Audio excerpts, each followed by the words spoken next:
At once they see, they tremble, and they fly.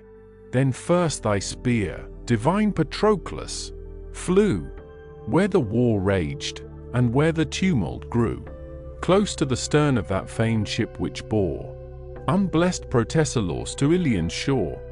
The great Paeonian, bold Pyrecmes stood, who led his bands from Achilles' winding flood, winking smiley. His shoulder blade receives the fatal wound. The groaning warrior pants upon the ground. His troops, that see their country's glory slain, fly diverse, scattered o'er the distant plain. Patroclus' arm forbids the spreading fires, and from the half-burned ship proud Troy retires. Cleared from the smoke the joyful navy lies. In heaps on heaps the foe tumultuous flies. Triumphant Greece her rescued decks ascends, and loud acclaim the starry region rends. So when thick clouds enwrap the mountain's head, o'er heaven's expanse like one black ceiling spread, sudden the thunderer, with a flashing ray, bursts through the darkness, and lets down the day. The hills shine out, the rocks in prospect rise, and streams, and vales, and forests strike the eyes. The smiling scene wide opens to the sight, and all the unmeasured ether flames with light. But Troy repulsed, and scattered o'er the plains, forced from the navy, yet the fight maintains. Now every Greek some hostile hero slew, but still the foremost, bold Patroclus flew, as Aurelius had turned him round. Sharp in his thigh he felt the piercing wound. The brazen-pointed spear, with vigor thrown, the thigh transfixed, and broke the brittle bone. Headlong he fell. Next, though as was thy chance, thy breast, unarmed, received the Spartan lance. Philide's dart, as Amphidas drew nigh, his blow prevented, and transpierced his thigh, tore all the brawn, and rent the nerves away. In darkness, and in death, the warrior lay. In equal arms 2 sons of Nestor stand, and 2 bold brothers of the Lycian band. By great Antilochus, Athenius dies. Pierced in the flank, lamented youth, he lies. Kind Meris, bleeding in his brother's wound, defends the breathless carcass on the ground. Furious he flies, his murderer to engage, but godlike Thrasine prevents his rage. Between his arm and shoulder aims a blow. His arm falls spouting on the dust below.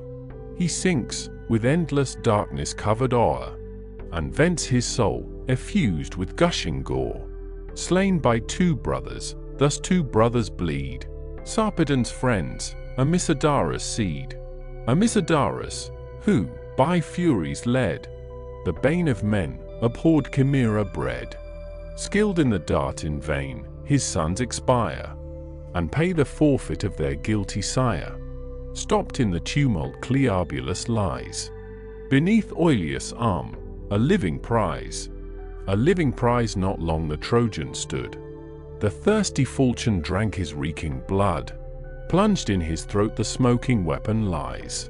Black death, and fate unpitying, seal his eyes. Amid the ranks, with mutual thirst of fame, Lycon the brave, and fierce Peneleus came. In vain their javelins at each other flew. Now, met in arms, their eager swords they drew. On the plumed crest of his Boeotian foe, the daring Lycon aimed a noble blow. The sword broke short, but his Peneleus sped, full on the juncture of the neck and head. The head, divided by a stroke so just, hung by the skin, the body sunk to dust. Urticon Nemus by Merion bleeds, pierced through the shoulder as he mounts his steeds. Back from the car he tumbles to the ground. His swimming eyes eternal shades surround.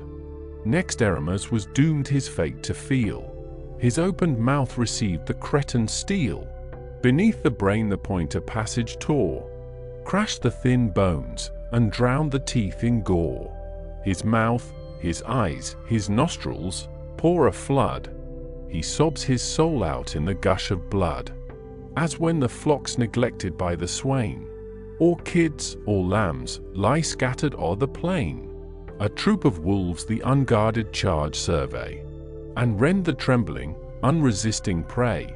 Thus on the foe the Greeks impetuous came. Troy fled, unmindful of her former fame, but still at Hector godlike Ajax aimed.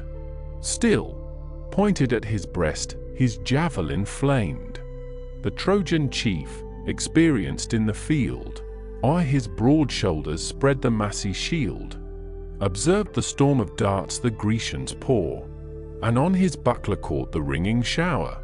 He sees for Greece the scale of conquest rise, yet stops, and turns, and saves his loved allies. As when the hand of Jove a tempest forms, and rolls the cloud to blacken heaven with storms. Dark o'er the fields the ascending vapor flies, and shades the sun, and blots the golden skies. So from the ships, along the dusky plain, dire flight and terror drove the Trojan train. Even Hector fled, through heads of disarray. The fiery coursers forced their lord away, while far behind his Trojans fall confused, wedged in the trench, in one vast carnage bruised. Chariots on chariots roll, the clashing spokes shock, while the madding steeds break short their yokes. In vain they labor up the steepy mound, their charioteers lie foaming on the ground. Fierce on the rear, with shouts Patroclus flies. Tumultuous clamor fills the fields and skies. Thick drifts of dust involve their rapid flight. Clouds rise on clouds, and heaven is snatched from sight. The affrighted steeds their dying lords cast down, scour o'er the fields, and stretch to reach the town. Loud o'er the rout was heard the victor's cry, where the war bleeds, and where the thickest die, where horse and arms, and chariots lie o'erthrown, and bleeding heroes under axles groan. No stop, no check, the steeds of Peleus knew. From bank to bank the immortal coursers flew, high bounding o'er the fosse, the whirling car smokes through the ranks, o'ertakes the flying war, and thunders after Hector. Hector flies. Patroclus shakes his lance, but fate denies. Not with less noise, with less impetuous force, the tide of Trojans urge their desperate course, than when in autumn Jove his fury pours, and earth is loaden with incessant showers, when guilty mortals break the eternal laws, or judges, bribed, betray the righteous cause. Winking smiley, from their deep beds he bids the rivers rise, and opens all the floodgates of the skies. The impetuous torrents from their hills obey. Whole fields are drowned, and mountains swept away. Loud roars the deluge till it meets the main, and trembling man sees all his labors vain. And now the chief, the foremost troops repelled, back to the ships his destined progress held, bore down half Troy in his resistless way, and forced the routed ranks to stand the day. Between the space where silver Simois flows, where lay the fleets, and where the rampires rose, all grim in dust and blood Patroclus stands, and turns the slaughter on the conquering bands. First Pronus died beneath his fiery dart, which pierced below the shield his valiant heart. Thrister was next, who saw the chief appear, and fell the victim of his coward fear. Shrunk up he sat, with wild and haggard eye, nor stood to combat, nor had force to fly. Patroclus marked him as he shunned the war, and with unmanly tremblings shook the car, and dropped the flowing reins. Him betwixt the jaws, the javelin sticks, and from the chariot draws, as on a rock that overhangs the main, an angler, studious of the line and cane, some mighty fish draws panting to the shore. Not with less ease the barbed javelin bore. The gaping dastard, as the spear was shook, he fell, and life his heartless breast forsook. Next on Euryalus he flies, a stone, large as a rock, was by his fury thrown. Full on his crown the ponderous fragment flew, and burst the helm, and cleft the head in two. Prone to the ground the breathless warrior fell, and death involved him with the shades of hell. Then low in dust Epaltes, Echius, lie, Iphias, Evippus, Polymelus, die, Amphoterus and Eremus succeed, and last Tlepolemus and Pyres bleed. Where'er he moves, the growing slaughters spread, in heaps on heaps a monument of dead. When now Sarpedon his brave friends beheld, grovelling in dust and gasping on the field, with this reproach his flying host he warms: O stain to honour! O disgrace to arms! Forsake, inglorious, the contended plain. This hand unaided shall the war sustain. The task be mine this hero's strength to try, who mows whole troops and makes an army fly. He spake, and, speaking, leaps from off the car. Patroclus lights, and sternly waits the war, as when two vultures on the mountain's height stoop with resounding pinions to the fight. They cuff, they tear, they raise a screaming cry. The desert echoes, and the rocks reply. The warriors thus opposed in arms, engage, with equal clamours, and with equal rage. Jove viewed the combat, whose event foreseen, he thus bespoke his sister and his queen. The hour draws on, the destinies ordain. 245. My godlike son shall press the Phrygian plain. Already on the verge of death he stands. His life is owed to fierce Patroclus' hands. What passions in a parent's breast debate? Say, shall I snatch him from impending fate, and send him safe to Lycia, distant far, from all the dangers and the toils of war? Or to his doom my bravest offspring yield, and fatten, with celestial blood, the field? Then thus the goddess with the radiant eyes: What words are these, O sovereign of the skies? Short is the date prescribed to mortal man. Shall Jove for one extend the narrow span, whose bounds were fixed before his race began? How many sons of gods, foredoomed to death, before proud Ilion must resign their breath? Were thine exempt, debate would rise above, and murmuring powers condemn their partial Jove. Give the bold chief a glorious fate in fight, and when the ascending soul has winged her flight, let sleep and death convey, by thy command, the breathless body to his native land, his friends and people to his future praise. A marble tomb and pyramid shall raise, and lasting honors to his ashes give. His fame, 'tis all the dead can have, shall live. She said, the cloud compeller, overcome, assents to fate, and ratifies the doom. Then touched with grief, the weeping heavens distilled a shower of blood o'er all the fatal field. The god, his eyes averting from the plain, laments his son, predestined to be slain. Far from the Lycian shores, his happy native reign. Now met in arms, the combatants appear. Each heaved the shield, and poised the lifted spear. From strong Patroclus' hand the javelin fled, and past the groin of valiant Thrasymed. The nerves unbraced no more his bulk sustain. He falls, and falling bites the bloody plain. Two sounding darts the Lycian leader threw. The first aloof with erring fury flew. The next transpierced Achilles' mortal steed. The generous Pedasus of the band breed, fixed in the shoulder's joint, he reeled around, rolled in the bloody dust, and pawed the slippery ground. His sudden fall the entangled harness broke. Each axle crackled, and the chariot shook, when bold Automedon, to disengage the starting coursers, and restrain their rage, divides the traces with his sword, and freed the encumbered chariot from the dying steed. The rest move on, obedient to the rein. The car rolls slowly o'er the dusty plain. The towering chiefs to fiercer fight advance, and first Sarpedon whirled his weighty lance, which o'er the warrior's shoulder took its course, and spent in empty air its dying force.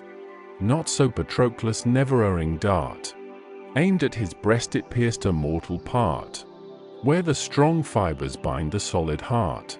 Then as the mountain oak, or poplar tall, or pine, fit mast for some great admiral, nods to the axe, till with a groaning sound it sinks, and spreads its honours on the ground. Thus fell the king, and laid on earth supine. Before his chariot stretched his form divine. He grasped the dust distained with streaming gore, and, pale in death, lay groaning on the shore.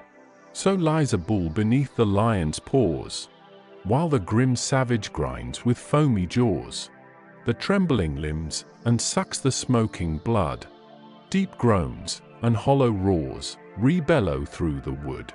Then to the leader of the Lycian band, the dying chief addressed his last command. Glaucus, be bold, thy task be first to dare the glorious dangers of destructive war, to lead my troops to combat at their head, incite the living, and supply the dead. Tell them, I charge them with my latest breath, not unrevenged to bear Sarpedon's death. What grief, what shame, must Glaucus undergo, if these spoiled arms adorn a Grecian foe? Then as a friend, and as a warrior fight, defend my body, conquer in my right, that, taught by great examples, all may try, like thee to vanquish, or like me to die.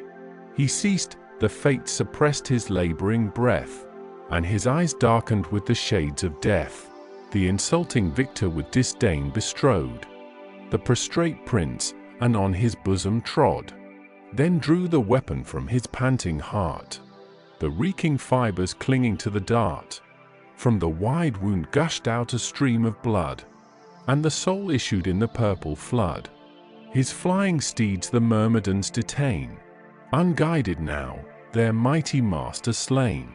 All impotent of aid, transfixed with grief, unhappy Glaucus heard the dying chief, his painful arm, yet useless with the smart, inflicted late by Teucer's deadly dart. Supported on his better hand he stayed, to Phoebus then, 'twas all he could, he prayed. All-seeing monarch, whether Lycia's coast, or sacred Ilion, thy bright presence boast, powerful alike to ease the wretch smart. O hear me, God of every healing art. Lo, stiff with clotted blood, and pierced with pain, that thrills my arm, and shoots through every vein, I stand unable to sustain the spear, and sigh, at distance from the glorious war. Low in the dust is great Sarpedon laid, nor Jove vouchsafed his hapless offspring aid. But thou, O God of health, thy succour lend, to guard the relics of my slaughtered friend. For thou, though distant, canst restore my might, to head my Lycians, and support the fight. Apollo heard, and, suppliant as he stood, his heavenly hand restrained the flux of blood. He drew the dolours from the wounded part, and breathed a spirit in his rising heart. Renewed by art divine, the hero stands, and owns the assistance of immortal hands. First to the fight his native troops he warms, then loudly calls on Troy's vindictive arms. With ample strides he stalks from place to place, now fires Agenor, now Polydamas, Aeneas next, and Hector he accosts, inflaming thus the rage of all their hosts. What thoughts, regardless chief, thy breast employ? O too forgetful of the friends of Troy, those generous friends, who, from their country far, breathe their brave souls out in another's war. See, where in dust the great Sarpedon lies, in action valiant, and in counsel wise, who guarded right, and kept his people free, to all his Lycians lost, and lost to thee, stretched by Patroclus' arm on yonder plains. O save from hostile rage his loved remains. Let not Greece his conquered trophies boast, nor on his course revenge her heroes lost. He spoke, each leader in his grief partook. Troy, at the loss, through all her legion shook. Transfixed with deep regret, they view o'erthrown, at once his country's pillar and their own, a chief who led to Troy's beleaguered wall, a host of heroes, and outshined them all. Fired, they rush on, first Hector seeks the foes, and with superior vengeance greatly glows. But o'er the dead the fierce Patroclus stands, and rousing Ajax, roused the listening bands. Heroes, be men, be what you were before, or weigh the great occasion, and be more. The chief who taught our lofty walls to yield, lies pale in death, extended on the field. To guard his body Troy in numbers flies. 'Tis half the glory to maintain our prize. Haste, strip his arms, the slaughter round him spread, and send the living Lycians to the dead. The heroes kindle at his fierce command, the martial squadrons close on either hand. Here Troy and Lycia charge with loud alarms. Thessalia there, and Greece, oppose their arms. With horrid shouts they circle round the slain. The clash of armor rings o'er all the plain.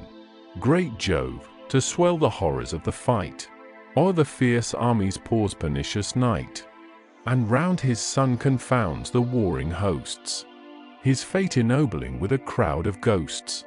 Now Greece gives way, and great Epigeius falls, Agaclius' son, from Budium's lofty walls, who chased for murder thence a suppliant came, to Peleus, and the silver-footed dame, now sent to Troy, Achilles' arms to aid. He pays due vengeance to his kinsman's shade. Soon as his luckless hand had touched the dead, a rock's large fragment thundered on his head. Hurled by Hectorian force it cleft in twain his shattered helm, and stretched him o'er the slain. Fierce to the van of fight Patroclus came, and, like an eagle darting at his game, sprung on the Trojan and the Lycian band.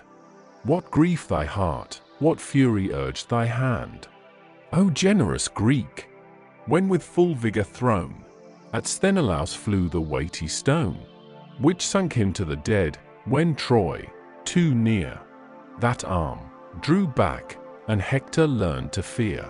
Far as an able hand a lance can throw, or at the lists, or at the fighting foe, so far the Trojans from their lines retired, till Glaucus, turning, all the rest inspired.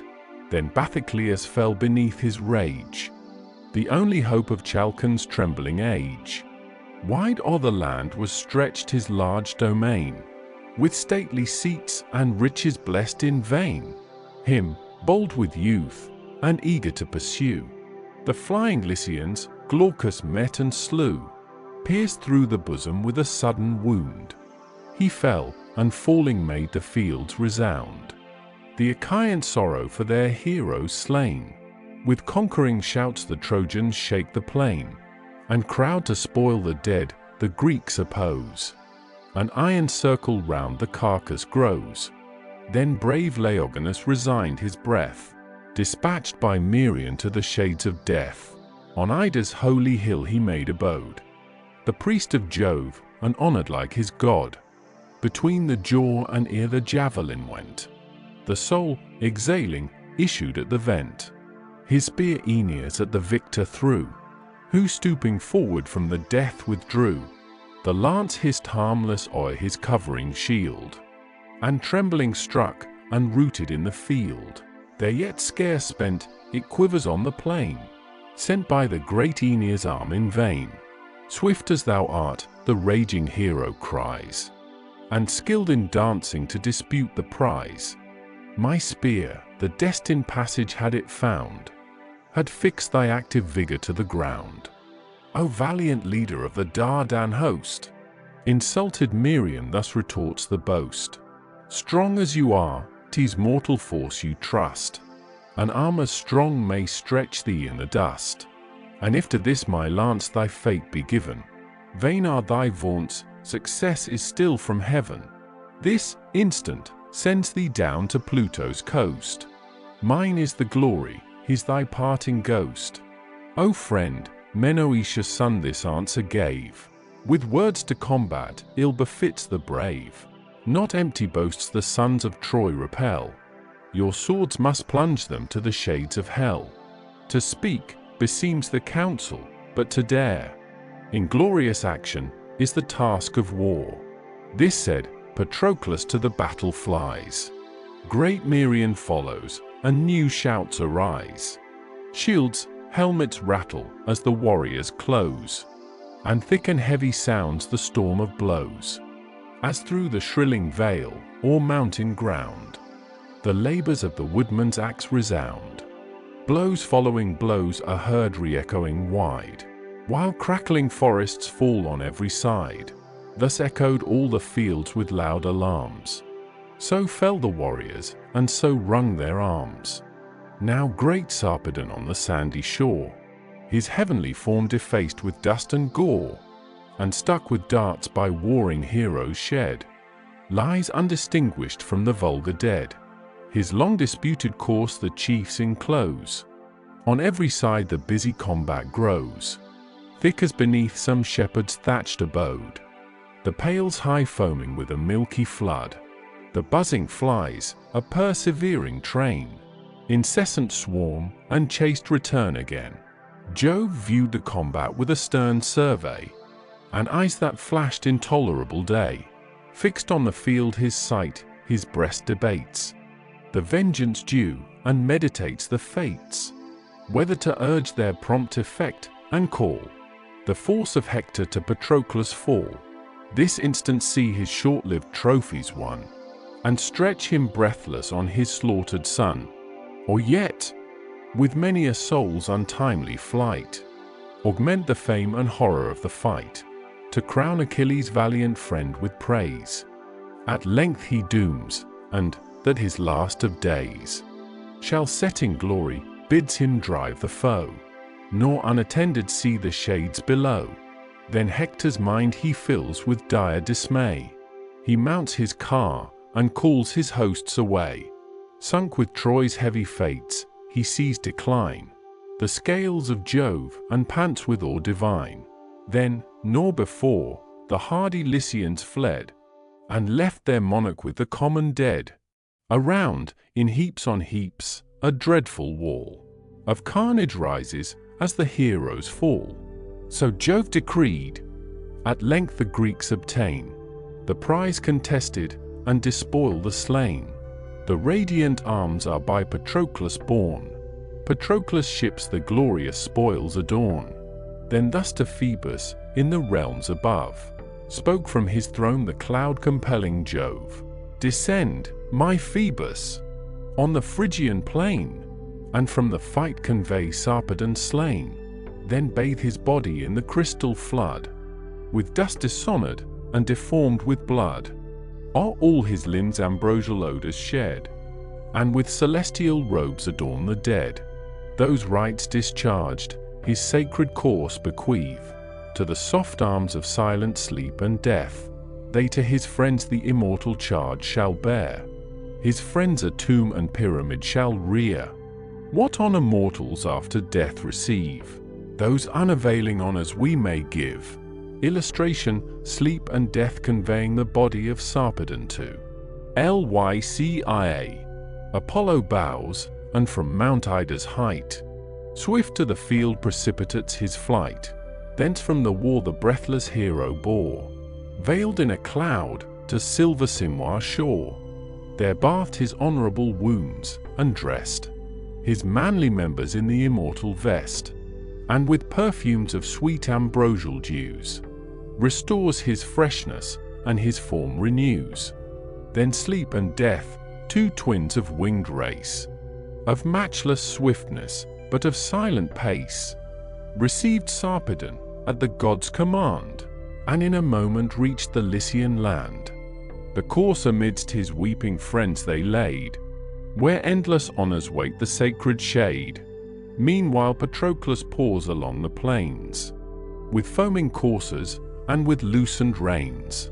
Fierce on the Trojan and the Lycian crew, are blind to fate.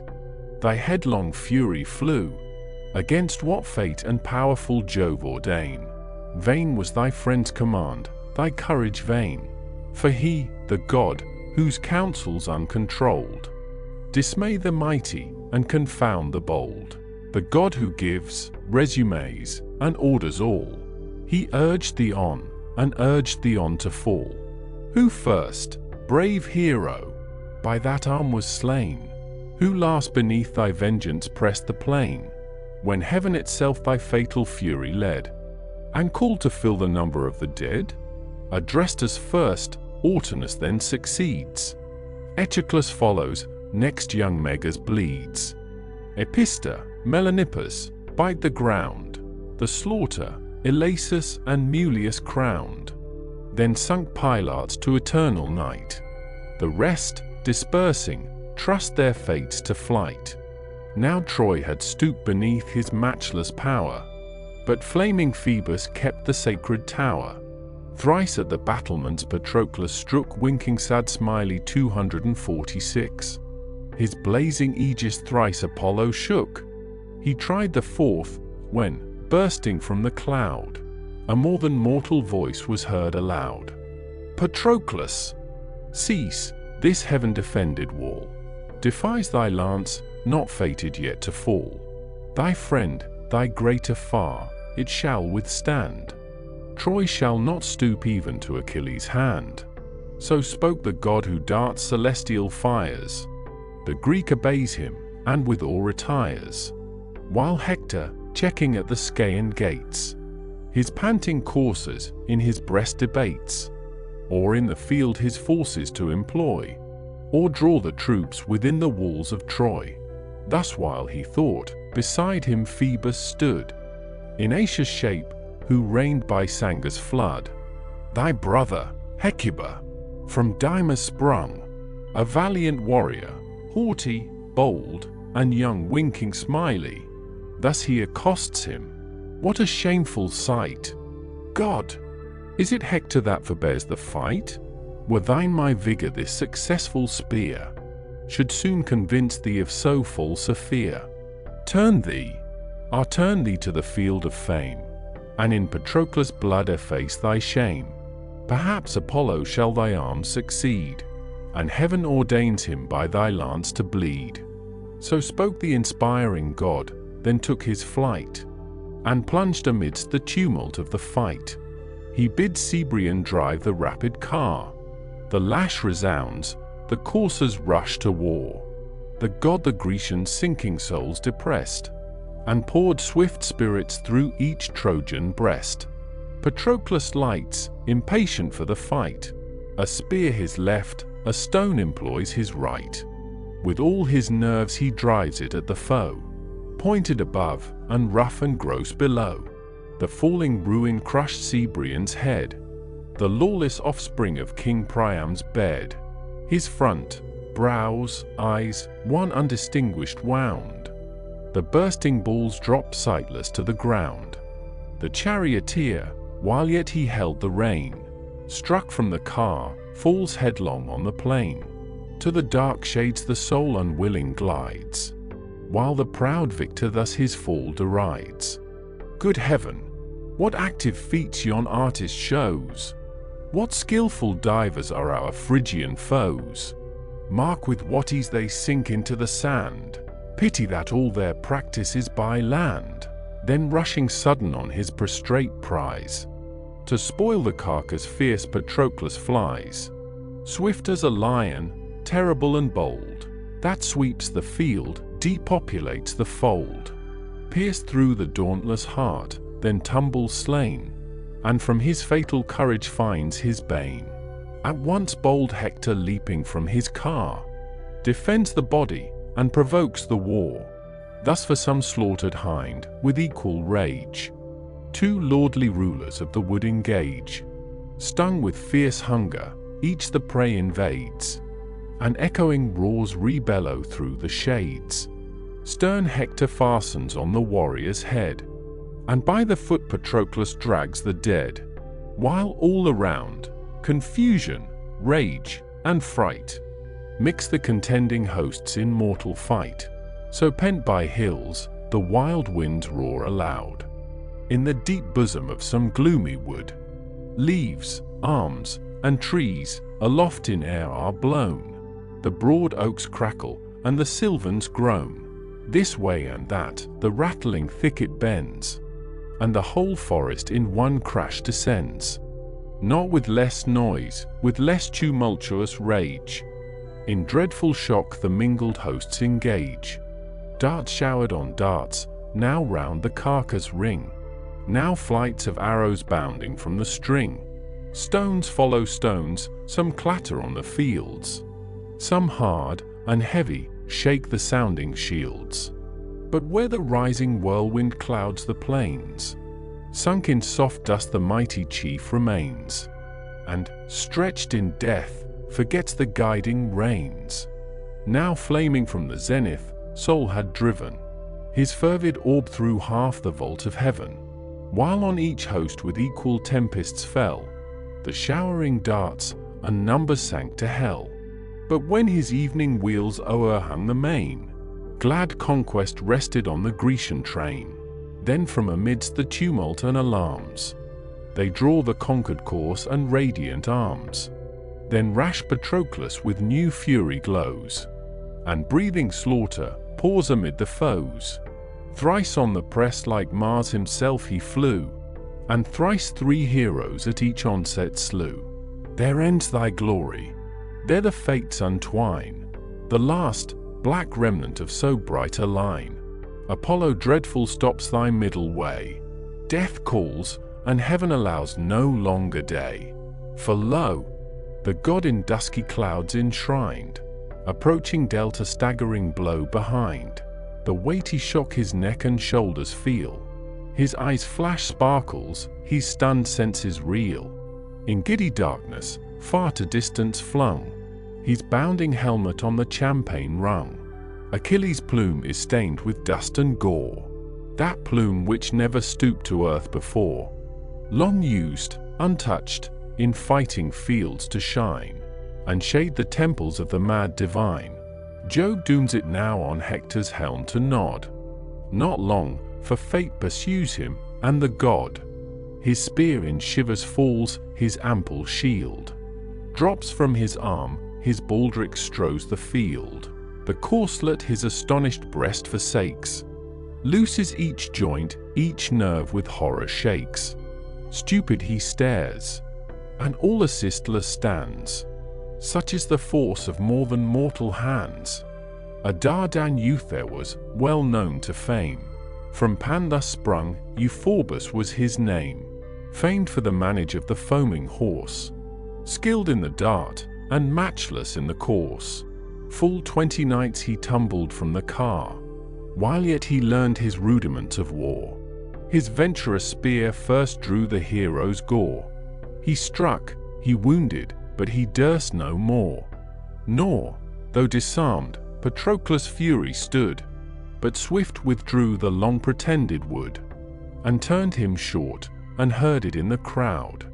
Thus, by an arm divine, and mortal spear, wounded, at once, Patroclus yields to fear, retires for succor to his social train, and flies the fate which heaven decreed, in vain. Stern Hector, as the bleeding chief he views, breaks through the ranks, and his retreat pursues. The lance arrests him with a mortal wound. He falls, earth thunders, and his arms resound. With him all Greece was sunk, that moment all. Her yet surviving heroes seemed to fall. So, scorched with heat, along the desert score, the roaming lion meets a bristly boar. Fast by the spring they both dispute the flood, with flaming eyes and jaws besmeared with blood. At length the sovereign savage wins the strife, and the torn boar resigns his thirst and life. Patroclus thus, so many chiefs o'erthrown, so many lives effused, expires his own, as dying now at Hector's feet he lies. He sternly views him, and triumphant cries, "Lie there, Patroclus, and with thee, the joy thy pride once promised, of subverting Troy, the fancied scenes of Iliad wrapped in flames, and thy soft pleasures served with captive dames. Unthinking man, I fought those towers to free, and guard that beauteous race from lords like thee. But thou a prey to vultures shalt be made. Thy own Achilles cannot lend thee aid, though much at parting that great chief might say, and much enjoin thee this important day. Return not, my brave friend, perhaps he said, without the bloody arms of Hector dead. He spoke, Patroclus marched, and thus he sped, supine, and wildly gazing on the skies. With faint, expiring breath, the chief replies, Vain boaster, cease, and know the powers divine. Jove's and Apollo's is this deed, not thine. To heaven is owed whate'er your own you call, and heaven itself disarmed me ere my fall. Had 20 mortals, each thy match in might, opposed me fairly, they had sunk in fight. By fate and Phoebus was I first o'erthrown, Euphorbus next, the third mean part thy own. But thou, imperious, hear my latest breath. The gods inspire it, and it sounds thy death. Insulting man, thou shalt be soon as I. Black fate o'erhangs thee, and thy hour draws nigh. Even now on life's last verge I see thee stand. I see thee fall, and by Achilles' hand. He faints, the soul unwilling wings her way. The beauteous body left a load of clay, flits to the lone, uncomfortable coast, a naked, wandering, melancholy ghost. Then Hector pausing, as his eyes he fed on the pale carcass, thus addressed the dead. From whence this boding speech, the stern decree of death denounced, or why denounced to me? Why not as well Achilles' fate be given to Hector's lance? Who knows the will of heaven? Pensive he said, then pressing as he lay, his breathless bosom tore the lance away, and upwards cast the course, the reeking spear. He shakes, and charges the bold charioteer. But swift Automedon with loosened reins, wrapped in the chariot o'er the distant plains. Far from his rage the immortal coursers drove. The immortal coursers were the gift of Jove. Illustration, Scylapius. Book 17. Argument. The seventh battle for the body of Patroclus. The acts of Menelaus. Menelaus, upon the death of Patroclus, defends his body from the enemy. Euphorbus, who attempts it, is slain. Hector advancing, Menelaus retires, but soon returns with Ajax, and drives him off. This, Glaucus objects to Hector as a flight, who thereupon puts on the armor he had won from Patroclus, and renews the battle. The Greeks give way, till Ajax rallies them. Aeneas sustains the Trojans. Aeneas and Hector attempt the chariot of Achilles, which is borne off by Automedon. The horses of Achilles deplore the loss of Patroclus. Jupiter covers his body with a thick darkness, the noble prayer of Ajax on that occasion. Menelaus sends Antilochus to Achilles with the news of Patroclus' death, then returns to the fight, where, though attacked with the utmost fury, he and Meriones, assisted by the Ajaces, bear off the body to the ships. The time is the evening of the 28th day. The scene lies in the fields before Troy. On the cold earth divine Patroclus spread, lies pierced with wounds among the vulgar dead. Great Menelaus, touched with generous woe, springs to the front, and guards him from the foe. Thus round her new-fallen young the heifer moves, fruit of her throes, and firstborn of her loves. And anxious, helpless as he lies, and bare, turns, and returns her, with a mother's care. Opposed to each that near the carcass came, his broad shield glimmers, and his lance's flame. The son of Pan thus, skilled the dart to send, eyes the dead hero, and insults the friend. This hand, Atrides, laid Patroclus low.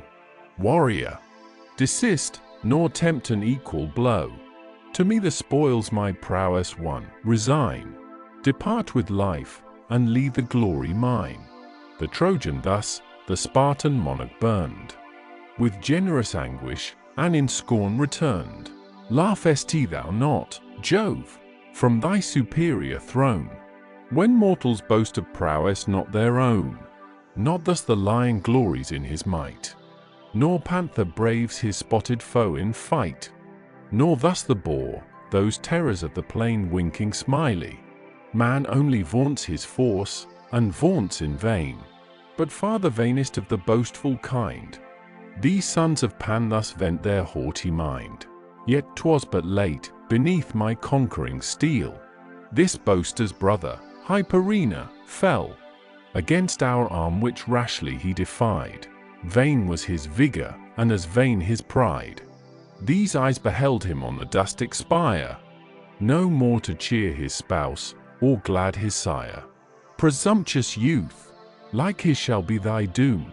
Go, wait thy brother to the Stygian gloom, or, while thou mayest, avoid the threatened fate. Fools stay to feel it, and are wise too late. Unmoved, Euphorbus thus, that action known. Come, for my brother's blood repay thy own. His weeping father claims thy destined head, and spouse, a widow in her bridal bed. On these thy conquered spoils I shall bestow, to soothe the consorts and a parent's woe. No longer then defer the glorious strife. Let heaven decide our fortune, fame, and life. Swift as the word the missile lance he flings, the well-aimed weapon on the buckler rings, but blunted by the brass, innoxious falls. On Jove the Father great Atrides calls, nor flies the javelin from his arm in vain. It pierced his throat, and bent him to the plain. Wide through the neck appears the grisly wound. Prone sinks the warrior, and his arms resound. The shining circlets of his golden hair, which even the Graces might be proud to wear, instarred with gems and gold, best row the shore, with dust dishonored, and deformed with gore, as the young olive, in some sylvan scene, crowned by fresh fountains with eternal green, lifts the gay head in snowy flowerets fair, and plays and dances to the gentle air, when lo, a whirlwind from high heaven invades the tender plant, and withers all its shades. It lies uprooted from its genial bed, a lovely ruin now defaced and dead. Thus young, thus beautiful, Euphorbus lay, while the fierce Spartan tore his arms away, proud of his deed, and glorious in the prize. Affrighted Troy the towering victor flies, as before some mountain lion's ire. The village curs and trembling swains retire, when o'er the slaughtered bull they hear him roar, and see his jaws distill with smoking gore. All pale with fear, a distance scattered round, they shout incessant, and the vales resound. Meanwhile Apollo viewed with envious eyes, and urged great Hector to dispute the prize. In Mentes shape, beneath whose martial care, the rough Ciconians learned the trade of war. Winking smiley, 247. Forbear, he cried, with fruitless speed to chase Achilles' coursers of ethereal race. They stoop not, these, to mortal man's command, or stoop to none but great Achilles' hand. Too long amused with a pursuit so vain, turn, and behold the brave Euphorbus slain. By Sparta slain, forever now suppressed, the fire which burned in that undaunted breast. Thus having spoke, Apollo winged his flight, and mixed with mortals in the toils of fight. His words infixed unutterable care, deep in great Hector's soul, through all the war. He darts his anxious eye, and, instant, viewed the breathless hero in his blood imbued, forth welling from the wound, as prone he lay, and in the victor's hands the shining prey. Sheathed in bright arms, through cleaving ranks he flies, and sends his voice in thunder to the skies. Fierce as a flood of flame by Vulcan sent, it flew, and fired the nations as it went. Atrides from the voice the storm divined, and thus explored his own unconquered mind. Then shall I quit Patroclus on the plain, slain in my cause, and for my honor slain? Desert the arms, the relics, of my friend? Or singly, Hector and his troops attend? Sure, where such partial favor heaven bestowed, to brave the hero were to brave the god. Forgive me, Greece, if once I quit the field. 'Tis not to Hector, but to heaven I yield. Yet, nor the god, nor heaven, should give me fear. Did but the voice of Ajax reach my ear, still would we turn, still battle on the plains, and give Achilles all that yet remains. Of his and our Patroclus, this, no more. The time allowed, Troy thickened on the shore. A sable scene, the terrors Hector led. Slow he recedes, and sighing quits the dead. So from the fold the unwilling lion parts, forced by loud clamors and a storm of darts. He flies indeed, but threatens as he flies, with heart indignant and retorted eyes. Now entered in the Spartan ranks, he turned his manly breast, and with new fury burned. O'er all the black battalion sent his view, and through the cloud the godlike Ajax knew, where laboring on the left the warrior stood, all grim in arms, and covered o'er with blood, there breathing courage, where the god of day had sunk each heart with terror and dismay. To him the king, O Ajax, O my friend, haste, and Patroclus' loved remains defend. The body to Achilles to restore demands our care. Alas, we can no more, for naked now, despoiled of arms, he lies, and Hector glories in the dazzling prize. He said, and touched his heart. The raging pair pierced the thick battle, and provoked the war. Already had stern Hector seized his head, and doomed to Trojan gods the unhappy dead. But soon as Ajax reared his tower-like shield, sprung to his car, and measured back the field, his train to Troy the radiant armor bear, to stand a trophy of his fame in war. Meanwhile great Ajax, his broad shield displayed, guards the dead hero with the dreadful shade. And now before, and now behind he stood, thus in the center of some gloomy wood. With many a step, the lioness surrounds her tawny young, beset by men and hounds. Elate her heart, and rousing all her powers, dark o'er the fiery bulls each hanging eyebrow lowers. Fast by his side the generous Spartan glows, with great revenge, and feeds his inward woes. But Glaucus, leader of the Lycian aids, on Hector frowning, thus his flight upbraids. Where now in Hector shall we Hector find? A manly form, without a manly mind. Is this, O chief, a hero's boasted fame? How vain, without the merit, is the name! Since battle is renounced, thy thoughts employ. What other methods may preserve thy Troy? 'Tis time to try if Ilian state can stand by thee alone, nor ask a foreign hand. Mean, empty boast! But shall the Lycians stake their lives for you? Those Lycians you forsake? What from thy thankless arms can we expect? Thy friend Sarpedon proves thy base neglect. Say, shall our slaughtered bodies guard your walls, while unrevenged the great Sarpedon falls? Even where he died for Troy, you left him there, a feast for dogs, and all the fowls of air. On my command if any Lycian wait, hence let him march, and give up Troy to fate. Did such a spirit as the gods impart impel one Trojan hand or Trojan heart, such as should burn in every soul that draws the sword for glory, and his country's cause, even yet our mutual arms we might employ, and drag yon carcass to the walls of Troy. Oh, were Patroclus ours, we might obtain Sarpedon's arms and honored course again. Greece with Achilles' friend should be repaid, and thus due honors purchased to his shade. But words are vain, let Ajax once appear, and Hector trembles and recedes with fear. Thou darest not meet the terrors of his eye. And lo, already thou preparest to fly. The Trojan chief with fixed resentment eyed the Lycian leader, and sedate replied, Say, is it just, my friend, that Hector's ear from such a warrior such a speech should hear?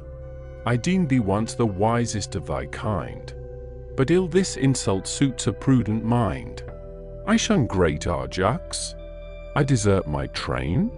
'Tis mine to prove the rash assertion vain. I joy to mingle where the battle bleeds, and hear the thunder of the sounding steeds. But Jove's high will is ever uncontrolled. The strong he withers, and confounds the bold. Now crowns with fame the mighty man, and now strikes the fresh garland from the victor's brow. Come, through yon squadrons let us hew the way, and thou be witness, if I fear today, if yet a Greek the sight of Hector dread, or yet their hero dare defend the dead. Then turning to the martial hosts, he cries, Ye Trojans, Dardans, Lycians, and allies, be men, my friends, in action as in name, and yet be mindful of your ancient fame. Hector in proud Achilles' arms shall shine, torn from his friend, by right of conquest mine. He strode along the field, as thus he said, the sable plumage nodded o'er his head. Swift through the spacious plain he sent a look, one instant saw, one instant overtook, the distant band, that on the sandy shore, the radiant spoils to sacred Iliad bore. There his own mail unbraced the field bestrode, his train to Troy conveyed the massy load. Now blazing in the immortal arms he stands, the work and present of celestial hands, by aged Peleus to Achilles given, as first to Peleus by the court of heaven.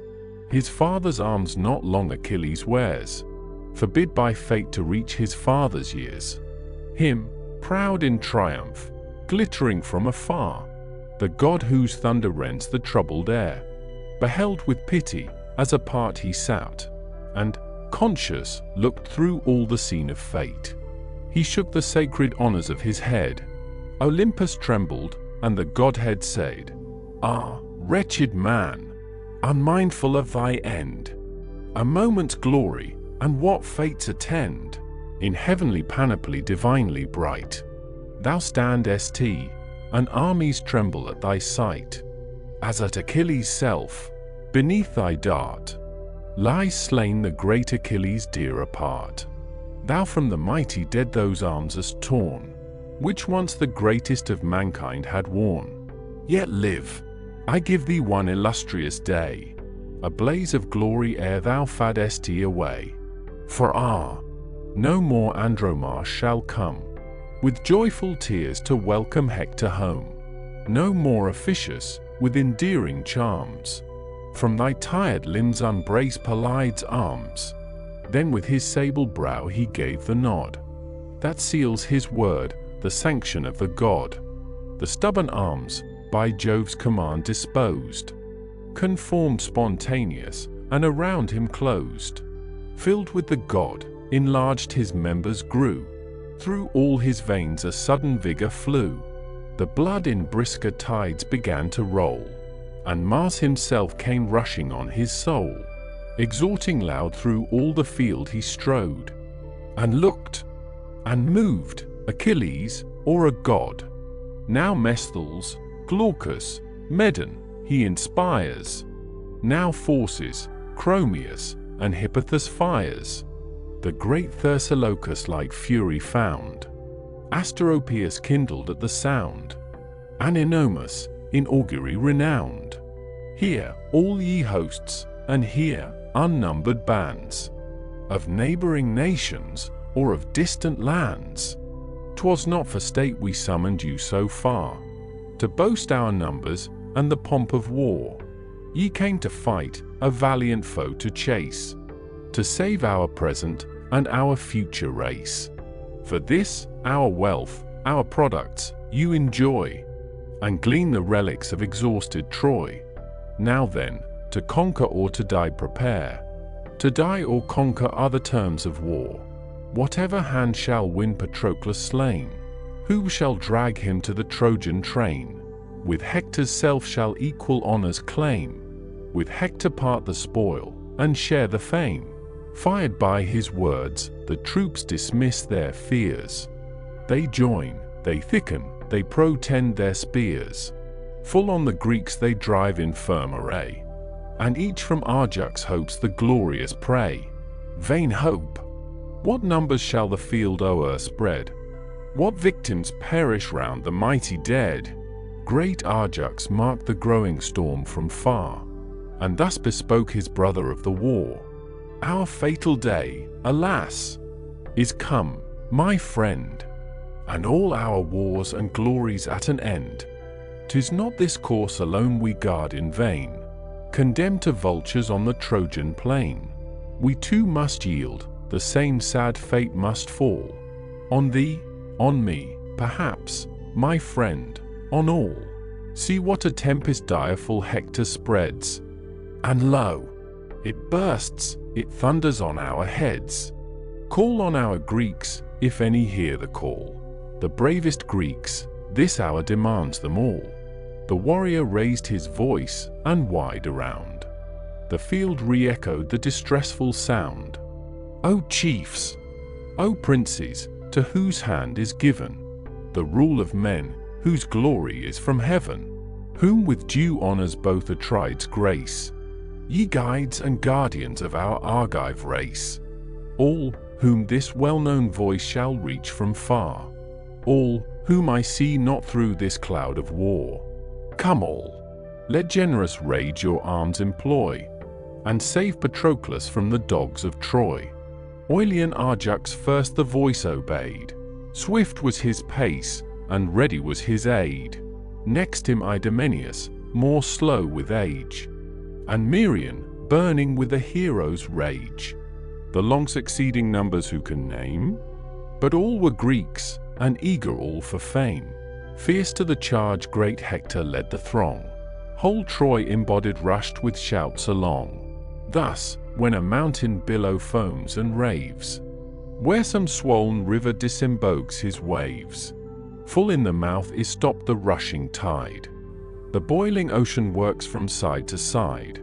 The river trembles to his utmost shore, and distant rocks rebellow to the roar. Nor less resolved, the firm Achaean band, with brazen shields in horrid circle stand. Jove, pouring darkness o'er the mingled fight, conceals the warriors' shining helms in night. To him, the chief for whom the hosts contend, had lived not hateful, for he lived a friend. Dead he protects him with superior care, nor dooms his carcass to the birds of air. Illustration, fight for the body of Patroclus. The first attack the Grecians scarce sustain. Repulsed, they yield, the Trojans seize the slain. Then fierce they rally, to revenge led on by the swift rage of Ajax Telamon.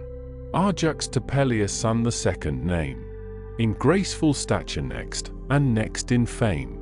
With headlong force the foremost ranks he tore, so through the thicket bursts the mountain boar, and rudely scatters, for a distance round, the frighted hunter and the baying hound.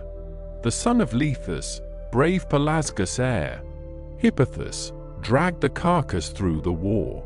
The sinewy ankles bored, the feet he bound, with thongs inserted through the double wound.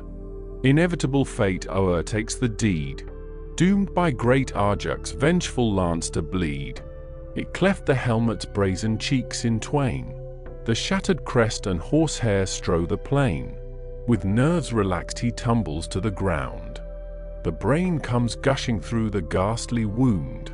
He drops Patroclus' foot, and o'er him spread now lies a sad companion of the dead. Far from Larissa lies his native heir, and ill requites his parents' tender care. Lamented youth, in life's first bloom he fell, sent by great Ajax to the shades of hell. Once more at Ajax Hector's javelin flies, the Grecian marking, as it cut the skies. shunned the descending death, which hissing on, stretched in the dust the great Iphitus' son. Schedius the brave, of all the Phocian kind, the boldest warrior and the noblest mind, in little panoply, for strength renowned, he held his seat, and ruled the realms around.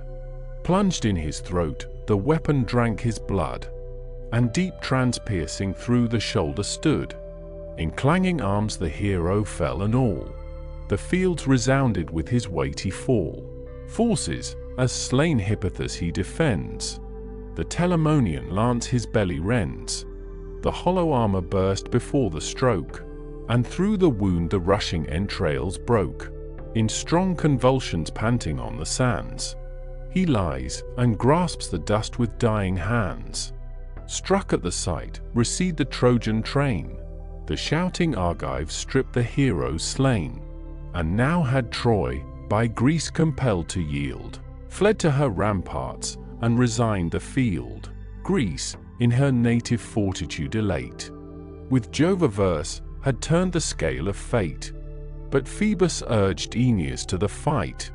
He seemed like aged Periphas to sight, a herald in Anchises' love grown old, revered for prudence, and with prudence bold.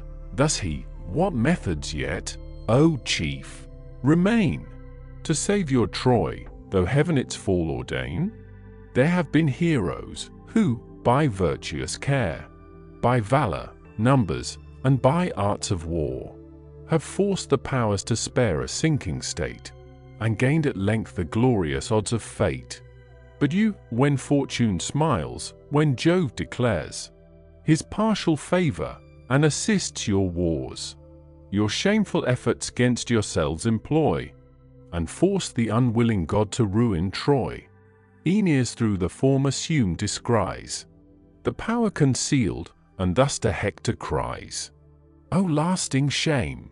To our own fears a prey, we seek our ramparts, and desert the day. A god, nor is he less, my bosom warms, and tells me Jove asserts the Trojan arms. He spoke, and foremost to the combat flew, the bold example all his hosts pursue. Then, first, Leocritus beneath him bled, in vain beloved by valiant Lycomed, who viewed his fall, and, grieving at the chance, swift to revenge it sent his angry lance. The whirling lance, with vigorous force addressed, descends, and pants in Apisaon's breast. From rich Paeonia's vales the warrior came. Next the Asteropaeus, in place and fame. Asteropaeus with grief beheld the slain, and rushed to combat, but he rushed in vain. Indissolubly firm, around the dead, rank within rank, on buckler spread, and hemmed with bristled spears, the Grecians stood, a brazen bulwark, and an iron wood. Great Ajax eyes them with incessant care, and in an orb contracts the crowded war. Close in their ranks commands to fight or fall, and stands the center and the soul of all, fixed on the spot they war, and wounded, wound. A sanguine torrent steeps the reeking ground. On heaps the Greeks, on heaps the Trojans bled, and, thickening round them, rise the hills of dead. Greece, in close order, and collected might, yet suffers least, and sways the wavering fight. Fierce as conflicting fires the combat burns, and now it rises, now it sinks by turns. In one thick darkness all the fight was lost. The sun, the moon, and all the ethereal host seemed as extinct, day ravished from their eyes, and all heaven's splendors blotted from the skies. Such odd Patroclus' body hung the night, the rest in sunshine fought, and open light. Unclouded there, the aerial azure spread, no vapor rested on the mountain's head. The golden sun poured forth a stronger ray, and all the broad expansion flamed with day. Dispersed around the plain, by fits they fight, and here and there their scattered arrows light.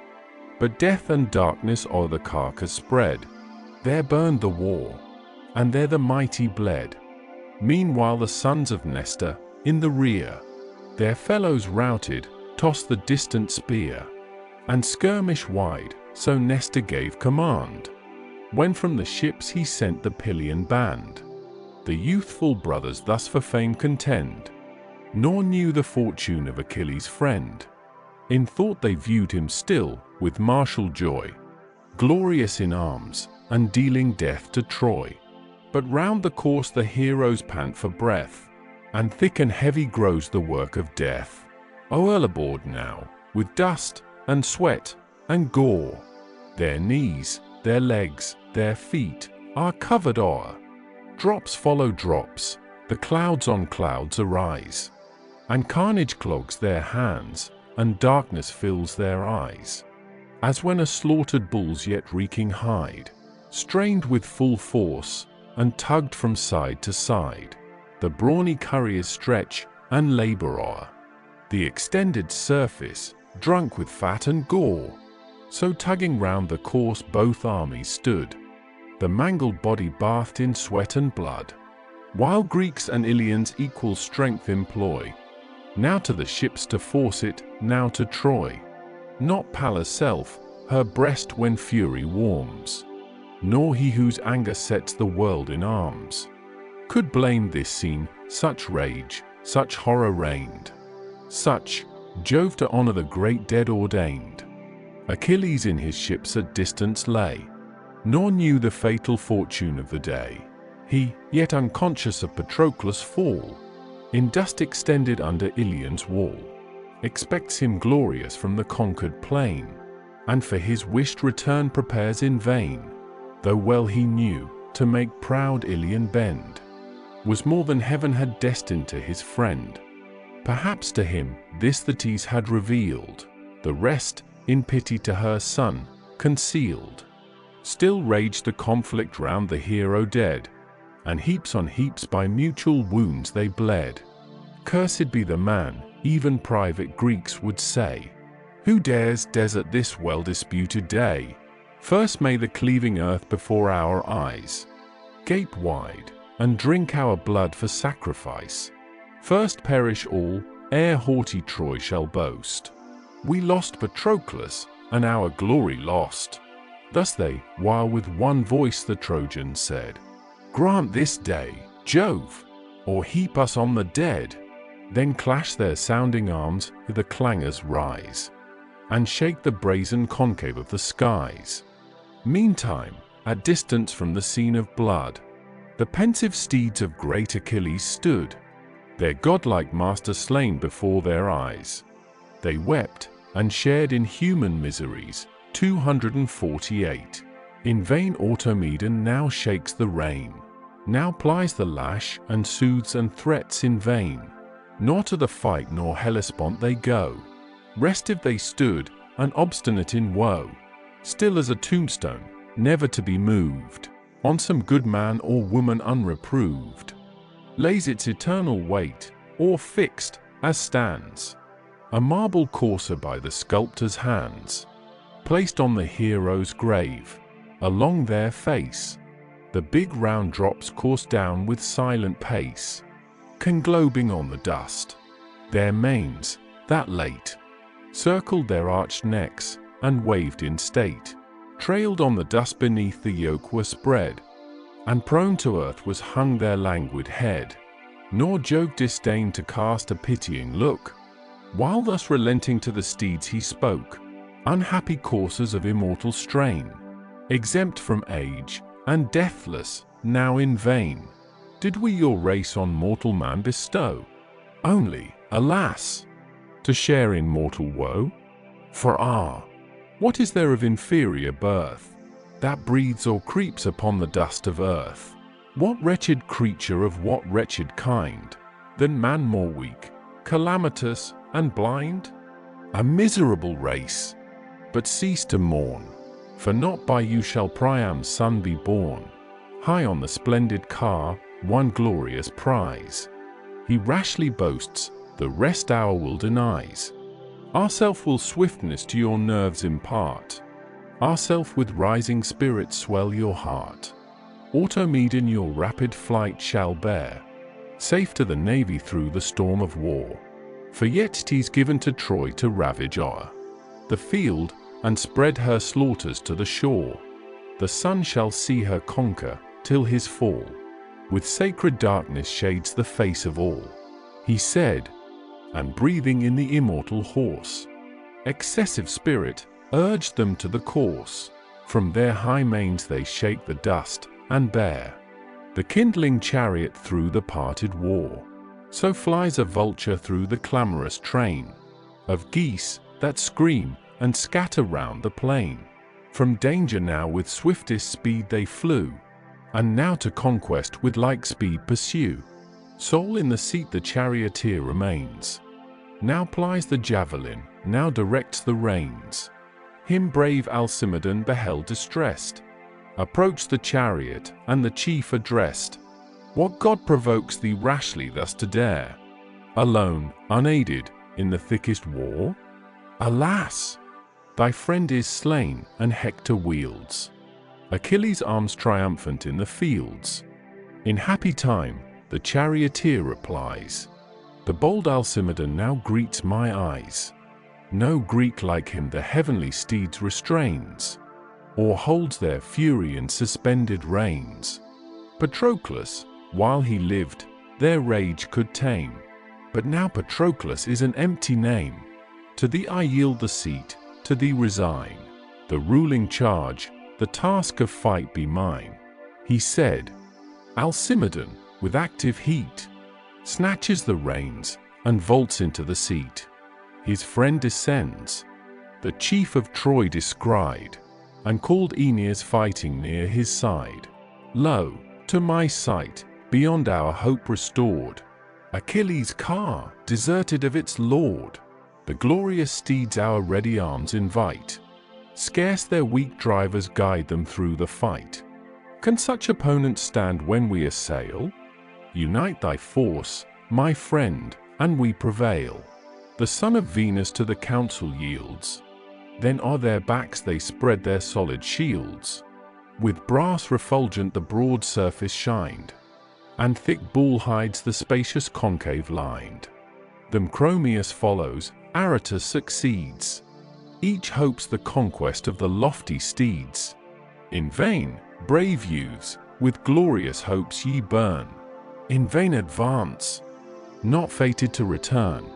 Unmoved, Automedon attends the fight, implores the Eternal, and collects his might.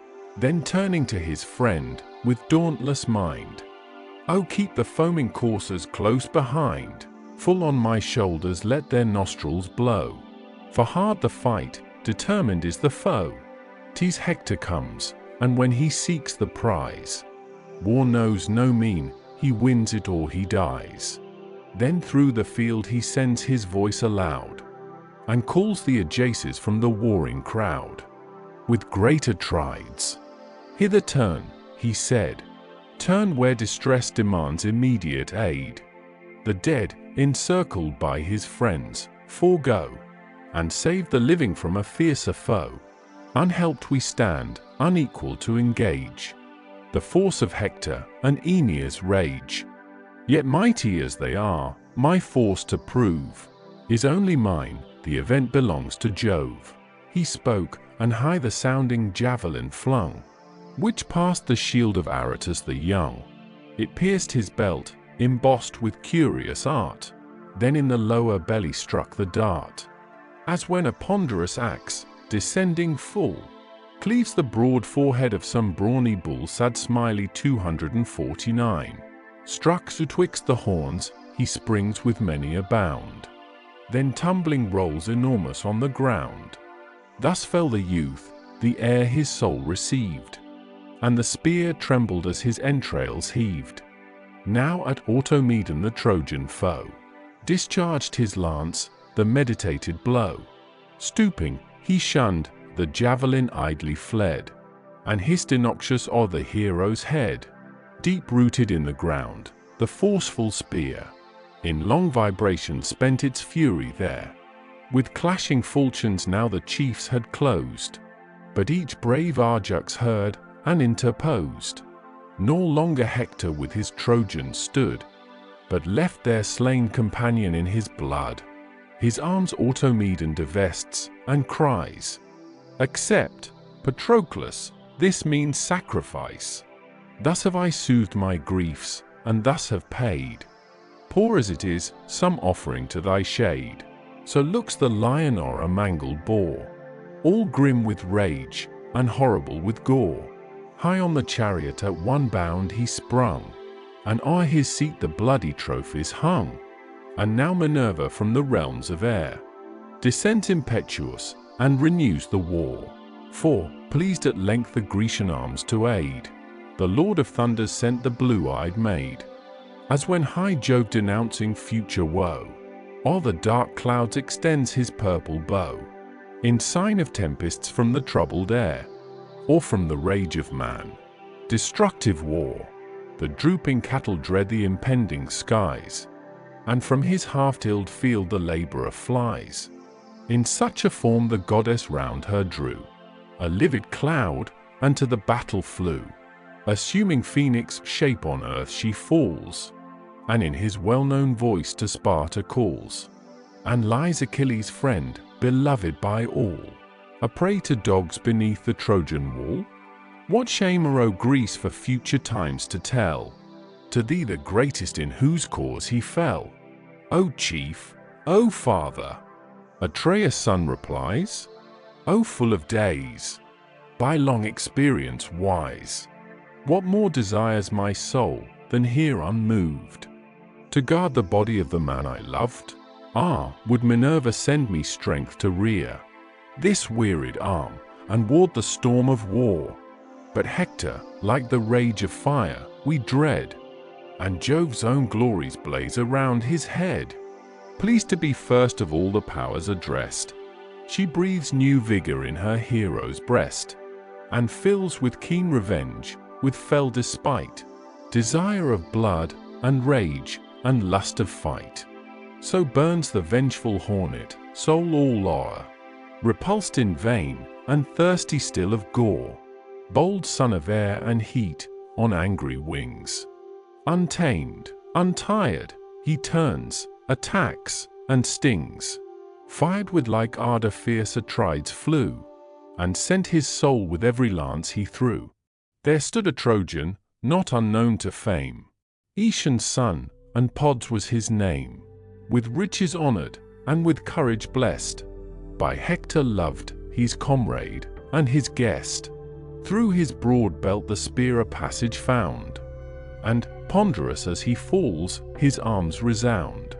Sudden at Hector's side Apollo stood, like Phaenops, Aetion's son, appeared the god, Aetion the great, who held his wealthy reign in fair Abydos by the rolling main. O Prince, he cried, O foremost once in fame, what Grecian now shall tremble at thy name? Dost thou at length to Menelaus yield? A chief once thought no terror of the field, yet singly, now, the long-disputed prize, he bears victorious, while our army flies. By the same arm illustrious Pods bled, the friend of Hector, unrevenged, is dead. This heard, o'er Hector spreads a cloud of woe, rage lifts his lance, and drives him on the foe. But now the Eternal shook his sable shield, that shaded-eyed and all the subject field. Beneath its ample verge, a rolling cloud involved the mount, the thunder roared aloud. The affrighted hills from their foundations nod, and blaze beneath the lightnings of the god. At one regard of his all-seeing eye, the vanquished triumph, and the victors fly. Then trembled Greece, the flight Peneleus led, for as the brave Boeotian turned his head to face the foe, Polydamas drew near, and raised his shoulder with a shortened spear. By Hector wounded, Latus quits the plain, pierced through the wrist, and raging with the pain, grasps his once formidable lance in vain. As Hector followed, Idomen addressed the flaming javelin to his manly breast. The brittle point before his corslet yields. Exulting Troy with clamor fills the fields. High on his chariots the Cretan stood, The son of Priam whirled the massive wood, but erring from its aim, the impetuous spear struck to the dust the squire and charioteer of martial Merion, Coeranus his name, who left fair Lyctus for the fields of fame. On foot bold Merion fought, and now laid low, had graced the triumphs of his Trojan foe. But the brave squire the ready coursers brought, and with his life his master's safety bought. Between his cheek and ear the weapon went, the teeth it shattered, and the tongue it rent. Prone from the seat he tumbles to the plain, his dying hand forgets the falling rain. This Merion reaches, bending from the car, and urges to desert the hopeless war. Idomeneus consents, the lash applies, and the swift chariot to the navy flies. Not Ajax less the will of heaven descried, and conquest shifting to the Trojan side, turned by the hand of Jove, then thus begun, to Atreus' seed, the godlike Telamon. Alas! Who sees not Jove's almighty hand, transfers the glory to the Trojan band? Whether the weak or strong discharge the dart, he guides each arrow to a Grecian heart. Not so our spears, incessant though they rain, he suffers every lance to fall in vain. Deserted of the god, yet let us try what human strength and prudence can supply. If yet this honored course, in triumph borne, may glad the fleets that hope not our return, who tremble yet, scarce rescued from their fates, and still hear Hector thundering at their gates. Some hero too must be dispatched to bear the mournful message to Pelides' ear, for sure he knows not, distant on the shore, his friend, his loved Patroclus, is no more. But such a chief I spy not through the host. The men, the steeds, the armies, all are lost in general darkness, Lord of earth and air. O King, O Father, hear my humble prayer. Dispel this cloud, the light of heaven restore. Give me to see, and Ajax asks no more. If Greece must perish, we thy will obey. But let us perish in the face of day. With tears the hero spoke, and at his prayer, the god relenting cleared the clouded air. Forth burst the sun with all-enlightening ray. The blaze of armor flashed against the day. Now, Atrides, cast around thy sight. If yet Antilochus survives the fight, let him to great Achilles' ear convey the fatal news. Atrides hastes away.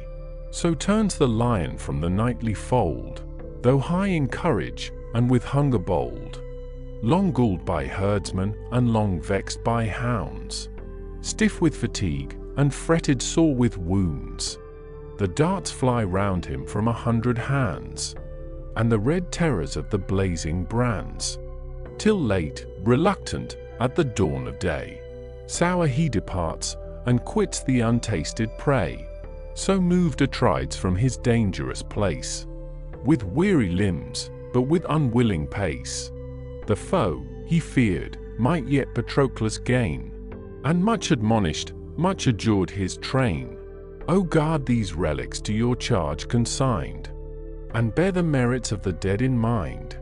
How skilled he was in each obliging art, the mildest manners and the gentlest heart. He was, alas! But fate decreed his end. In death a hero, as in life a friend. So parts the chief, from rank to rank he flew, and round on all sides sent his piercing view.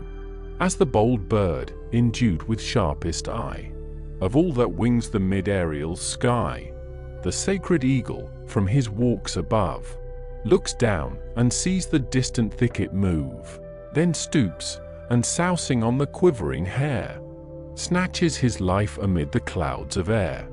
Not with less quickness, his exerted sight passed this and that way through the ranks of fight, till on the left the chief he sought, he found, cheering his men and spreading deaths around.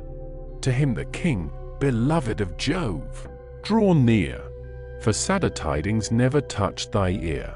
Thy eyes have witnessed what a fatal turn, how Iliad triumphs, and the Achaeans mourn. This is not all, Patroclus, on the shore, now pale and dead, shall succor Greece no more. Fly to the fleet, this instant fly, and tell the sad Achilles how his loved one fell. He too may haste the naked course to gain. The arms are Hector's, who despoiled the slain. The youthful warrior heard with silent woe. From his fair eyes the tears began to flow. Big with the mighty grief, he strove to say what sorrow dictates, but no word found way. To brave Laodocus his arms he flung, who, near him wheeling, drove his steeds along. Then ran the mournful message to impart. With tearful eyes, and with dejected heart, swift fled the youth, nor Menelaus stands, though sore distressed, to aid the Pylian bands. But bids bold Thrasymed those troops sustain. Himself returns to his Patroclus slain. Gone is Antilochus, the hero said. But hope not, warriors, for Achilles' aid. Though fierce his rage, unbounded be his woe. Unarmed, he fights not with the Trojan foe. 'Tis in our hands alone our hopes remain. 'Tis our own vigor must the dead regain, and save ourselves, while with impetuous hate Troy pours along, and this way rolls our fate. 'Tis well, said Ajax, be it then thy care, with Merian's aid, the weighty course to rear. Myself and my bold brother will sustain the shock of Hector and his charging train. Nor fear we armies, fighting side by side. What Troy can dare, we have already tried, have tried it, and have stood. The hero said. High from the ground the warriors heave the dead. A general clamor rises at the sight. Loud shout the Trojans, and renew the fight. Not fiercer rush along the gloomy wood, with rage insatiate, and with thirst of blood. Voracious hounds, that many a length before, their furious hunters, drive the wounded boar. But if the savage turns his glaring eye, they howl aloof, and round the forest fly. Thus on retreating Greece the Trojans pour, wave their thick falchions, and their javelins shower. But Ajax turning, to their fears they yield. All pale they tremble and forsake the field. While thus aloft the hero's course they bear, behind them rages all the storm of war. Confusion, tumult, horror, o'er the throng of men, steeds, chariots, urge the rout along. Less fierce the winds with rising flames conspire to whelm some city under waves of fire. Now sink in gloomy clouds the proud abodes. Now crack the blazing temples of the gods. The rumbling torrent through the ruin rolls, and sheets of smoke mount heavy to the poles. The heroes sweat beneath their honored load, as when two mules, along the rugged road, from the steep mountain with exerted strength, drag some vast beam, or mast's unwieldy length. Inly they groan, big drops of sweat distill, the enormous timber lumbering down the hill. So these, behind, the bulk of Ajax stands, and breaks the torrent of the rushing bands.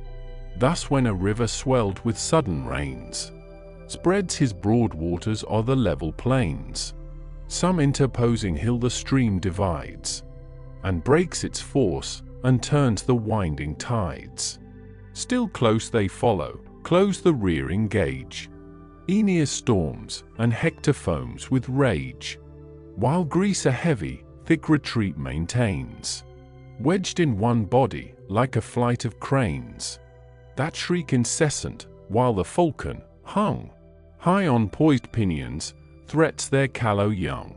So from the Trojan chiefs the Grecians fly, such the wild terror, and the mingled cry. Within, without the trench, and all the way, strode in bright heaps, their arms and armor lay. Such horror Jove impressed, yet still proceeds the work of death, and still the battle bleeds. Illustration, Vulcan from an antique gem. Book 18. Argument.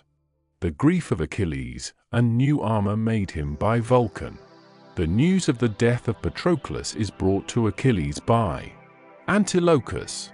Thetis, hearing his lamentations, comes with all her sea nymphs to comfort him. The speeches of the mother and son on this occasion. Iris appears to Achilles by the command of Juno, and orders him to show himself at the head of the entrenchments. The sight of him turns the fortunes of the day, and the body of Patroclus is carried off by the Greeks. The Trojans call a council, where Hector and Polydamas disagree in their opinions, but the advice of the former prevails, to remain encamped in the field. The grief of Achilles over the body of Patroclus. Thetis goes to the palace of Vulcan to obtain new arms for her son. The description of the wonderful works of Vulcan, and, lastly, that noble one of the shield of Achilles. The latter part of the 29th day, and the night ensuing, take up this book. The scene is at Achilles' tent on the seashore, from whence it changes to the palace of Vulcan. Thus like the rage of fire the combat burns, 250. And now it rises, now it sinks by turns. Meanwhile, where Hellespont's broad waters flow, stood Nestor's son, the messenger of woe. There sat Achilles, shaded by his sails, on hoisted yards extended to the gales. Pensive he sat, for all that fate designed rose in sad prospect to his boding mind. Thus to his soul he said, "Ah, what constrains the Greeks, late victors, now to quit the plains? Is this the day which heaven so long ago ordained to sink me with the weight of woe?" So that he's warned winking Smiley when by a Trojan hand the bravest of the Myrmidonian band should lose the light. Fulfilled is that decree, fallen is the warrior, and Patroclus he. In vain I charged him soon to quit the plain, and warned to shun Hectorian force in vain. Thus while he thinks, Antilochus appears, and tells the melancholy tale with tears. "Sad tidings, son of Peleus, thou must hear, and wretched I, the unwilling messenger. Dead is Patroclus, for his course they fight, his naked corse, his arms are Hector's right." A sudden horror shot through all the chief, and wrapped his senses in the cloud of grief. Cast on the ground, with furious hands he spread the scorching ashes o'er his graceful head, his purple garments and his golden hairs. Those he deforms with dust, and these he tears. On the hard soil his groaning breast he threw, and rolled and grovelled, as to earth he grew. The virgin captives, with disordered charms, won by his own, or by Patroclus' arms, rushed from their tents with cries, and gathering round, beat their white breasts, and fainted on the ground. While Nestor's son sustains a manlier part, and mourns the warrior with a warrior's heart, hangs on his arms, amidst his frantic woe, and oft prevents the meditated blow. Far in the deep abysses of the main, 251, with hoary Nereus, and the watery train, the mother goddess from her crystal throne, heard his loud cries, and answered groan for groan. The circling Nereids with their mistress weep, and all the sea-green sisters of the deep. Talia, Glauce, every watery name, Nicaea mild, and silver Spio came. Cymotho and Cymodos were nigh, and the blue languish of soft Alia's eye. Their locks Actia and Limnoria rear. Then Prota, Doris, Panopea appear, Thoa, Pharusa, Doto, Melita, Agave gentle, and Amphitho gay. Next Callianira, Callianassa show. Their sister looks, Dexamine the slow, and swift Dynamine now cut the tides. Aera now the verdant wave divides. Nemertes with Apsudes lifts the head. Bright Galatea quits her pearly bed. These Erythea, Clymene, attend. Mera, Amphinome, the train extend, and black Janira, and Janassa fair, and Amathea with her amber hair. All these, and all that deep in ocean held, their sacred seats, the glimmering grotto filled. Each beat her ivory breast with silent woe, till Thetis' sorrows thus began to flow.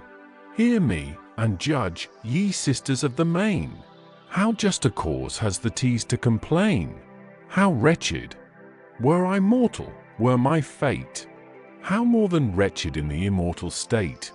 Sprung from my bed a godlike hero came, the bravest far that ever bore the name. Like some fair olive, by my careful hand, he grew, he flourished and adorned the land. To Troy I sent him, but the fates ordain he never, never must return again. So short a space the light of heaven to view, so short, alas, and filled with anguish too. Hear how his sorrows echo through the shore. I cannot ease them, but I must deplore. I go at least to bear a tender part, and mourn my loved one with a mother's heart. She said, and left the caverns of the main, all bathed in tears, the melancholy train. Attend her way, wide opening part the tides, while the long pomp the silver wave divides. Approaching now, they touch the Trojan land. Then, 2 by 2, ascended up the strand, the immortal mother, standing close beside. Her mournful offspring, to his sighs replied. Along the coast their mingled clamours ran, and thus the silver-footed dame began. Why mourns my son? Thy late preferred request the god has granted, and the Greeks distressed. Why mourns my son? Thy anguish let me share. Reveal the cause, and trust a parent's care. He, deeply groaning, to this cureless grief, not even the thunderer's favour brings relief. Patroclus, say, goddess, can I boast a pleasure now? Revenge itself is lost. Patroclus, loved of all my martial train, beyond mankind, beyond myself is slain. Lost are those arms the gods themselves bestowed. On Peleus, Hector bears the glorious load. Cursed be that day, when all the powers above thy charms submitted to a mortal love. O hadst thou still, a sister of the main, pursued the pleasures of the watery reign, and happier Peleus, less ambitious, led a mortal beauty to his equal bed, ere the sad fruit of thy unhappy womb had caused such sorrows past, and woes to come. For soon, alas, that wretched offspring slain, new woes, new sorrows, shall create again. 'Tis not in fate the alternate now to give. Patroclus dead, Achilles hates to live. Let me revenge it on proud Hector's heart. Let his last spirit smoke upon my dart. On these conditions will I breathe, till then I blush to walk among the race of men. A flood of tears, at this, the goddess shed. Ah, then, I see thee dying, see thee dead. When Hector falls, thou diest. Let Hector die, and let me fall. Achilles made reply. Far lies Patroclus from his native plain. He fell, and falling, wished my aid in vain. Ah, then, since from this miserable day I cast all hope of my return away, since, unrevenged, 100 ghosts demand the fate of Hector from Achilles' hand, since here, for brutal courage far renowned, I live an idle burden to the ground. Others in council famed for nobler skill, more useful to preserve than I to kill. Let me, but oh, ye gracious powers above, wrath and revenge from men and gods remove. Far, far too dear to every mortal breast, sweet to the soul as honey to the taste, gathering like vapors of a noxious kind, from fiery blood and darkening all the mind. Me Agamemnon urged to deadly hate. 'Tis past, I quell it, I resign to fate. Yes, I will meet the murderer of my friend, or, if the gods ordain it, meet my end. The stroke of fate the strongest cannot shun. The great Alcides, Jove's unequalled son, to Juno's hate at length resigned his breath, and sunk the victim of all-conquering death. So shall Achilles fall, stretched pale and dead. No more the Grecian hope, or Trojan dread. Let me, this instant, rush into the fields, and reap what glory life's short harvest yields. Shall I not force some widowed dame to tear, with frantic hands, her long dishevelled hair? Shall I not force her breast to heave with sighs, and the soft tears to trickle from her eyes? Yes, I shall give the fair those mournful charms. In vain you hold me, hence! My arms! My arms! Soon shall the sanguine torrent spread so wide, that all shall know Achilles swells the tide. My son, Coeulian, the tease made reply, to fate submitting with a secret sigh. The host to succor, and thy friends to save, is worthy thee, the duty of the brave. But canst thou, naked, issue to the plains? Thy radiant arms the Trojan foe detains. Insulting Hector bears the spoils on high, but vainly glories, for his fate is nigh. Yet a while thy generous ardour stay, assured, I meet thee at the dawn of day, charged with refulgent arms, a glorious load. Vulcanian arms, the labour of a god. Then turning to the daughters of the main, the goddess thus dismissed her azure train. Ye sister Nereids, to your deeps descend. Haste, and our father's sacred seat attend. I go to find the architect divine, where vast Olympus' starry summits shine. So tell our hoary sire, this charge she gave. The sea-green sisters plunge beneath the wave. The Thetis once more ascends the blessed abodes, and treads the brazen threshold of the gods. Illustration, Thetis ordering the Nereids to descend into the sea. And now the Greeks from furious Hector's force, urged to broad Hellespont their headlong course. Nor yet their chief's Patroclus body bore, safe through the tempest to the tented shore. The horse, the foot, with equal fury joined, poured on the rear, and thundered close behind. And like a flame through fields of ripened corn, the rage of Hector o'er the ranks was borne. Thrice the slain hero by the foot he drew, thrice to the skies the Trojan clamours flew, as oft the Ajaces his assault sustain.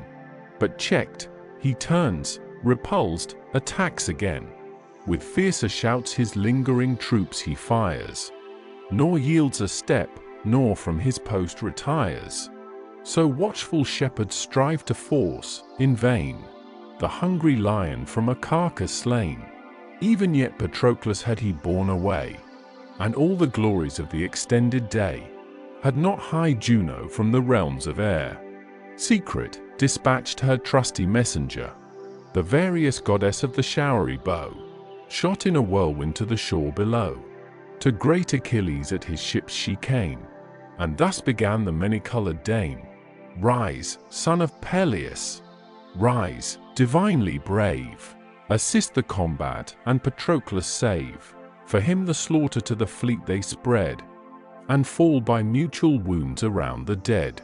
To drag him back to Troy the foe contends, nor with his death the rage of Hector ends. A prey to dogs he dooms the course to lie, and marks the place to fix his head on high. Rise, and prevent, if yet you think of fame, thy friend's disgrace, thy own eternal shame. Who sends thee, goddess, from the ethereal skies? Achilles thus, and Iris thus replies, I come, Pelides, from the queen of Jove, the immortal empress of the realms above, unknown to him who sits remote on high, unknown to all the synod of the sky. Thou comest in vain, he cries, with fury warmed. Arms I have none, and can I fight unarmed? Unwilling as I am, of force I stay, till the Theses bring me at the dawn of day.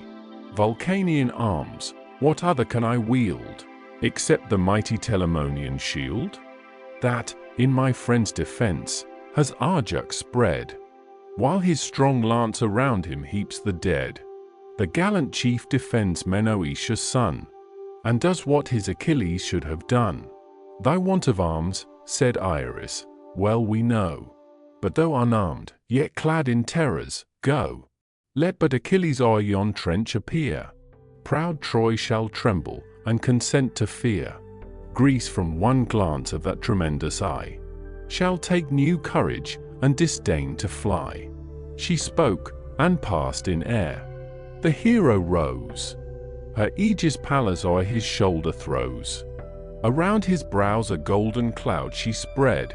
A stream of glory flamed above his head, as when from some beleaguered town arise the smokes, high curling to the shaded skies, seen from some island, or the main afar, when men distressed hang out the sign of war winking smiley, soon as the sun in ocean hides his rays. Thick on the hills the flaming beacons blaze. With long projected beams the seas are bright, and heaven's high arch reflects the ruddy light. So from Achilles' head the splendors rise, reflecting blaze on blaze against the skies. Forth marched the chief, and distant from the crowd, high on the rampart raised his voice aloud. With her own shout Minerva swells the sound. Troy starts astonished, and the shores rebound, as the loud trumpet's brazen mouth from far, with shrilling clangor sounds the alarm of war. Struck from the walls, the echoes float on high, and the round bulwarks and thick towers reply. So high his brazen voice the hero reared. Hosts dropped their arms, and trembled as they heard. And back the chariots roll, and coursers bound, and steeds and men lie mingled on the ground. Aghast they see the living lightnings play, and turn their eyeballs from the flashing ray. Thrice from the trench his dreadful voice he raised, and thrice they fled, confounded and amazed. 12 in the tumult wedged, untimely rushed, on their own spears, by their own chariots crushed. While, shielded from the darts, the Greeks obtain the long-contended carcass of the slain.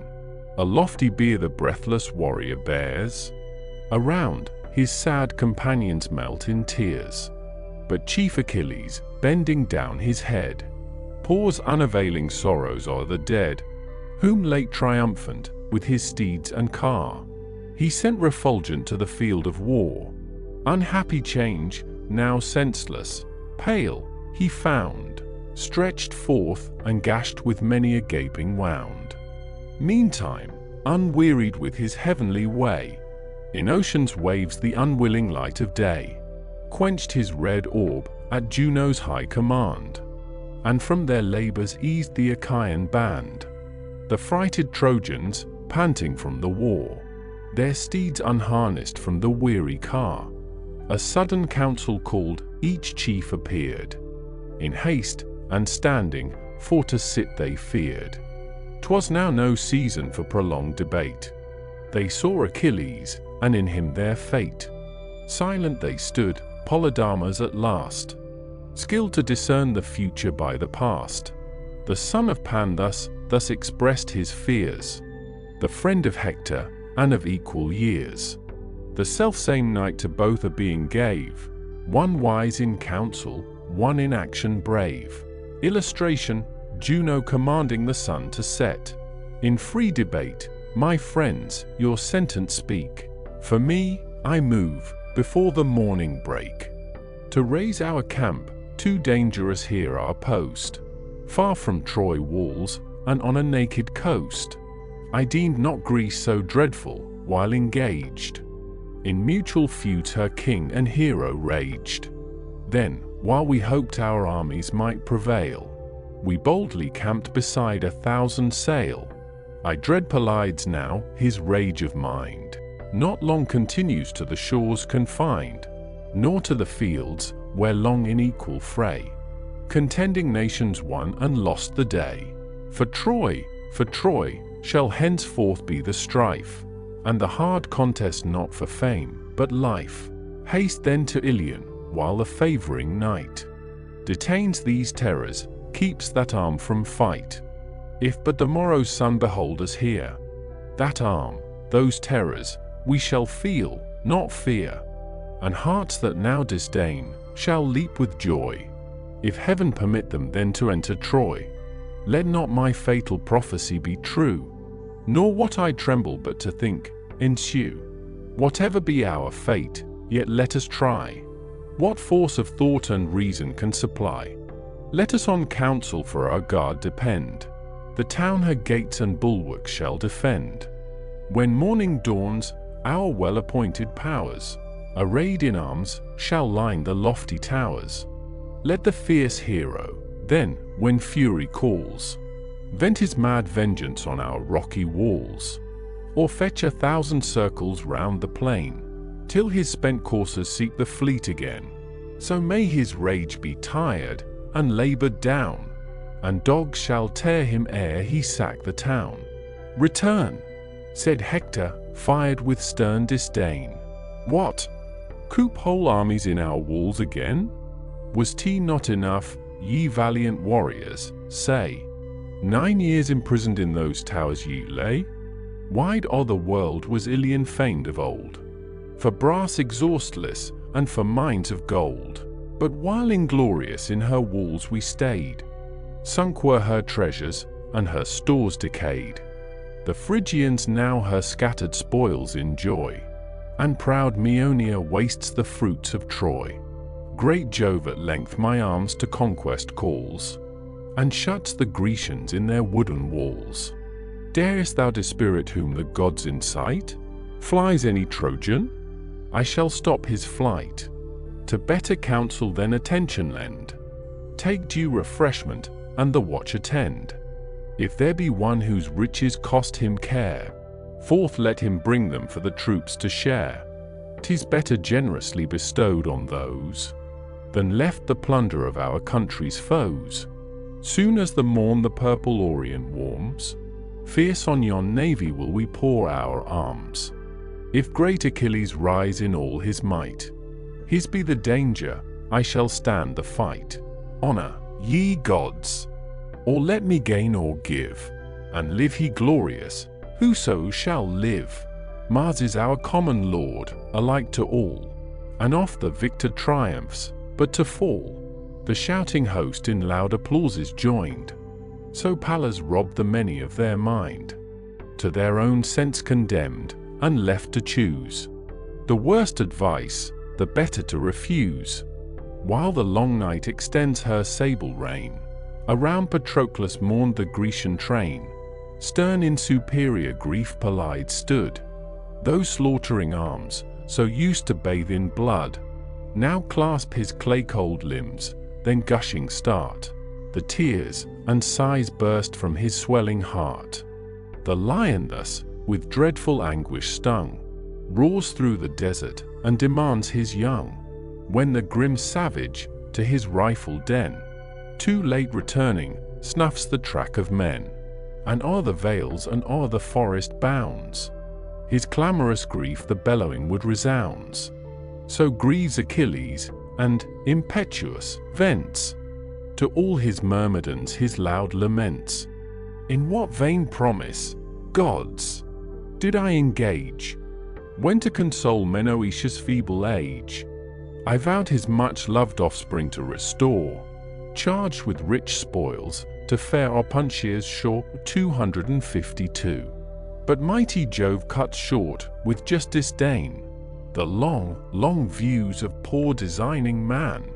One fate the warrior and the friend shall strike, and Troy's black sands must drink our blood alike. Me too a wretched mother shall deplore, an aged father never see me more. Yet, my Patroclus, yet a space I stay, then swift pursue thee on the darksome way. Ere thy dear relics in the grave are laid, shall Hector's head be offered to thy shade, that, with his arms, shall hang before thy shrine. And 12, the noblest of the Trojan line, sacred to vengeance, by this hand expire, their lives effused around thy flaming pyre. Thus let me lie till then, thus, closely pressed, bathe thy cold face, and sob upon thy breast, while Trojan captives hear thy mourners stay. Weep all the night and murmur all the day. Spoils of my arms, and thine, when, wasting wide, our swords kept time, and conquered side by side. He spoke, and bade the sad attendants round cleanse the pale corse, and wash each honoured wound. A massy cauldron of stupendous frame they brought, and placed it o'er the rising flame. Then heaped the lighted wood, the flame divides beneath the vase, and climbs around the sides. In its wide wound they pour the rushing stream, the boiling water bubbles to the brim. The body then they bathe with pious toil, embalm the wounds, anoint the limbs with oil. High on a bed of state extended laid, and decent covered with a linen shade. Last o'er the dead the milk-white veil they threw, that done, their sorrows and their sighs renew. Meanwhile to Juno, in the realms above, his wife and sister, spoke almighty Jove. At last thy will prevails, great Peleus' son. Rises in arms, such grace thy Greeks have won. Say, for I know not, is their race divine? And thou the mother of that martial line, what words are these? The imperial dame replies, while anger flashed from her majestic eyes. Succor like this a mortal arm might lend, and such success mere human wit attend.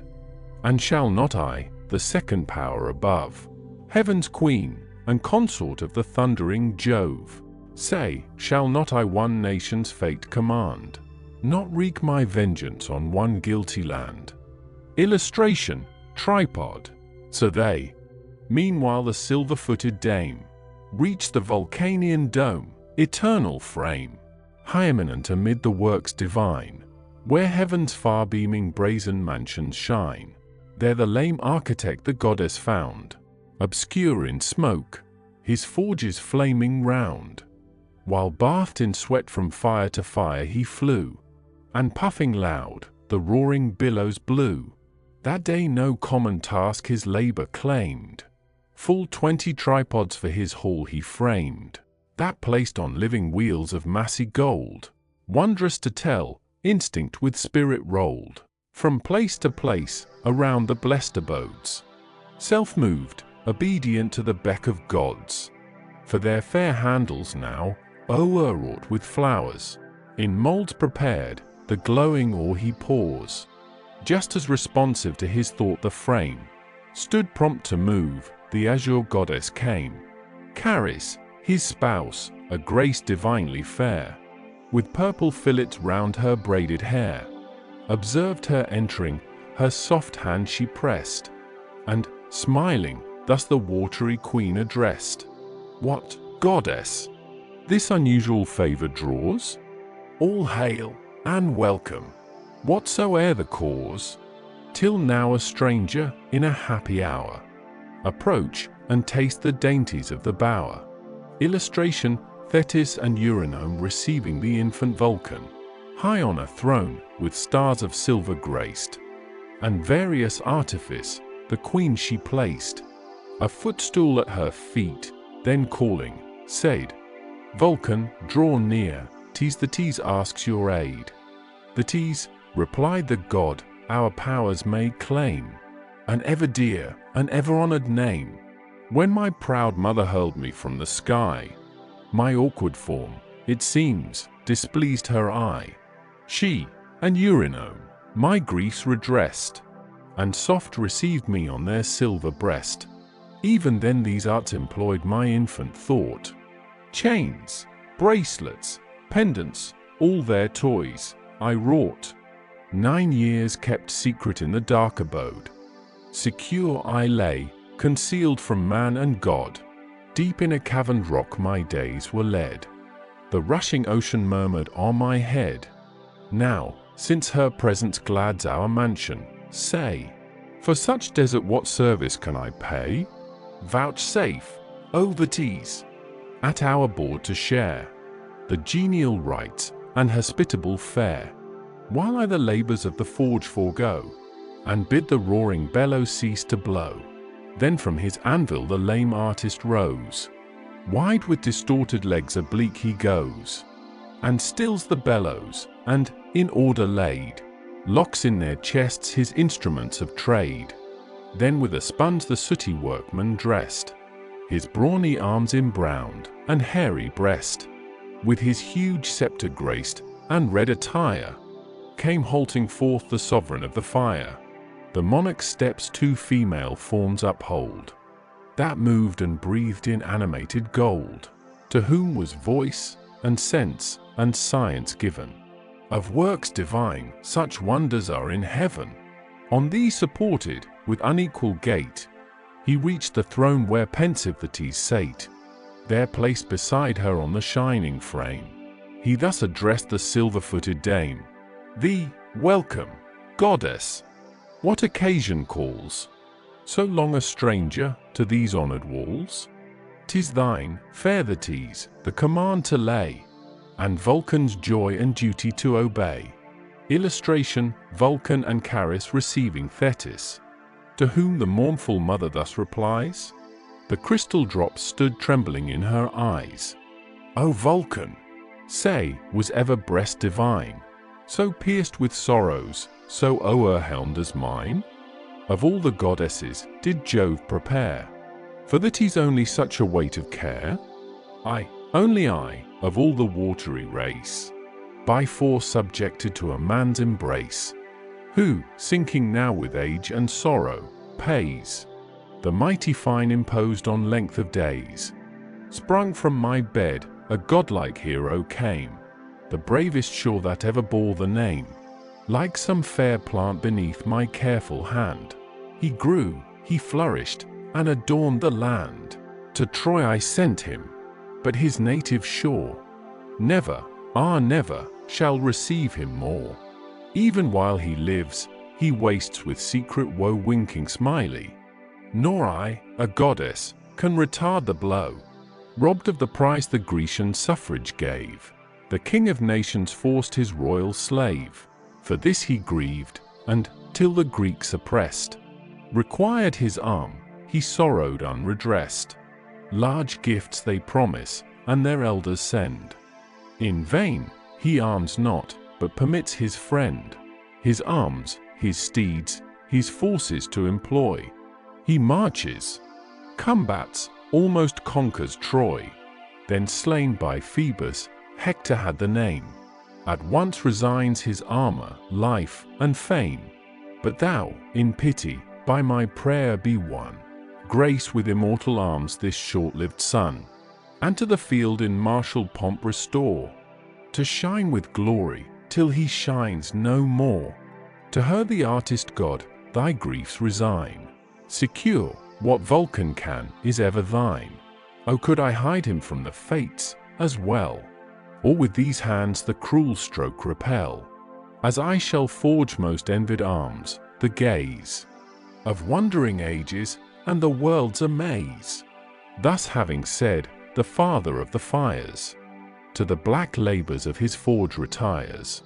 Soon as he bade them blow, the bellows turned their iron mouths, and where the furnace burned, resounding breathed, at once the blast expires, and 20 forges catch at once the fires. Just as the god directs, now loud, now low, they raise a tempest, or they gently blow. In hissing flames huge silver bars are rolled, and stubborn brass, and tin, and solid gold. Before, deep fixed, the eternal anvils stand. The ponderous hammer loads his better hand.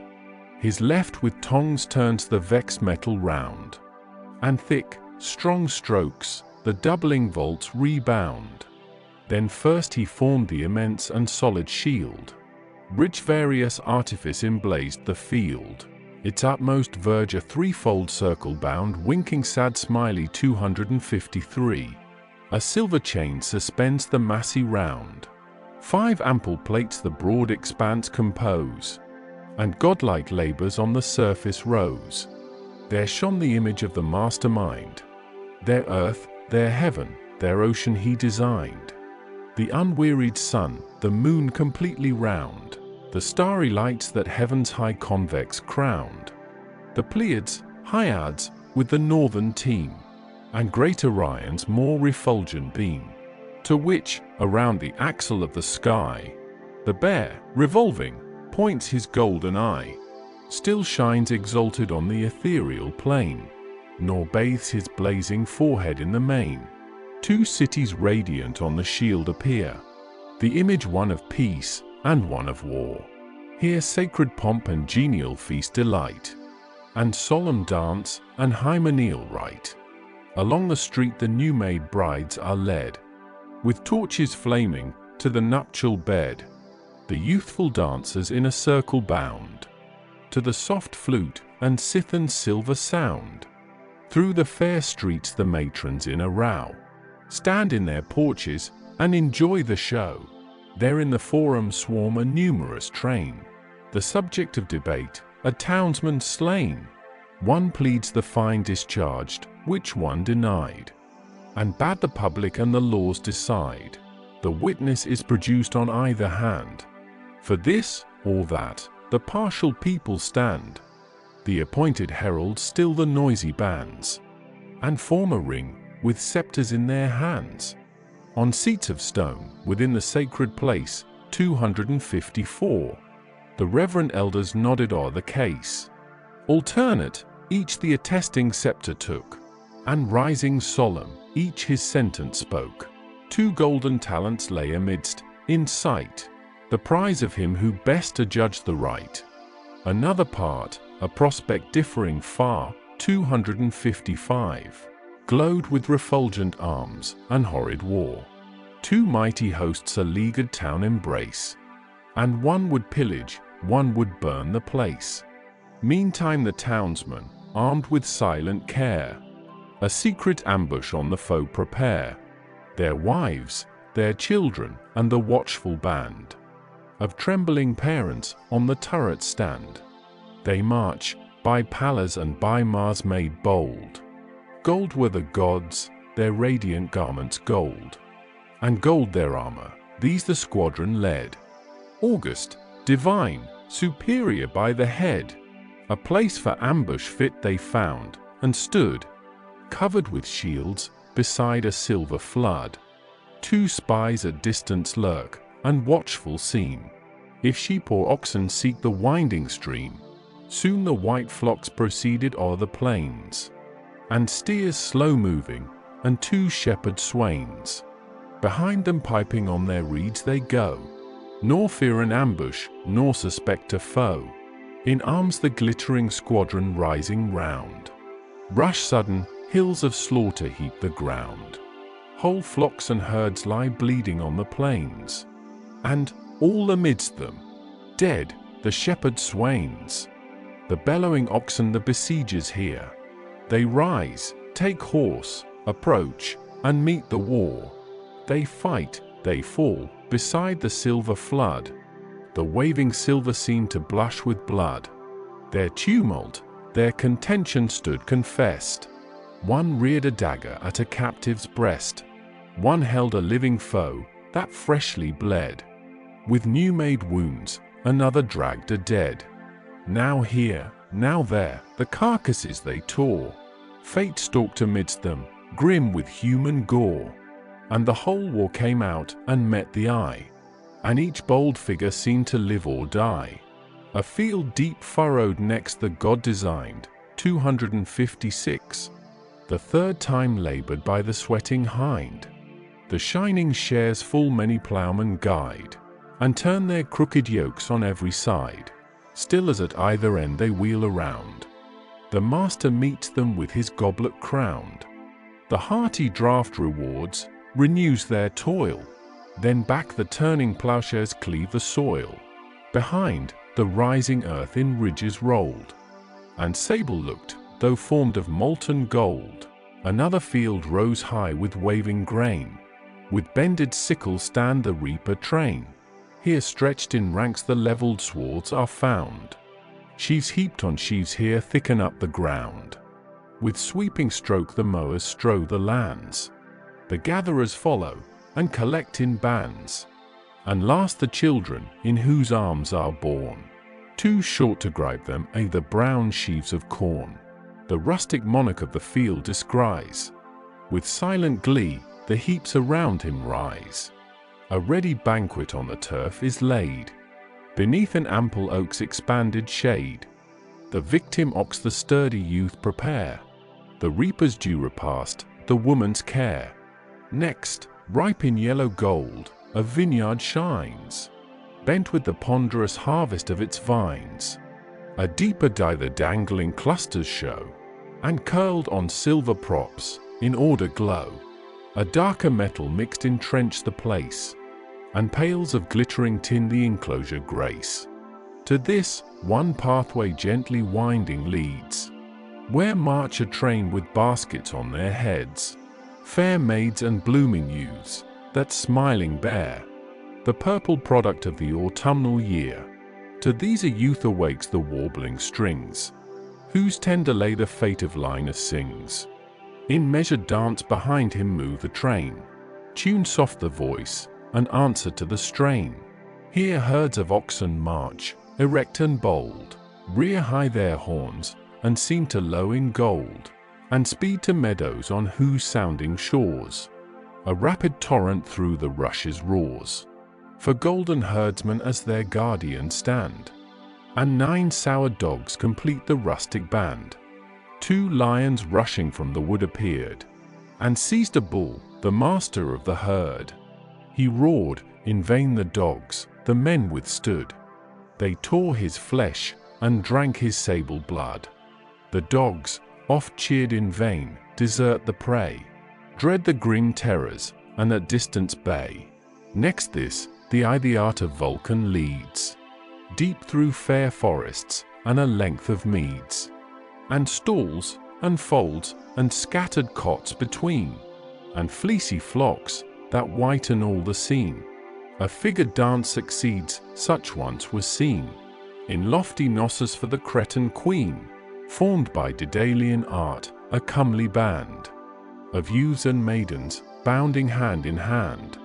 The maids in soft simars of linen dressed, the youths all graceful in the glossy vest. Of those the locks with flowery wreath enrolled, of these the sides adorned with swords of gold, that glittering gay, from silver belts depend. Now all at once they rise, at once descend, with well-taught feet, now shape in oblique ways, confusedly regular, the moving maze. Now forth at once, too swift for sight, they spring, and undistinguished blend the flying ring. So whirls a wheel, in giddy circle tossed, and, rapid as it runs, the single spokes are lost. The gazing multitudes admire around, 2 active tumblers in the center bound. Now high, now low, their pliant limbs they bend, and general songs the sprightly revel end. Thus the broad shield complete the artist crowned, with his last hand, and poured the ocean round. In living silver seemed the waves to roll, and beat the buckler's verge, and bound the whole. This done, whate'er a warrior's use requires, he forged the cuirass that outshone the fires, the greaves of ductile tin, the helm impressed with various sculpture, and the golden crest. At Thetis' feet the finished labor lay. She, as a falcon cuts the aerial way, swift from Olympus' snowy summit flies, and bears the blazing present through the skies. 257. Book 19. Argument. The reconciliation of Achilles and Agamemnon. Thetis brings to her son the armor made by Vulcan. She preserves the body of his friend from corruption, and commands him to assemble the army to declare his resentment at an end. Agamemnon and Achilles are solemnly reconciled. The speeches, presents, and ceremonies on that occasion. Achilles is with great difficulty persuaded to refrain from the battle till the troops have refreshed themselves by the advice of Ulysses. The presents are conveyed to the tent of Achilles, where Briseis laments over the body of Patroclus. The hero obstinately refuses all repast, and gives himself up to lamentations for his friend. Minerva descends to strengthen him, by the order of Jupiter. He arms for the fight, his appearance described. He addresses himself to his horses and reproaches them with the death of Patroclus. One of them is miraculously endued with voice and inspired to prophesy his fate, but the hero, not astonished by that prodigy, rushes with fury to the combat. The 30th day. The scene is on the seashore. Soon as Aurora heaved her orient head above the waves that blushed with early red, with newborn day to gladden mortal sight, and gild the courts of heaven with sacred light, the immortal arms the goddess mother bears. Swift to her son she finds in tears, stretched o'er Patroclus' course, while all the rest their sovereign sorrows in their own expressed.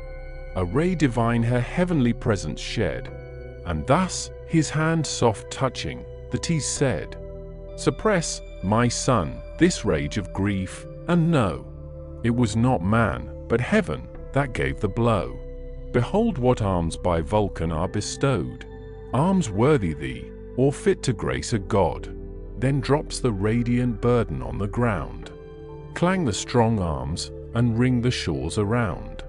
Back shrink the Myrmidons with dread surprise, and from the broad effulgence turn their eyes. Unmoved the hero kindles at the show, and feels with rage divine his bosom glow. From his fierce eyeballs living flames expire, and flash incessant like a stream of fire. He turns the radiant gift, and feeds his mind on all the immortal artist had designed. "Goddess," he cried, "these glorious arms, that shine with matchless art, confess the hand divine. Now to the bloody battle let me bend. But the relics of my slaughtered friend, in those wide wounds through which his spirit fled, shall flies and worms obscene pollute the dead? That unavailing care be laid aside." The azure goddess to her son replied, "Whole years untouched, uninjured shall remain, fresh as in life, the carcass of the slain. But go, Achilles, as affairs require, before the Grecian peers renounce thine ire. Then uncontrolled in boundless war engage, and heaven with strength supply the mighty rage." Illustration: Thetis bringing the armor to Achilles. Then in the nostrils of the slain she poured nectarous drops, and rich ambrosia showered o'er all the course. The flies forbid their prey, untouched it rests, and sacred from decay. Achilles to the strand obedient went, the shores resounded with the voice he sent.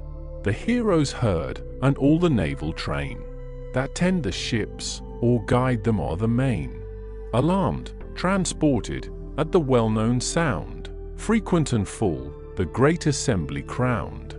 Studious to see the terror of the plain, long lost to battle, shine in arms again. Tydides and Ulysses first appear, lame with their wounds, and leaning on the spear. These on the sacred seats of council placed. The king of men, Atrides, came the last. He too sore wounded by Agenor's son. Achilles, rising in the midst, begun, "O monarch, better far had been the fate of thee, of me, of all the Grecian state, if, ere the day when by mad passion swayed, rash we contended for the black-eyed maid, preventing Jen had dispatched her dart, and shot the shining mischief to the heart. Then many a hero had not pressed the shore, nor Troy's glad fields been fattened with our gore. Long, long shall Greece the woes we caused bewail, and sad posterity repeat the tale. But this, no more the subject of debate, is past, forgotten, and resigned to fate. Why should, alas, a mortal man, as I, burn with a fury that can never die? Here then my anger ends, let war succeed, and even as Greece has bled, let Ilion bleed. Now call the hosts, and try if in our sight Troy yet shall dare to camp a second night. I deem their mightiest, when this arm he knows, shalt scape with transport, and with joy repose. He said his finished wrath with loud acclaim. The Greeks accept, and shout Pelides' name, when thus, not rising from his lofty throne, in state unmoved, the king of men begun.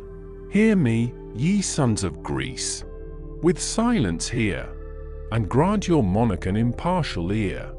Awhile your loud, untimely joy suspend, and let your rash, injurious clamours end. Unruly murmurs, or ill-timed applause, wrong the best speaker, and the justest cause. Nor charge on me, ye Greeks, the dire debate. No, angry Jove, and all-compelling fate, with fell airiness, urged my wrath that day, when from Achilles' arms I forced the prey. What then could I against the will of heaven? Not by myself, but vengeful ate driven. She, Jove's dread daughter, fated to infest the race of mortals, entered in my breast. Not on the ground that haughty fury treads, but prints her lofty footsteps on the heads of mighty men, inflicting as she goes long festering wounds, inextricable woes. Of old, she stalked amid the bright abodes, and Jove himself, the sire of men and gods, the world's great ruler, felt her venom dart, deceived by Juno's wiles and female art. For when Alcmena's 9 long months were run, and Jove expected his immortal son, to gods and goddesses the unruly joy he showed, and vaunted of his matchless boy. From us, he said, this day an infant springs, fated to rule, and born a king of kings. Saturnia asked an oath to vouch the truth, and fix dominion on the favored youth. The thunderer, unsuspicious of the fraud, pronounced those solemn words that bind a god. The joyful goddess, from Olympus' height, swift to Achaean Argos bent her flight. Scarce 7 moons gone, lay Sthenelus' wife. She pushed her lingering infant into life. Her charms Alcmena's coming labours stay, and stop the babe, just issuing to the day. Then bid Saturnius bear his oath in mind. A youth, said she, of Jove's immortal kind, is this day born. From Sthenelus he springs, and claims thy promise to be king of kings. Grief seized the thunderer, by his oath engaged. Stung to the soul, he sorrowed, and he raged. From his ambrosial head, where perched she sate, he snatched the fury goddess of debate. The dread, the irrevocable oath he swore, the immortal seat should ne'er behold her more, and whirled her headlong down, forever driven, from bright Olympus and the starry heaven. Thence on the nether world the fury fell, ordained with man's contentious race to dwell. Full oft the god his son's hard toils bemoaned, cursed the dire fury, and in secret groaned. 258. Even thus, like Jove himself, was I misled, while raging Hector heaped our camps with dead. What can the errors of my rage atone? My martial troops, my treasures are thy own. This instant from the navy shall be sent whate'er Ulysses promised at thy tent. But thou, appeased, propitious to our prayer, resume thy arms, and shine again in war. O King of nations, whose superior sway returns Achilles, all our hosts obey. To keep or send the presents be thy care. To us 'tis equal, all we ask is war. While yet we talk, or but an instant shun the fight, our glorious work remains undone. Let every Greek, who sees my spear confound the Trojan ranks, and deal destruction round. With emulation, what I act survey, and learn from thence the business of the day. The son of Peleus thus, and thus replies. The great in counsels, Ithacus the wise. Though, godlike, thou art by no toils oppressed. At least our armies claim repast and rest. Long and laborious must the combat be, when by the gods inspired, and led by thee. Strength is derived from spirits and from blood. and those augment by generous wine and food. What boastful son of war, without that stay, can last a hero through a single day? Courage may prompt, but ebbing out his strength, mere unsupported man must yield at length. Shrunk with dry famine, and with toils declined, the drooping body will desert the mind, but built anew with strength conferring fair. With limbs and soul untamed, he tires a war. Dismiss the people, then, and give command. With strong repast to hearten every band. But let the presents to Achilles made in full assembly of all Greece be laid. The king of men shall rise in public sight, and solemn swear, observant of the rite, that, spotless as she came, the maid removes, pure from his arms, and guiltless of his loves. That done, a sumptuous banquet shall be made, and the full price of injured honor paid. Stretch not henceforth, O prince, thy sovereign might, beyond the bounds of reason and of right.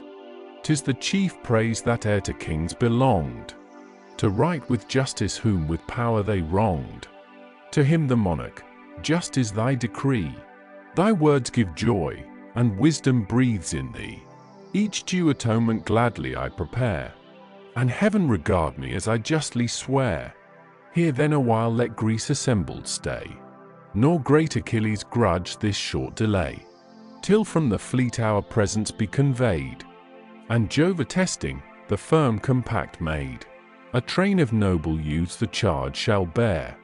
These to select, Ulysses, be thy care. In order ranked let all our gifts appear, and the fair train of captives close the rear. Talthybius shall the victim bore convey, sacred to Jove and yon bright orb of day. For this, the stern Aeacides replies, some less important season may suffice, when the stern fury of the war is o'er, and wrath, extinguished, burns my breast no more. By Hector slain, their faces to the sky, all grim with gaping wounds, our heroes lie. Those called to war, and might my voice incite. Now, this instant, shall commence the fight. Then, when the day's complete, let generous bowls and copious banquets glad your weary souls.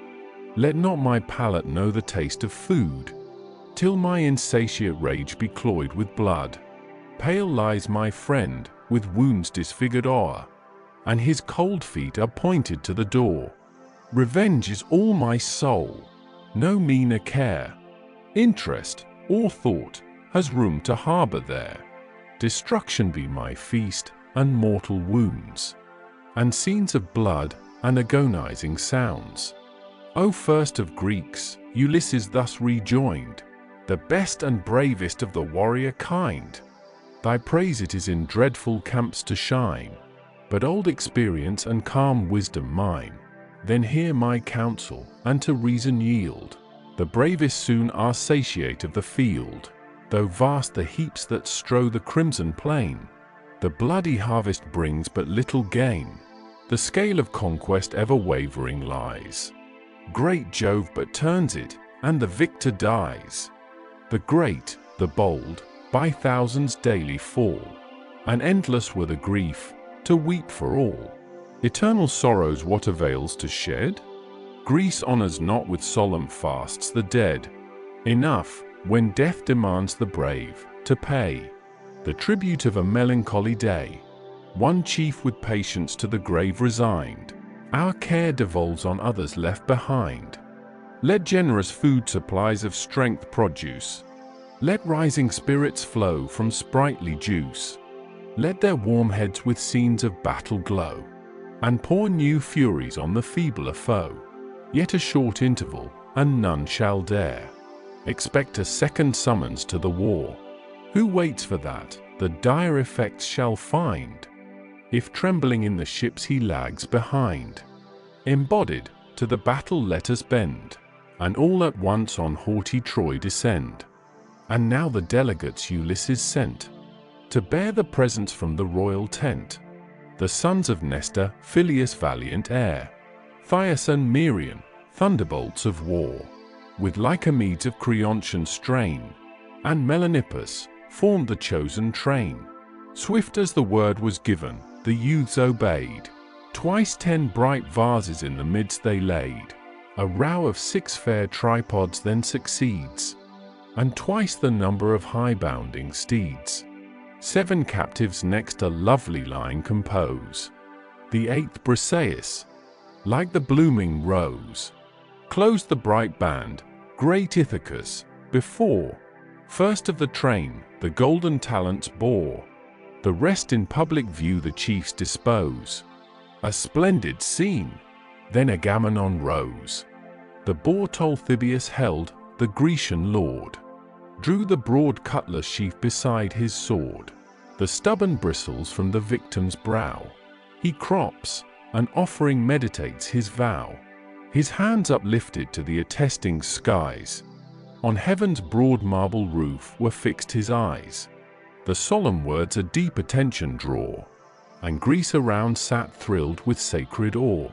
Witness thou first, thou greatest power above, all good, all wise, and all surveying Jove, and Mother Earth, and heaven's revolving light, and ye, fell furies of the realms of night, who rule the dead, and horrid woes prepare for perjured kings, and all who falsely swear.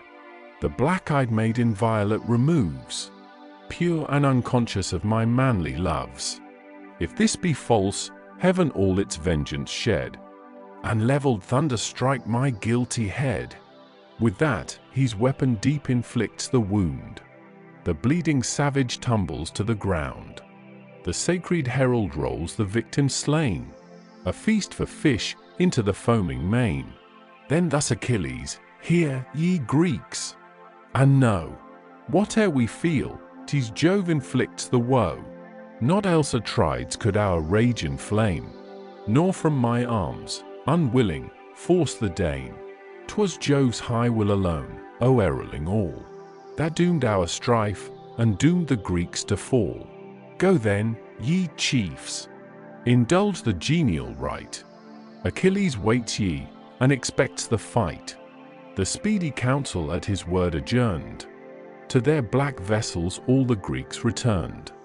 Achilles sought his tent, his train before, marched onward, bending with the gifts they bore. Those in the tents the squires industrious spread, the foaming coursers to the stalls they led. To their new seats the female captives move. Briseis, radiant as the queen of love, slow as she passed, beheld with sad survey, where, gashed with cruel wounds, Patroclus lay. Prone on the body fell the heavenly fair, beat her sad breast and tore her golden hair. All beautiful in grief, her humid eyes, shining with tears she lifts, and thus she cries, Ah, youth forever dear, forever kind, once tender friend of my distracted mind, I left thee fresh in life, in beauty gay, now find thee cold, inanimate clay. What woes my wretched race of life attend? Sorrows on sorrows, never doomed to end, the first loved consort of my virgin bed. Before these eyes in fatal battle bled, my 3 brave brothers in one mournful day, all trod the dark, irremediable way. Thy friendly hand uprid me from the plain, and dried my sorrows for a husband slain. Achilles' care you promised I should prove, the first, the dearest partner of his love, that rites divine should ratify the band, and make me empress in his native land. Accept these grateful tears, for thee they flow, for thee, that ever felt another's woe. Her sister captives echoed groan for groan, nor mourned Patroclus' fortunes, but their own. The leaders pressed the chief on every side, unmoved he heard them, and with sighs denied. If yet Achilles have a friend, whose care is bent to please him, this request forbear, till yonder sun descend, let me pay to grief and anguish one abstemious day. He spoke, and from the warriors turned his face, yet still the brother kings of Atreus' race Nestor, Idomeneus, Ulysses sage, and Phoenix strive to calm his grief and rage. His rage they calm not, nor his grief control. He groans, he raves, he sorrows from his soul. Thou too, Patroclus, thus his heart he vents. Once spread the inviting banquet in our tents. Thy sweet society, thy winning care, once stayed Achilles, rushing to the war. But now, alas, to death's cold arms resigned. What banquet but revenge can glad my mind? What greater sorrow could afflict my breast? What more if hoary Peleus were deceased? Who now, perhaps, in Tyre dreads to hear his son's sad fate, and drops a tender tear? What more? Should Neoptolemus the brave, my only offspring, sink into the grave? If yet that offspring lives, I distant far, of all neglectful, wage a hateful war. I could not this cruel stroke attend. Fate claimed Achilles, but might spare his friend. I hope Patroclus might survive, to rear my tender orphan with a parent's care. From Scyros I'll conduct him o'er the main, and glad his eyes with his paternal reign, the lofty palace, and the large domain. For Peleus breathes no more the vital air, or drags a wretched life of age and care. But till the news of my sad fate invades his hastening soul, and sinks him to the shades. Sighing he said, his grief the heroes joined. Each stole a tear for what he left behind. Their mingled grief the sire of heaven surveyed, and thus with pity to his blue-eyed maid: Is then Achilles now no more thy care? And dost thou thus desert the great in war? Lo, where yon sails their canvas wings extend, all comfortless he sits, and wails his friend, ere thirst and want his forces have oppressed. Haste and infuse ambrosia in his breast. He spoke, and sudden, at the word of Jove, shot the descending goddess from above. So swift through ether the shrill harpy springs, the wide air floating to her ample wings. To great Achilles she her flight addressed, and poured divine ambrosia in his breast. 259. With nectar sweet, refection of the gods. Then, swift ascending, sought the bright abodes. Now issued from the ships the warrior train, and like a deluge poured upon the plain, as when the piercing blasts of Boreas blow, and scatter o'er the fields the driving snow. From dusky clouds the fleecy winter flies, whose dazzling lustre whitens all the skies. So helms succeeding helms, so shields from shields, catch the quick beams, and brighten all the fields.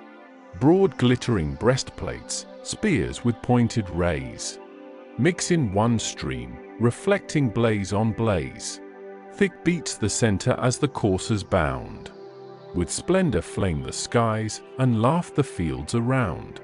Full in the midst, high towering o'er the rest, his limbs in arms divine Achilles dressed, arms which the Father of the Fire bestowed, forged on the eternal anvils of the god.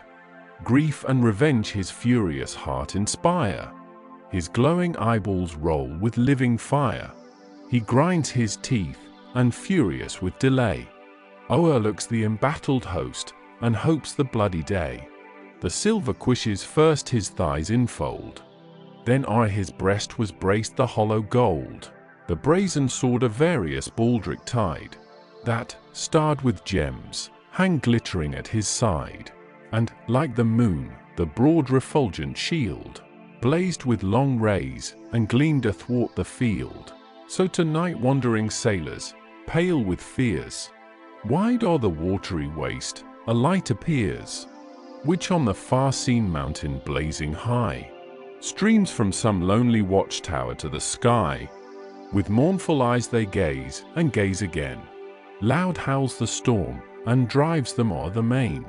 Next, his high head the helmet graced, behind, the sweepy crest hung floating in the wind, like the red star, that from his flaming hair shakes down diseases, pestilence, and war. So streamed the golden honors from his head, trembled the sparkling plumes, and the loose glories shed. The chief beholds himself with wondering eyes. His arms he poises, and his motions tries. Buoyed by some inward force, he seems to swim, and feels a pinion lifting every limb. And now he shakes his great paternal spear, ponderous and huge, which not a Greek could rear. From Pelion's cloudy top an ash entire, old Chiron felled, and shaped it for his sire. A spear which stern Achilles only wields, the death of heroes, and the dread of fields. Automedon and Alcimus prepare, the immortal coursers, and the radiant car. The silver traces sweeping at their side winking smiley, their fiery mouths resplendent bridles tied. The ivory-studded reins, returned behind, waved o'er their backs, and to the chariot joined. The charioteer then whirled the lash around, and swift ascended at one active bound, all bright in heavenly arms. Above his squire, Achilles mounts, and sets the field on fire. Not brighter Phoebus in the ethereal way, flames from his chariot, and restores the day. High o'er the host, all terrible he stands, and thunders to his steeds these dread commands. Xanthus and Balius, of Podarges strain, unless ye boast that heavenly race in vain, be swift, be mindful of the load ye bear, and learn to make your master more your care. Through falling squadrons bear my slaughtering sword, nor, as ye left Patroclus, leave your lord. The generous Xanthus, as the words he said, seemed sensible of woe, and drooped his head. Trembling he stood before the golden wain, and bowed to dust the honors of his manner. When, strange to tell, so Juno willed, he broke eternal silence, and portentous spoke. Achilles! Yes, this day at least we bear thy rage in safety through the files of war. But come it will, the fatal time must come. Not ours the fault, but God decrees thy doom. Not through our crime, or slowness in the course, fell thy Patroclus, but by heavenly force. The bright far-shooting God who gilds the day, confessed we saw him, tore his arms away. No, could our swiftness o'er the winds prevail, or beat the pinions of the western gale, all were in vain, the fates thy death demand, due to a mortal and immortal hand. Then ceased forever, by the Furies tied, his fateful voice. The intrepid chief replied, with unabated rage, so let it be. Portents and prodigies are lost on me. I know my fate, to die, to see no more my much-loved parents and my native shore. Enough, when heaven ordains, I sink in night. Now perish Troy, he said, and rushed to fight. Illustration, Hercules. Book XX. Argument, the battle of the gods, and the acts of Achilles. Jupiter, upon Achilles' return to the battle, calls a council of the gods, and permits them to assist either party. The terrors of the combat described, when the deities are engaged.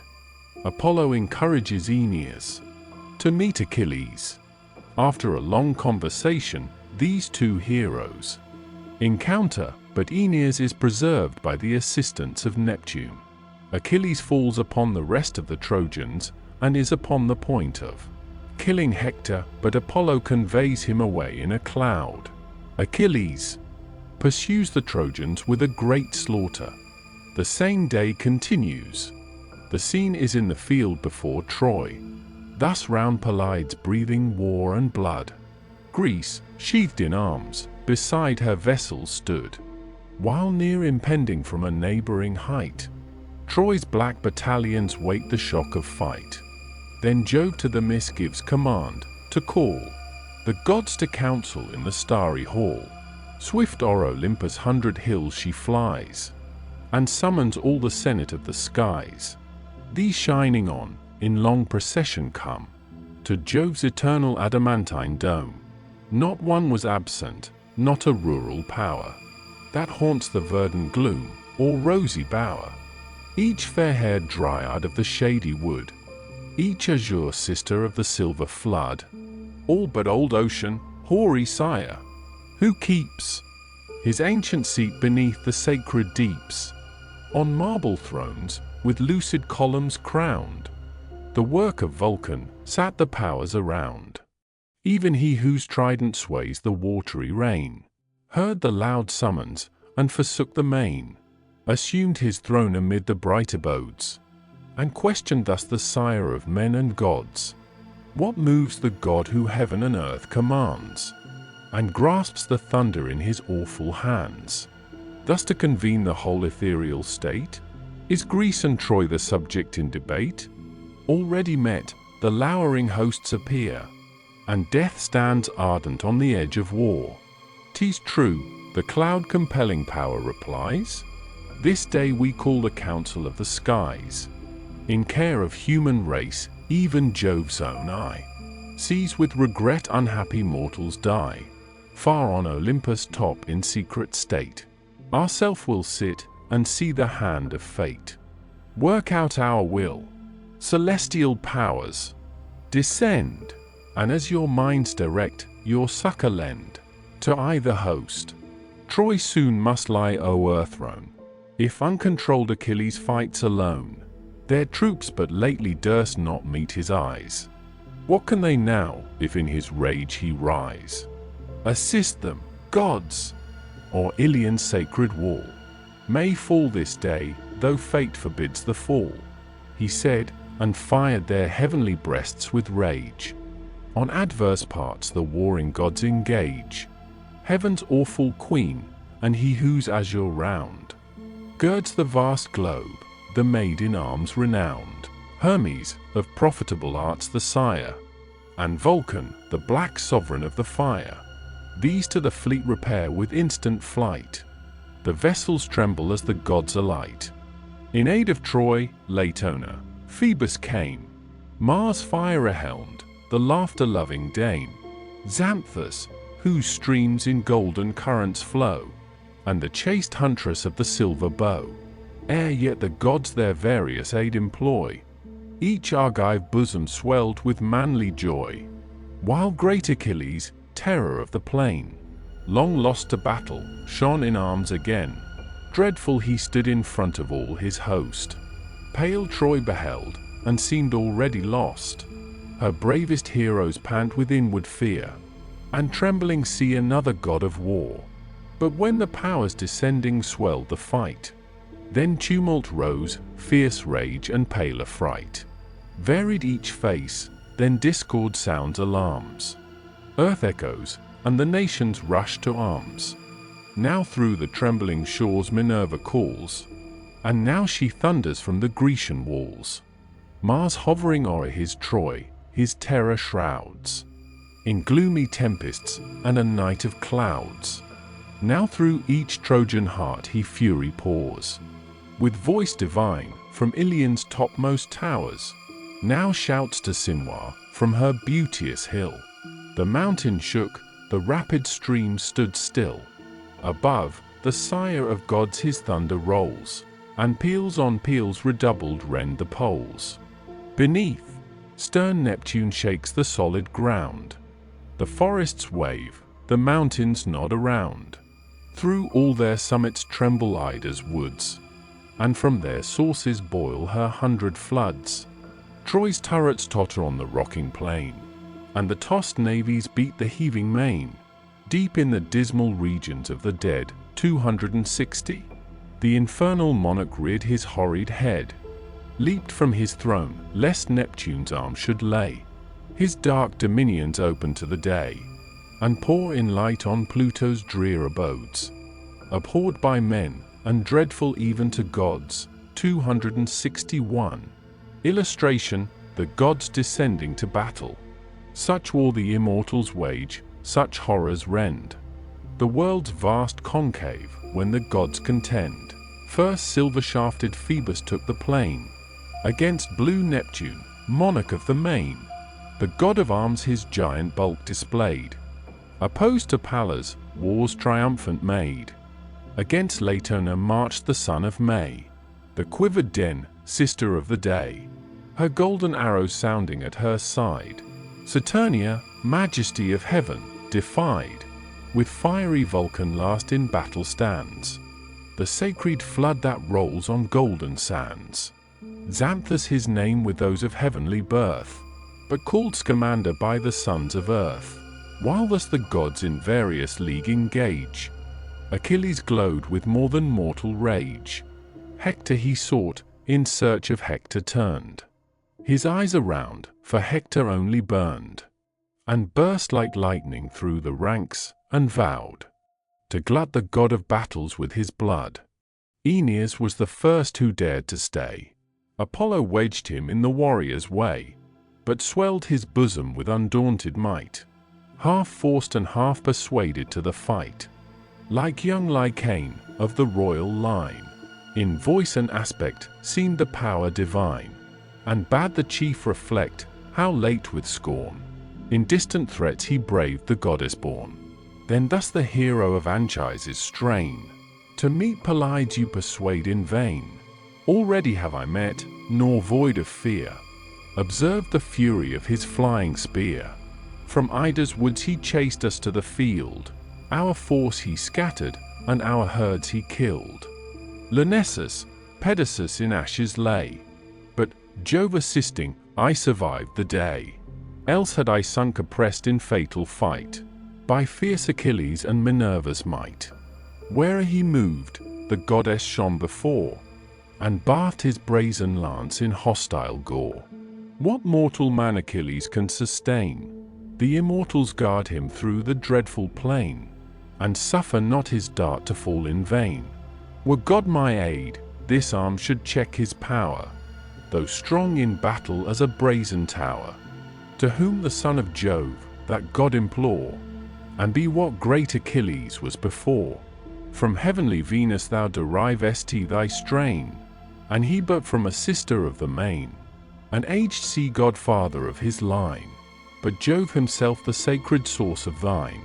Then lift thy weapon for a noble blow, nor fear the vaunting of a mortal foe. This said, and spirit breathed into his breast. Through the thick troops the emboldened hero pressed. His venturous act the white-armed queen surveyed, and thus, assembling all the powers, she said, Behold an action, gods, that claims your care. Lo, great Aeneas rushing to the war. Against Pelides he directs his course. Phoebus impels, and Phoebus gives him force. Restrain his bold career, at least, to attend. Our favoured hero, let some power descend, to guard his life, and add to his renown. We, the great armament of heaven, came down. Hereafter let him fall, as fate's design, that spun so short his life's illustrious line. Sad Smiley 262. But lest some adverse god now cross his way, give him to know what powers assist this day. For how shall mortal stand the dire alarms, when heaven's refulgent host appear in arms? 263. Thus she, and thus the god whose force can make the solid globe's eternal bases shake. Against the might of man, so feeble known, why should celestial powers exert their own? Suffice from yonder mount to view the scene, and leave to wall the fates of mortal men.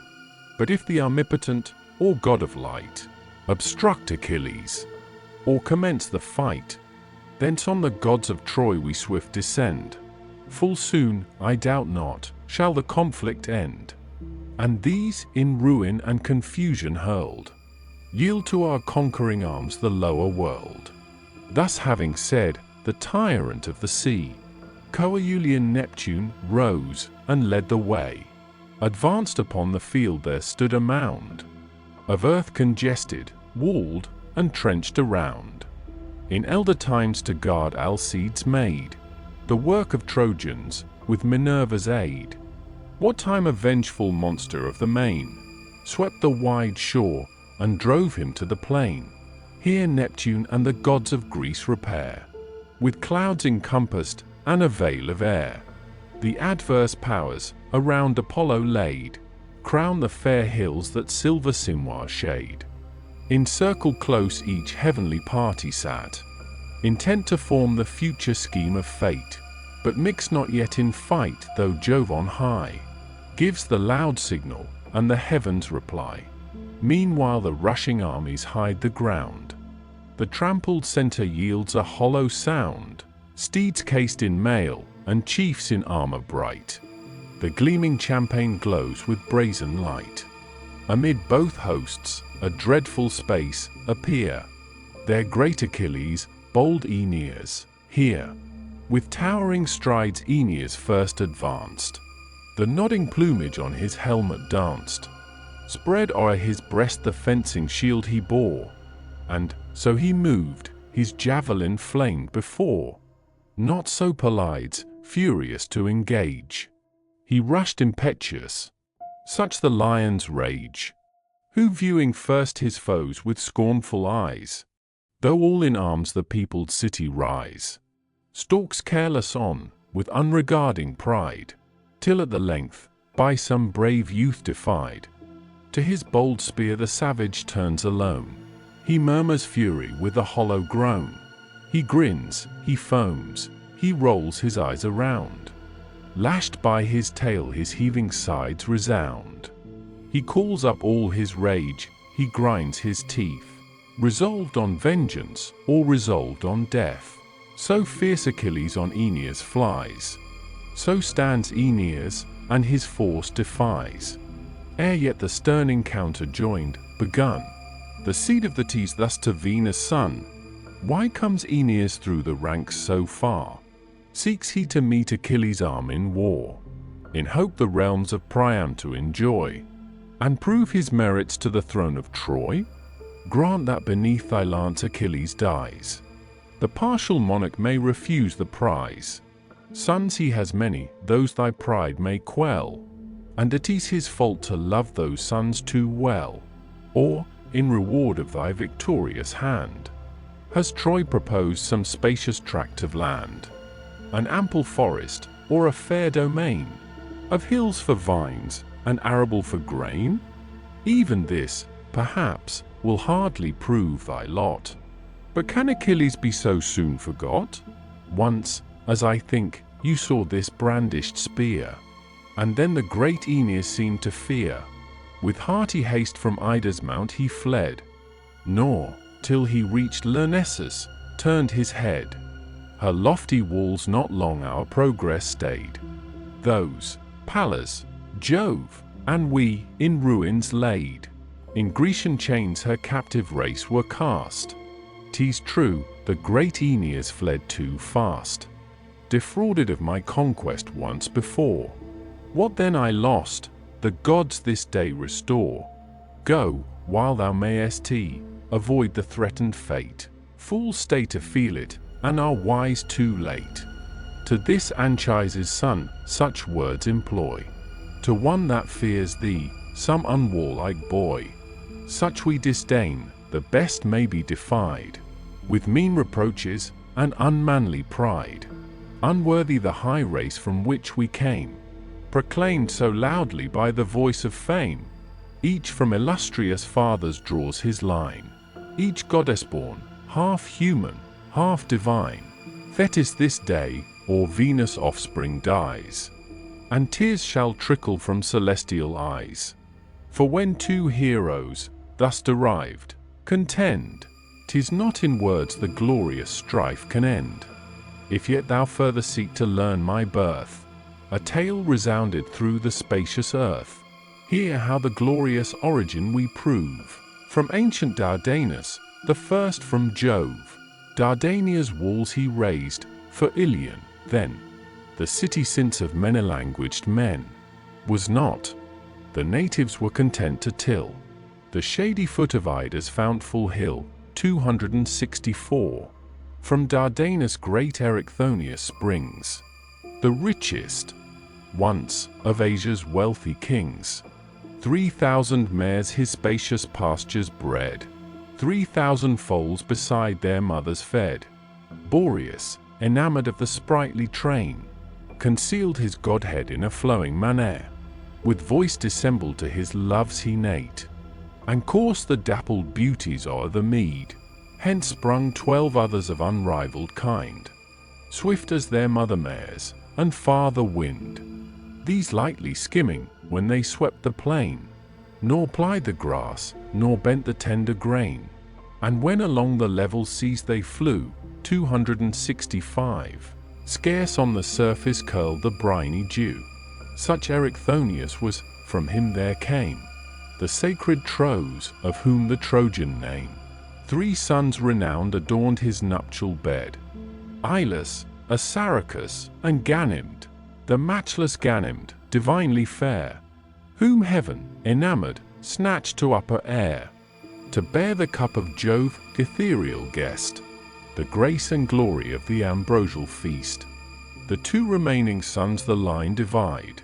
First rose Laomedon from Ilus' side, from him Tithonus, now in cares grown old, and Priam, blessed with Hector, brave and bold, Clitius and Lampus, ever-honored pair, and Hystation, thunderbolt of war. From great Assaracus sprang Capys, he begat Anchises, and Anchises me. Such is our race, 'tis fortune gives us birth, but Jove alone endues the soul with worth. He, source of power and might, with boundless sway, all human courage gives, or takes away. Long in the field of words we may contend, reproach is infinite and knows no end. Armed or with truth or falsehood, right or wrong, so voluble a weapon is the tongue. Wounded, we wound, and neither side can fail, for every man has equal strength to rail. Women alone, when in the streets they jar, perhaps excel us in this wordy war. Like us they stand, encompassed with the crowd, and vent their anger impotent and loud. Cease then, our business in the field of fight is not to question, but to prove our might. To all those insults thou hast offered here, receive this answer, 'tis my flying spear. He spoke, with all his force the javelin flung, fixed deep and loudly in the buckler rung. Far on his outstretched arm, Pelides held, to meet the thundering lance, his dreadful shield, that trembled as it stuck, nor void of fear, saw, ere it fell, the immeasurable spear. His fears were vain, impenetrable charms secured the temper of the ethereal arms. Through 2 strong plates the point its passage held, but stopped, and rested, by the 3rd repelled. 5 plates of various metal, various mould, composed the shield, of brass each outward fold, of tin each inward, and the middle gold. There stuck the lance. Then rising ere he threw, the forceful spear of great Achilles flew, and pierced the Dardan shield's extremest bound, where the shrill brass returned a sharper sound. Through the thin verge the Pelian weapon glides, and the slight covering of expanded hides.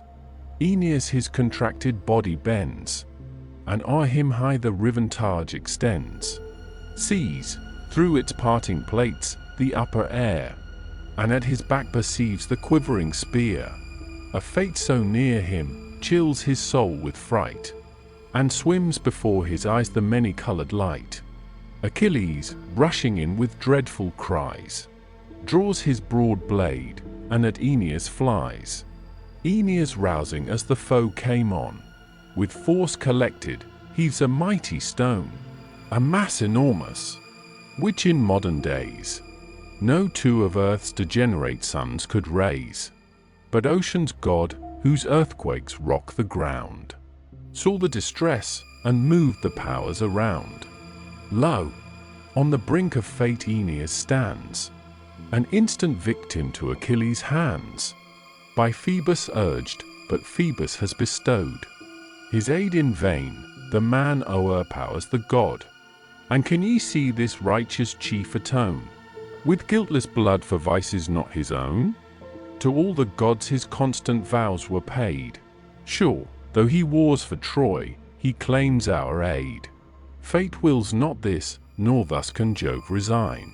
The future father of the Dardan line, sad smiley 266. The first great ancestor obtained his grace, and still his love descends on all the race. For Priam now, and Priam's faithless kind, at length are odious to the all-seeing mind. On great Aeneas shall devolve the reign, and sons succeeding sons the lasting line sustain. The great earth-shaker thus, to whom replies the imperial goddess with the radiant eyes. Good as he is, to immolate or spare the Dardan prince, O Neptune, be thy care. Pallas and I, by all that gods can bind, have sworn destruction to the Trojan kind, not even an instant to protract their fate, or save one member of the sinking state, till her last flame be quenched with her last gore, and even her crumbling ruins are no more. The king of ocean to the fight descends, through all the whistling darts his course he bends, swift interposed between the warrior flies, and casts thick darkness o'er Achilles' eyes. 267. From great Aeneas' shield the spear he drew, and at his master's feet the weapon threw. That done, with force divine he snatched on high the Dardan prince, and bore him through the sky, smooth gliding without step, above the heads of warring heroes, and of bounding steeds, till at the battle's utmost verge they light, where the slow Corcans close the rear of fight. The Godhead there his heavenly form confessed. With words like these the panting chief addressed, "What power, O Prince, with force inferior far, urged thee to meet Achilles' arm in war? Henceforth beware, nor antedate thy doom, defrauding fate of all thy fame to come. But when the day decreed, for come it must, shall lay this dreadful hero in the dust. Let then the furies of that arm be known. Secure no Grecian force transcends thy own." With that, he left him wondering as he lay. Then from Achilles chased the mist away, sudden, returning with a stream of light. The scene of war came rushing on his sight. Then thus, amazed, "What wonders strike my mind? My spear, that parted on the wings of wind, laid here before me, and the Dardan lord, that fell this instant, vanished from my sword. I thought alone with mortals to contend, but powers celestial sure this foe defend. Great as he is, our arms he scarce will try, content for once, with all his gods, to fly. Now then let others bleed." This said, aloud, he vents his fury and inflames the crowd. "O Greeks," he cries, and every rank alarms, "join battle, man to man, and arms to arms. 'Tis not in me, though favoured by the sky, to mow whole troops, and make whole armies fly. No god can singly such a host engage, not Mars himself, nor great Minerva's rage. But whatsoe'er Achilles can inspire, whate'er of active force, or acting fire, whate'er this heart can prompt, or hand obey, all Achilles, Greeks, is yours today. Through yon wide host this arm shall scatter fear, and thin the squadrons with my single spear." He said, nor less elate with martial joy. The godlike Hector warned the troops of Troy. "Trojans, to war! Think, Hector leads you on, nor dread the vaunts of Peleus' haughty son. Deeds must decide our fate. E'en these with words insult the brave, who tremble at their swords. The weakest atheist wretch all heaven defies, but shrinks and shudders when the thunder flies. Nor from yon boaster shall your chief retire, not though his heart were steel, his hands were fire. That fire, that steel, your Hector should withstand, and brave that vengeful heart, that dreadful hand." Thus, breathing rage through all, the hero said, A wood of lances rises round his head. Clamours on clamours tempest all the air. They join, they throng, they thicken to the war. But Phoebus warns him from high heaven to shun the single fight with Thetis' godlike son, more safe to combat in the mingled band, nor tempt too near the terrors of his hand. He hears, obedient to the god of light, and, plunged within the ranks, awaits the fight. Then fierce Achilles, shouting to the skies, on Troy's whole force with boundless fury flies. First falls Iphicyon at his army's head. Brave was the chief, and brave the host he led. From great Atrynteus he derived his blood. His mother was Aeneas, of the flood. Beneath the shades of Tmolus, crowned with snow, from Hyde's walls he ruled the lands below. Fierce as he springs, the sword his head divides. The parted visage falls on equal sides. With loud resounding arms he strikes the plain, while thus Achilles glories o'er the slain. Lie there, O Trinities! The Trojan earth receives thee dead, though Gygae boast thy birth. Those beauteous fields where Hyllus waves are rolled, and plenteous Hermus swells with tides of gold, are thine no more, the insulting hero said, and left him sleeping in eternal shade. The rolling wheels of Greece the body tore, and dashed their axles with no vulgar gore. Demoleon next, Antenor's offspring, laid, breathless in dust, the price of rashness paid. The impatient steel with full descending sway forced through his brazen helm its furious way. Resistless drove the battered skull before, and dashed and mingled all the brains with gore. This sees Hippodamas, and seized with fright, deserts his chariot for a swifter flight. The lance arrests him, an ignoble wound. The panting Trojan rivets to the ground. He groans away his soul, not louder roars. At Neptune's shrine on Hellas' high shores, the victim bull, the rocks rebellow round. An ocean listens to the grateful sound. Then fell on Polydor his vengeful rage, 268, the youngest hope of Priam's stooping age, whose feet for swiftness in the race surpassed. Of all his sons, the dearest, and the last. To the forbidden field he takes his flight, in the first folly of a youthful knight, to vaunt his swiftness wheels around the plain, but vaunts not long, with all his swiftness slain, struck where the crossing belts unite behind, and golden rings the double backplate joined. Forth through the navel burst the thrilling steel, and on his knees with piercing shrieks he fell. The rushing entrails poured upon the ground. His hands collect, and darkness wraps him round. When Hector viewed, all ghastly in his gore, thus sadly slain the unhappy Polydor, a cloud of sorrow overcast his sight. His soul no longer brooked the distant fight. Full in Achilles' dreadful front he came, and shook his javelin like a waving flame. The son of Peleus sees, with joy possessed, his heart high-bounding in his rising breast. And, lo! the man on whom black fates attend, the man that slew Achilles, is his friend. No more shall Hector's and Pelides' spear turn from each other in the walks of war. Then with revengeful eyes he scanned him o'er. Come, and receive thy fate. He spake no more. Hector, undaunted, thus such words employ. To one that dreads thee, some unwarlike boy, such we could give, defying and defied, mean intercourse of obloquy and pride. I know thy force to mine superior far, but heaven alone confers success in war. Mean as I am, the gods may guide my dart, and give it entrance in a braver heart.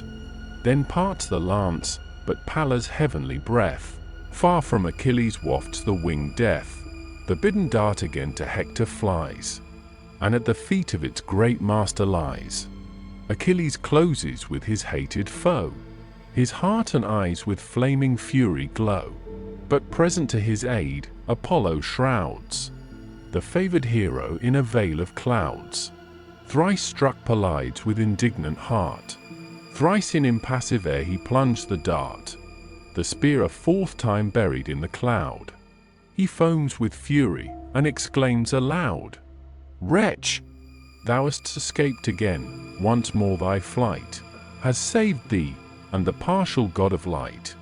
But long thou shalt not thy just fate withstand, if any power assist Achilles' hand. Fly then inglorious, but thy flight this day whole hecatombs of Trojan ghosts shall pay."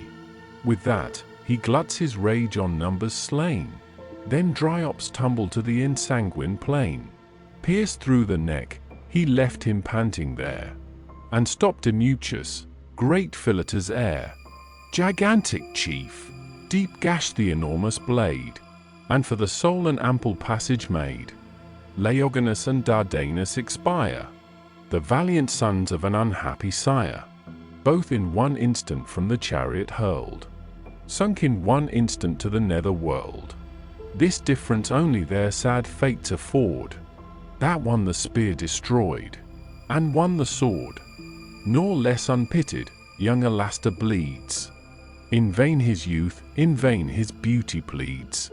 In vain he begs thee, with a suppliant's moan, to spare a form, an age so like thy own. Unhappy boy! No prayer, no moving art, e'er bent that fierce, inexorable heart. While yet he trembled at his knees, and cried, the ruthless falchion opt his tender side. The panting liver pours a flood of gore, that drowns his bosom till he pants no more. Through Mulius' head then drove the impetuous spear. The warrior falls, transfixed from ear to ear. Thy life, Patroclus! Next the sword bereaves. Deep though the front the ponderous falchion cleaves. Warmed in the brain the smoking weapon lies. The purple death comes floating o'er his eyes. Then brave Deucalion died, the dart was flung where the knit nerves the pliant elbow strung. He dropped his arm, an unassisting weight, and stood all impotent, expecting fate. Full on his neck the falling falchion sped. From his broad shoulders hewed his crested head. Forth from the bone the spinal marrow flies, and, sunk in dust, the corpse extended lies. Rigmus, whose race from fruitful Thracia came, the son of Pyrrhus, an illustrious name, succeeds to fate, the spear his belly rends. Prone from his car the thundering chief descends. The squire, who saw expiring on the ground, his prostrate master reined the steeds around. His back, scarce turned, the Pelian javelin gored, and stretched the servant o'er his dying lord.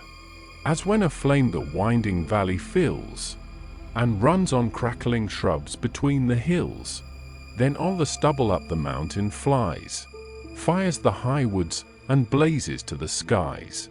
This way and that, the spreading torrent roars, so sweeps the hero through the wasted shores. Around him wide, immense destruction pours, and earth is deluged with the sanguine showers, as with autumnal harvests covered o'er, and thick bestrewn lies Ceres' sacred floor, when round and round, with never wearied pain, the trampling steers beat out the unnumbered grain.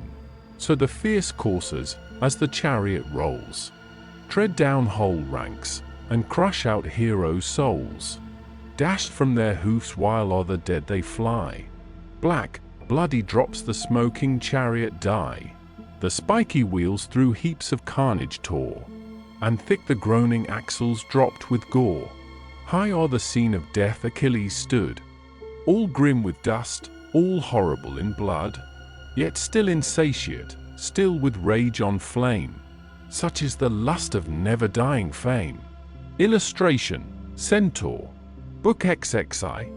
Argument: the battle in the river Scamander, 269. The Trojans fly before Achilles, some towards the town, others to the river Scamander. He falls upon the latter with great slaughter, takes 12 captives alive, to sacrifice to the shade of Patroclus, and kills Lycaon and Asteropaeus. Scamander attacks him with all his waves. Neptune and Pallas assist the hero. Simwa joins Scamander. At length, Vulcan, by the instigation of Juno, almost dries up the river. This combat ended, the other gods engage each other. Meanwhile Achilles continues the slaughter, drives the rest into Troy. Agenor only makes a stand, and is conveyed away in a cloud by Apollo, who, to delude Achilles, takes upon him Agenor's shape, and while he pursues him in that disguise, gives the Trojans an opportunity of retiring into their city. The same day continues. The scene is on the banks and in the stream of Scamander. And now to Xanthus' gliding stream they drove. Xanthus, immortal progeny of Jove. The river here divides the flying train. Part to the town fly diverse o'er the plain, where late their troops triumphant bore the fight, now chased, and trembling in ignoble flight. These with a gathered mist Saturnia shrouds, and rolls behind the rout a heap of clouds. Part plunge into the stream, old Xanthus roars. The flashing billows beat the whitened shores. With cries promiscuous all the banks resound. And here, and there, in eddies whirling round, the flouncing steeds and shrieking warriors drowned, as the scorched locusts from their fields retire, while fast behind them runs the blaze of fire, driven from the land before the smoky cloud. The clustering legions rush into the flood.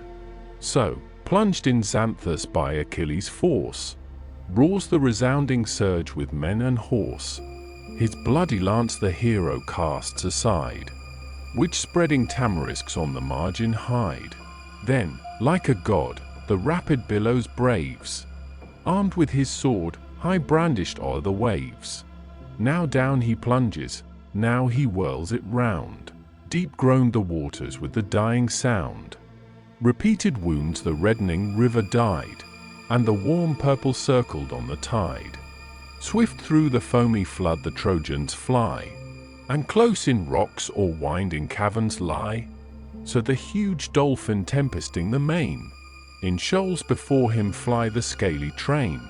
Confusedly heat they seek their inmost caves, or pant and he beneath the floating waves. Now, tired with slaughter, from the Trojan band, 12 chosen youths he drags alive to land. With their rich belts their captive arms restrains, late their proud ornaments, but now their chains. These his attendants to the ships conveyed, sad victims destined to Patroclus' shade. Then, as once more he plunged amid the flood, the young Lycaon in his passage stood, the son of Priam, whom the hero's hand but late made captive in his father's land.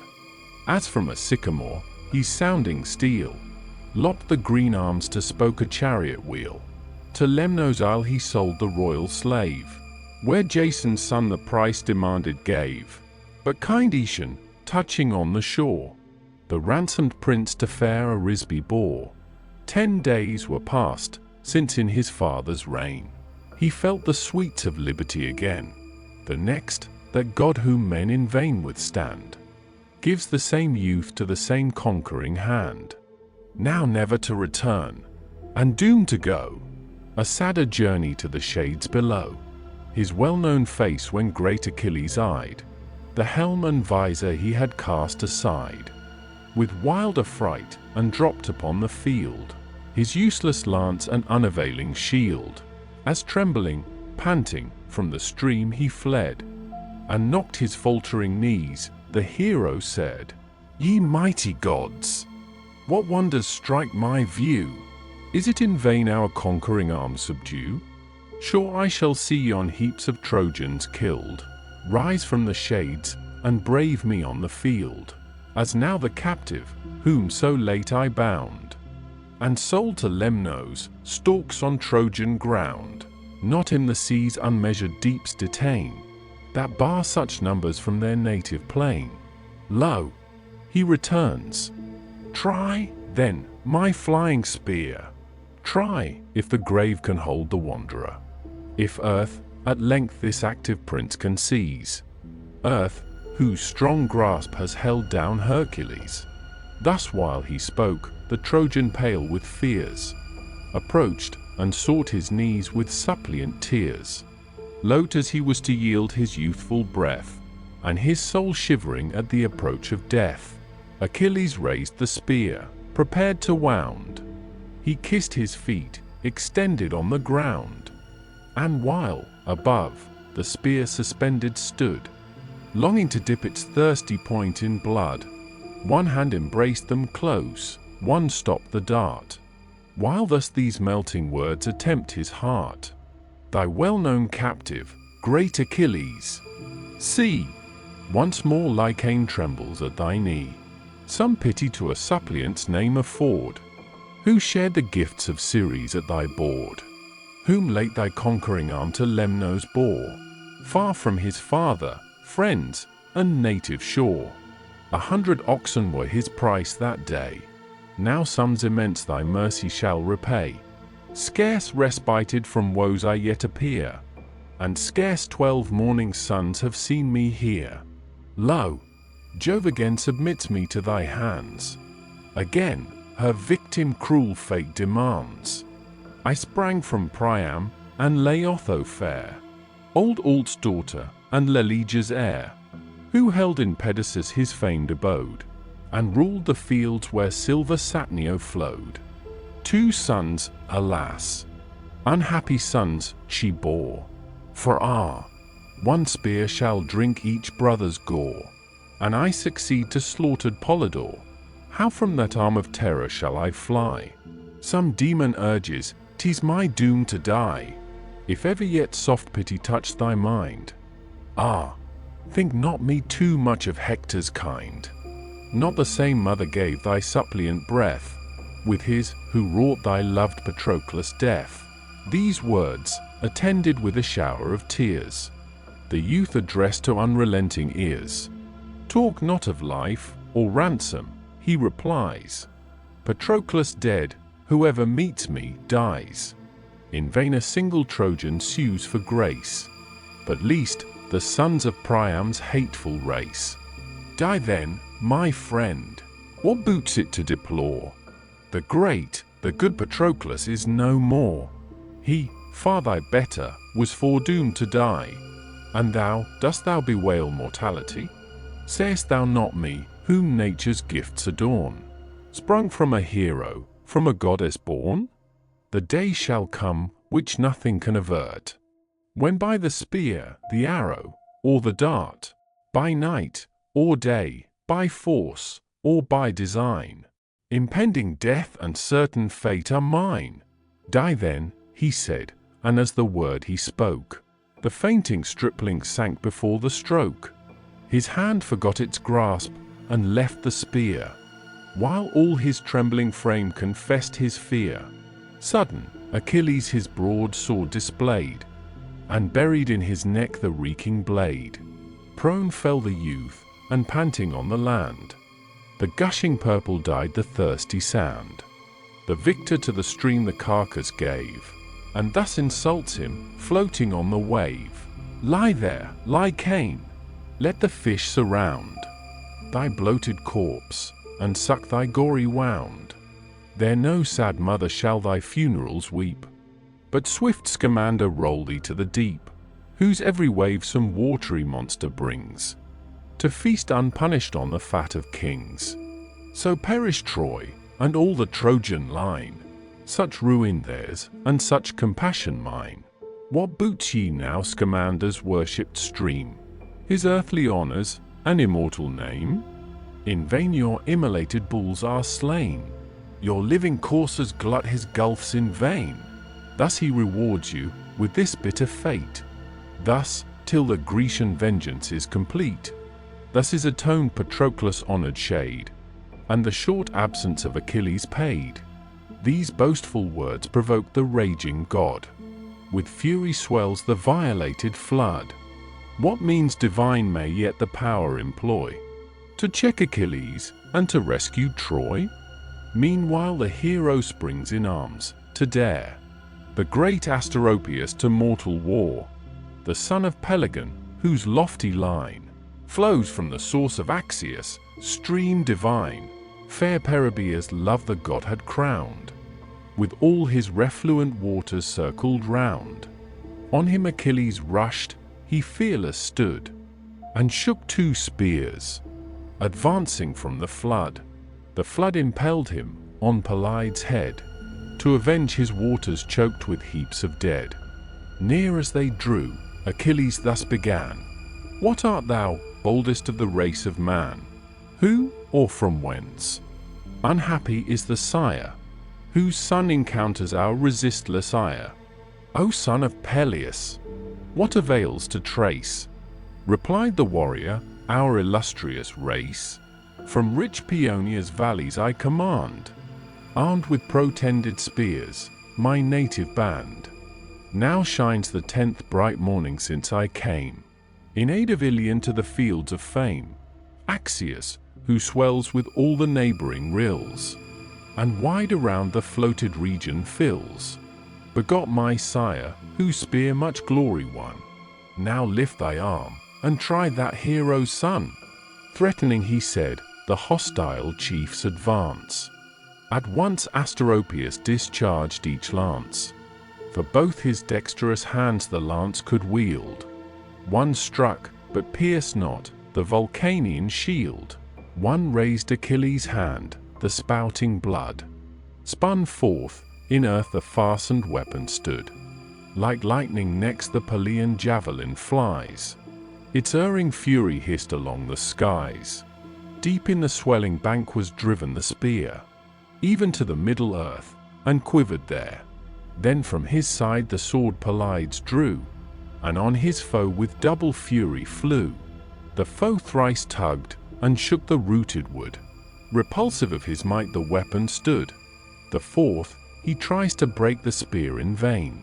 Bent as he stands, he tumbles to the plain, his belly opened with a ghastly wound. The reeking entrails pour upon the ground. Beneath the hero's feet he panting lies, and his eye darkens, and his spirit flies. While the proud victor thus triumphing said, his radiant armor tearing from the dead, "So ends thy glory, such the fate they prove, who strive presumptuous with the sons of Jove. Sprung from a river, didst thou boast thy line? But great Saturnius is the source of mine. How durst thou vaunt thy watery progeny? Of Peleus, Aeacus, and Jove am I, the race of thee superior far to those, as he that thunders to the stream that flows. What rivers can Scamander might have shown? But Jove he dreads, nor wars against his son. Even Achilles might contend in vain, and all the roaring billows of the main, the eternal ocean from whose fountains flow the seas, the rivers, and the springs below. The thundering voice of Jove abhors to hear, and in his deep abysses shakes with fear." He said, then from the bank his javelin tore, and left the breathless warrior in his gore. The floating tides the bloody carcass lave, and beat against it, wave succeeding wave, till, rolled between the banks, it lies the food of curling eels and fishes of the flood, all scattered round the stream, their mightiest slain. The amazed Paeonians scour along the plain. He vents his fury on the flying crew. Thrasius, Astyplus, and Nessus slew. Mydon, Thursilochus, with Aeneas, fell, and numbers more his lance had plunged to hell. But from the bottom of his gulfs profound, Scamander spoke, the shores returned the sound. "O first of mortals, for the gods are thine, in valor matchless, and in force divine. If Jove have given thee every Trojan head, 'tis not on me thy rage should heap the dead. See, my choked streams no more their course can keep, nor roll their wonted tribute to the deep. Turn then, impetuous, from our injured flood. Content, thy slaughters could amaze a god. In human form, confessed before his eyes. The river thus, and thus the chief replies, "O sacred stream, thy word we shall obey, but not till Troy the destined vengeance pay, not till within her towers the perjured train shall pant and tremble at our arms again, not till proud Hector, guardian of her wall, or stain this lance, or see Achilles fall." He said, and drove with fury on the foe. Then to the godhead of the silver bow the yellow flood began. "O son of Jove, was not the mandate of the sire above, full and express, that Phoebus should employ his sacred arrows in defense of Troy, and make her conquer, till Hyperions fall, in awful darkness hide the face of all?" He spoke in vain. The chief without dismay plows through the boiling surge his desperate way. Then rising in his rage above the shores, from all his deep the bellowing river roars. Huge heaps of slain disgorges on the coast, and round the banks the ghastly dead are tossed, while all before the billows ranged on high, a watery bulwark, screen the bands who fly. Now bursting on his head with thundering sound, the falling deluge whelms the hero round. His loaded shield bends to the rushing tide.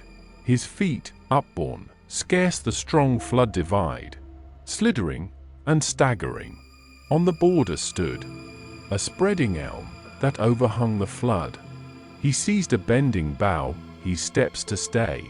The plant uprooted to his weight gave way, 270, heaving the bank and undermining all. Loud flashed the waters to the rushing fall of the thick foliage. The large trunk displayed bridged the rough flood across. The hero stayed on this his weight, and raised upon his hand, leaped from the channel and regained the land. Then blackened the wild waves, the murmur rose. The god pursues, a huger billow throws, and bursts the bank, ambitious to destroy the man whose fury is the fate of Troy. He like the warlike eagle speeds his pace, swiftest and strongest of the aerial race. Far as a spear can fly, Achilles springs. At every bound his clanging armor rings. Now here, now there, he turns on every side, and wins his course before the following tide. The waves flow after, wheresoe'er he wheels, and gather fast, and murmur at his heels. So when a peasant to his garden brings soft rills of water from the bubbling springs, and calls the floods from high to bless his bowers, and feed with pregnant streams the plants and flowers, soon as he clears whate'er their passage stayed, and marks the future current with his spade, swift are the rolling pebbles down the hills, louder and louder purl the falling rills. Before him scattering, they prevent his pains, and shine in mazy wanderings o'er the plains. Still flies Achilles, but before his eyes still swift Scamander rolls where he flies. Not all his speed escapes the rapid floods, the first of men, but not a match for gods. Oft as he turned the torrent to oppose, and bravely try if all the powers were foes, so oft the surge, in watery mountains spread, beats on his back, or bursts upon his head. Yet dauntless still the adverse flood he braves, and still indignant bounds above the waves. Tired by the tides, his knees relax with toil, washed from beneath him slides the slimy soil. When thus, his eyes on heaven's expansion thrown, forth bursts the hero with an angry groan. Is there no god Achilles to befriend? No power to avert his miserable end? Prevent, O Jove, this ignominious date, 271, and make my future life the sport of fate. Of all heaven's oracles believed in vain, but most of the T's must her son complain. By Phoebus' darts she prophesied my fall, in glorious arms before the Trojan War. Oh, had I died in fields of battle warm, stretched like a hero, by a hero's arm, might Hector's spear this dauntless bosom rend, and my swift soul o'ertake my slaughtered friend. Ah no! Achilles meets a shameful fate. Oh, how unworthy of the brave and great! Like some vile swain, whom on a rainy day, crossing a ford, the torrent sweeps away, an unregarded carcass to the sea. Neptune and Pallas haste to his relief, and thus in human form address the chief. The power of ocean first, forbear thy fear.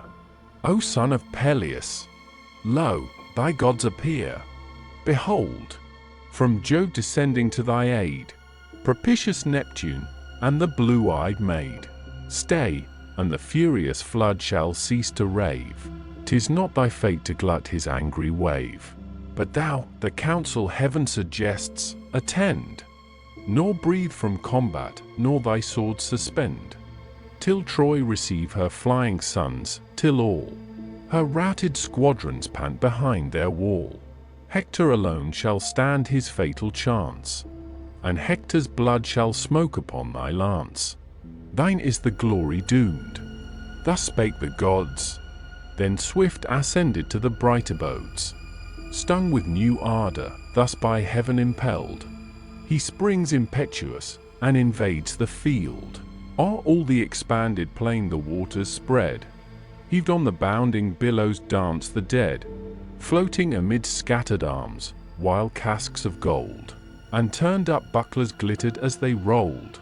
High o'er the surging tide, by leaps and bounds, he wades, and mounts, the parted wave resounds. Not a whole river stops the hero's course, while Pallas fills him with immortal force. With equal rage, indignant Xanthus roars, and lifts his billows, and o'erwhelms his shores. Then thus to Simwa, haste, my brother flood, and check this mortal that controls a god. Our bravest heroes else shall quit the fight, and Ilion tumble from her towery height. Call then thy subject streams, and bid them roar. From all thy fountains swell thy watery store. With broken rocks, and with a load of dead, charge the black surge, and pour it on his head. Mark how resistless through the floods he goes, and boldly bids the warring gods be foes. But nor that force, nor form divine to sight, shall aught avail him, if our rage unite. Whelmed under our dark gulfs those arms shall lie, that blaze so dreadful in each Trojan eye, and deep beneath a sandy mountain hurled, immersed remain this terror of the world. Such ponderous ruin shall confound the place, no Greek shall e'er his perished relics grace, no hand his bones shall gather, or inhume, these his cold rites, and this his watery tomb. Illustration, Achilles contending with the rivers. He said, and on the chief descends amain, increased with gore, and swelling with the slain. Then, murmuring from his beds, he boils, he raves, and a foam whitens on the purple waves. At every step, before Achilles stood, the crimson surge, and deluged him with blood. Fear touched the queen of heaven, she saw dismayed. She called aloud, and summoned Vulcan's aid. Rise to the war, the insulting flood requires thy wasteful arm, assemble all thy fires, while to their aid, by our command enjoined, rush the swift eastern and the western wind. These from old ocean at my word shall blow, pour the red torrent on the watery foe, courses and arms to one bright ruin turn, and hissing rivers to their bottoms burn. Go, mighty in thy rage, display thy power, drink the whole flood, the crackling trees devour, scorch all the banks, and, till our voice reclaim, exert the unwearied furies of the flame. The power ignipotent her word obeys. Wide o'er the plain he pours the boundless blaze, at once consumes the dead, and dries the soil, and the shrunk waters in their channel boil. As when autumnal Boreas sweeps the sky, an instant blows the watered gardens dry, so looked the field, so whitened was the ground, while Vulcan breathed the fiery blast around. Swift on the sedgy reeds the ruin praise. Along the margin winds the running blaze. The trees in flaming rows to ashes turn. The flowering lotus and the tamarisk burn. Broad elm and cypress rising in a spire. The watery willows hiss before the fire. Now glow the waves, the fishes pant for breath. The eels lie twisting in the pangs of death. Now flounce aloft, now dive the scaly fry. Or, gasping, turn their bellies to the sky. At length the river reared his languid head, and thus, short panting, to the god he said, "O Vulcan, oh, what power resists thy might? I faint, I sink, unequal to the fight. I yield, let Ilion fall, if fate decree. Ah, bend no more thy fiery arms on me." He ceased, wide conflagration blazing round. The bubbling waters yield a hissing sound, as when the flames beneath a cauldron rise, 272, to melt the fat of some rich sacrifice. Amid the fierce embrace of circling fires, the waters foam, the heavy smoke aspires. So boils the imprisoned flood, forbid to flow, and choked with vapors feels his bottom glow. To Juno then, imperial queen of air, the burning river sends his earnest prayer. Ah, why, Saturnia, must thy son engage me, only me, with all his wasteful rage? On other gods his dreadful arm employ, for mightier gods assert the cause of Troy. Submissive I desist, if thou command. But withdraw this all-destroying hand. Hear then my solemn oath, to yield to fate, unaided Ilion, and her destined state, till Greece shall gird her with destructive flame, and in one ruin sink the Trojan name. His warm entreaty touched Saturnia's ear. She bade the ignipotent his rage forbear, recall the flame, nor in a mortal cause infest a god, the obedient flame withdraws. Again the branching streams begin to spread, and soft remurmur in their wonted bed. While these by Juno's will the strife resign, the warring gods in fierce contention join. Rekindling rage each heavenly breast alarms, with horrid clangor shock the ethereal arms. Heaven in loud thunder bids the trumpet sound, and wide beneath them groans the rending ground. Jove, as his sport, the dreadful scene descries, and views contending gods with careless eyes. The power of battles lifts his brazen spear, and first assaults the radiant queen of war. What moved thy madness, thus to disunite ethereal minds, and mix all heaven in fight? What wonder this, when in thy frantic mood thou drovest a mortal to insult a god? Thy impious hand tie-dyed's javelin bore, and madly bathed it in celestial gore. He spoke, and smote the long resounding shield, which bears Jove's thunder on its dreadful field, the adamantine aegis of her sire, that turns the glancing bolt and forked fire. Then heaved the goddess in her mighty hand a stone, the limit of the neighboring land, there fixed from eldest times, black, craggy, vast. This at the heavenly homicide she cast. Thundering he falls, a mass of monstrous size, and 7 broad acres covers as he lies. The stunning stroke his stubborn nerves unbound. Loud o'er the fields his ringing arms resound. The scornful dame her conquest views with smiles, and, glorying, thus the prostrate god reviles. Hast thou not yet, insatiate fury, known how far Minerva's force transcends thy own? Juno, whom thou rebellious darest withstand, corrects thy folly thus by Pallas' hand.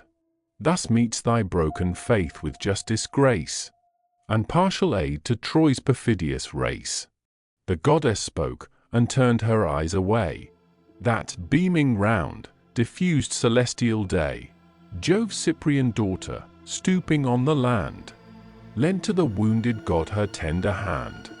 Slowly he rises, scarcely breathes with pain, and, propped on her fair arm, forsakes the plain. This the bright empress of the heavens surveyed, and, scoffing, thus to war's victorious maid. Lo! What an aid on Mars's side is seen! The smiles and love's unconquerable queen. Mark with what insolence, in open view, she moves, let Pallas, if she dares, pursue. Minerva smiling heard, the pair o'ertook, and slightly on her breast the wanton strook. She, unresisting, fell, her spirits fled. On earth together lay the lovers spread, and like these heroes be the fate of all. Minerva cries, who guard the Trojan wall. To Grecian gods such let the Phrygian be, so dread, so fierce, as Venus is to me. Then from the lowest stone shall Troy be moved. Thus she, and Juno with a smile approved. Meantime, to mix in more than mortal fight, the god of ocean dares the god of light. What sloth has seized us, when the fields around ring with conflicting powers, and heaven returns the sound? Shall, ignominious, we with shame retire? No deed performed to our Olympian sire? Come, prove thy arm, for first the war to wage suits not my greatness, or superior age. Rash as thou art to prop the Trojan throne, forgetful of my wrongs, and of thy own, and guard the race of proud Laomedon. Hast thou forgot, how, at the monarch's prayer, we shared the lengthened labors of a year? Troy walls I raised, for such were Jove's commands, and yon proud bulwarks grew beneath my hands. Thy task it was to feed the bellowing droves along fair Ida's vales and pendant groves. But when the circling seasons in their train brought back the grateful day that crowned our pain, with menace stern the fraudful king defied our latent godhead, and the prize denied. Mad as he was, he threatened servile bands, and doomed us exiles far in barbarous lands. 273. Incensed, we heavenward fled with swiftest wing, and destined vengeance on the perjured king. Dost thou, for this, afford proud Ilian grace, and not, like us, infest the faithless race? Like us, their present, future sons destroy, and from its deep foundations heave their Troy. Apollo thus, to combat for mankind, ill suits the wisdom of celestial mind. For what is man? Calamitous by birth, they owe their life and nourishment to earth, like yearly leaves, that now, with beauty crowned, smile on the sun, now, wither on the ground. To their own hands commit the frantic scene, nor mix immortals in a cause so mean. Then turns his face, far beaming heavenly fires, and from the senior power submiss retires. Him thus retreating, Artemis upbraids, the quivered huntress of the sylvan shades. And is it thus the youthful Phoebus flies, and yields to ocean's hoary sire the prize? How vain that martial pomp, and dreadful show, of pointed arrows and the silver bow! Now boast no more in yon celestial bower, thy force can match the great earth-shaking power. Silent he heard the queen of woods upbraid, not so Saturnia bore the vaunting maid, but furious thus, what insolence has driven thy pride to face the majesty of heaven? What though by Jove the female plague designed, fierce to the feeble race of womankind? The wretched matron feels thy piercing dart, thy sex is tyrant, with a tiger's heart? What though tremendous in the woodland chase, thy certain arrows pierce the savage race? How dares thy rashness on the powers divine employ those arms, or match thy force with mine? Learn hence, no more unequal war to wage, she said, and seized her wrists with eager rage. These in her left hand locked, her right untied. The bow, the quiver, and its plumy pride, about her temples flies the busy bow. Now here, now there, she wins her from the blow. The scattering arrows, rattling from the case, drop round, and idly mark the dusty place. Swift from the field the baffled huntress flies, and scarce restrains the torrent in her eyes. So, when the falcon wings her way above, to the cleft cavern speeds the gentle dove, not fated yet to die, winking smiley there safe retreats. Yet still her heart against the marble beats. To her late owner hastes with tender care, whom Hermes viewing, thus declines the war. How shall I face the dame, who gives delight to him whose thunders blacken heaven with night? Go, matchless goddess, triumph in the skies, and boast my conquest, while I yield the prize. He spoke, and past, Latona, stooping low, collects the scattered shafts and fallen bow, that, glittering on the dust, lay here and there, dishonored relics of Diana's war. Then swift pursued her to her blessed abode, where, all confused, she sought the sovereign god. Weeping, she grasped his knees, the ambrosial vest, shook with her sighs, and panted on her breast. The sire superior smiled, and bade her show what heavenly hand had caused his daughter's woe. Abashed, she names his own imperial spouse, and the pale crescent fades upon her brows. Thus they above, while, swiftly gliding down, Apollo enters Ilion's sacred town. The guardian god now trembled for her wall, and feared the Greeks, though fate forbade her fall. Back to Olympus, from the war's alarms, return the shining bands of gods in arms, some proud in triumph, some with rage on fire, and take their thrones around the ethereal sire. Through blood, through death, Achilles still proceeds, o'er slaughtered heroes, and o'er rolling steeds, as when avenging flames with fury driven, on guilty towns exert the wrath of heaven.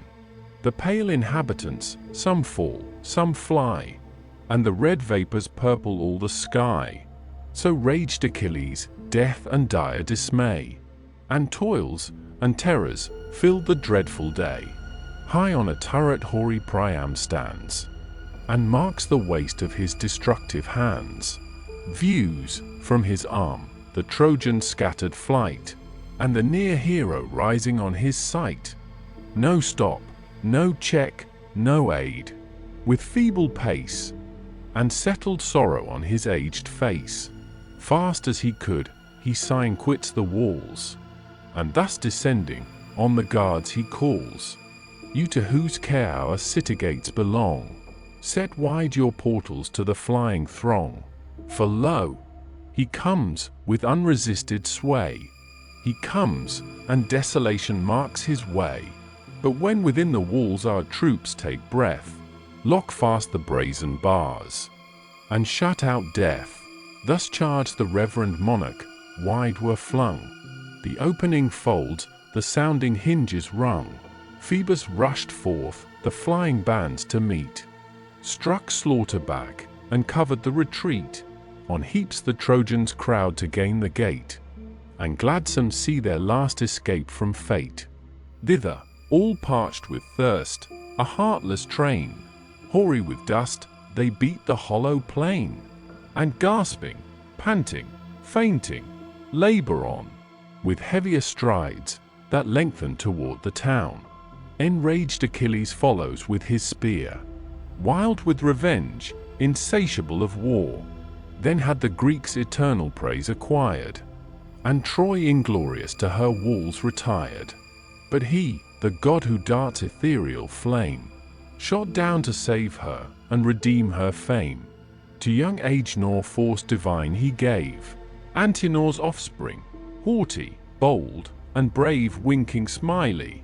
In aid of him, beside the beach he sate, and wrapped in clouds, restrained the hand of fate. When now the generous youth Achilles spies, thick beats his heart, the troubled motions rise.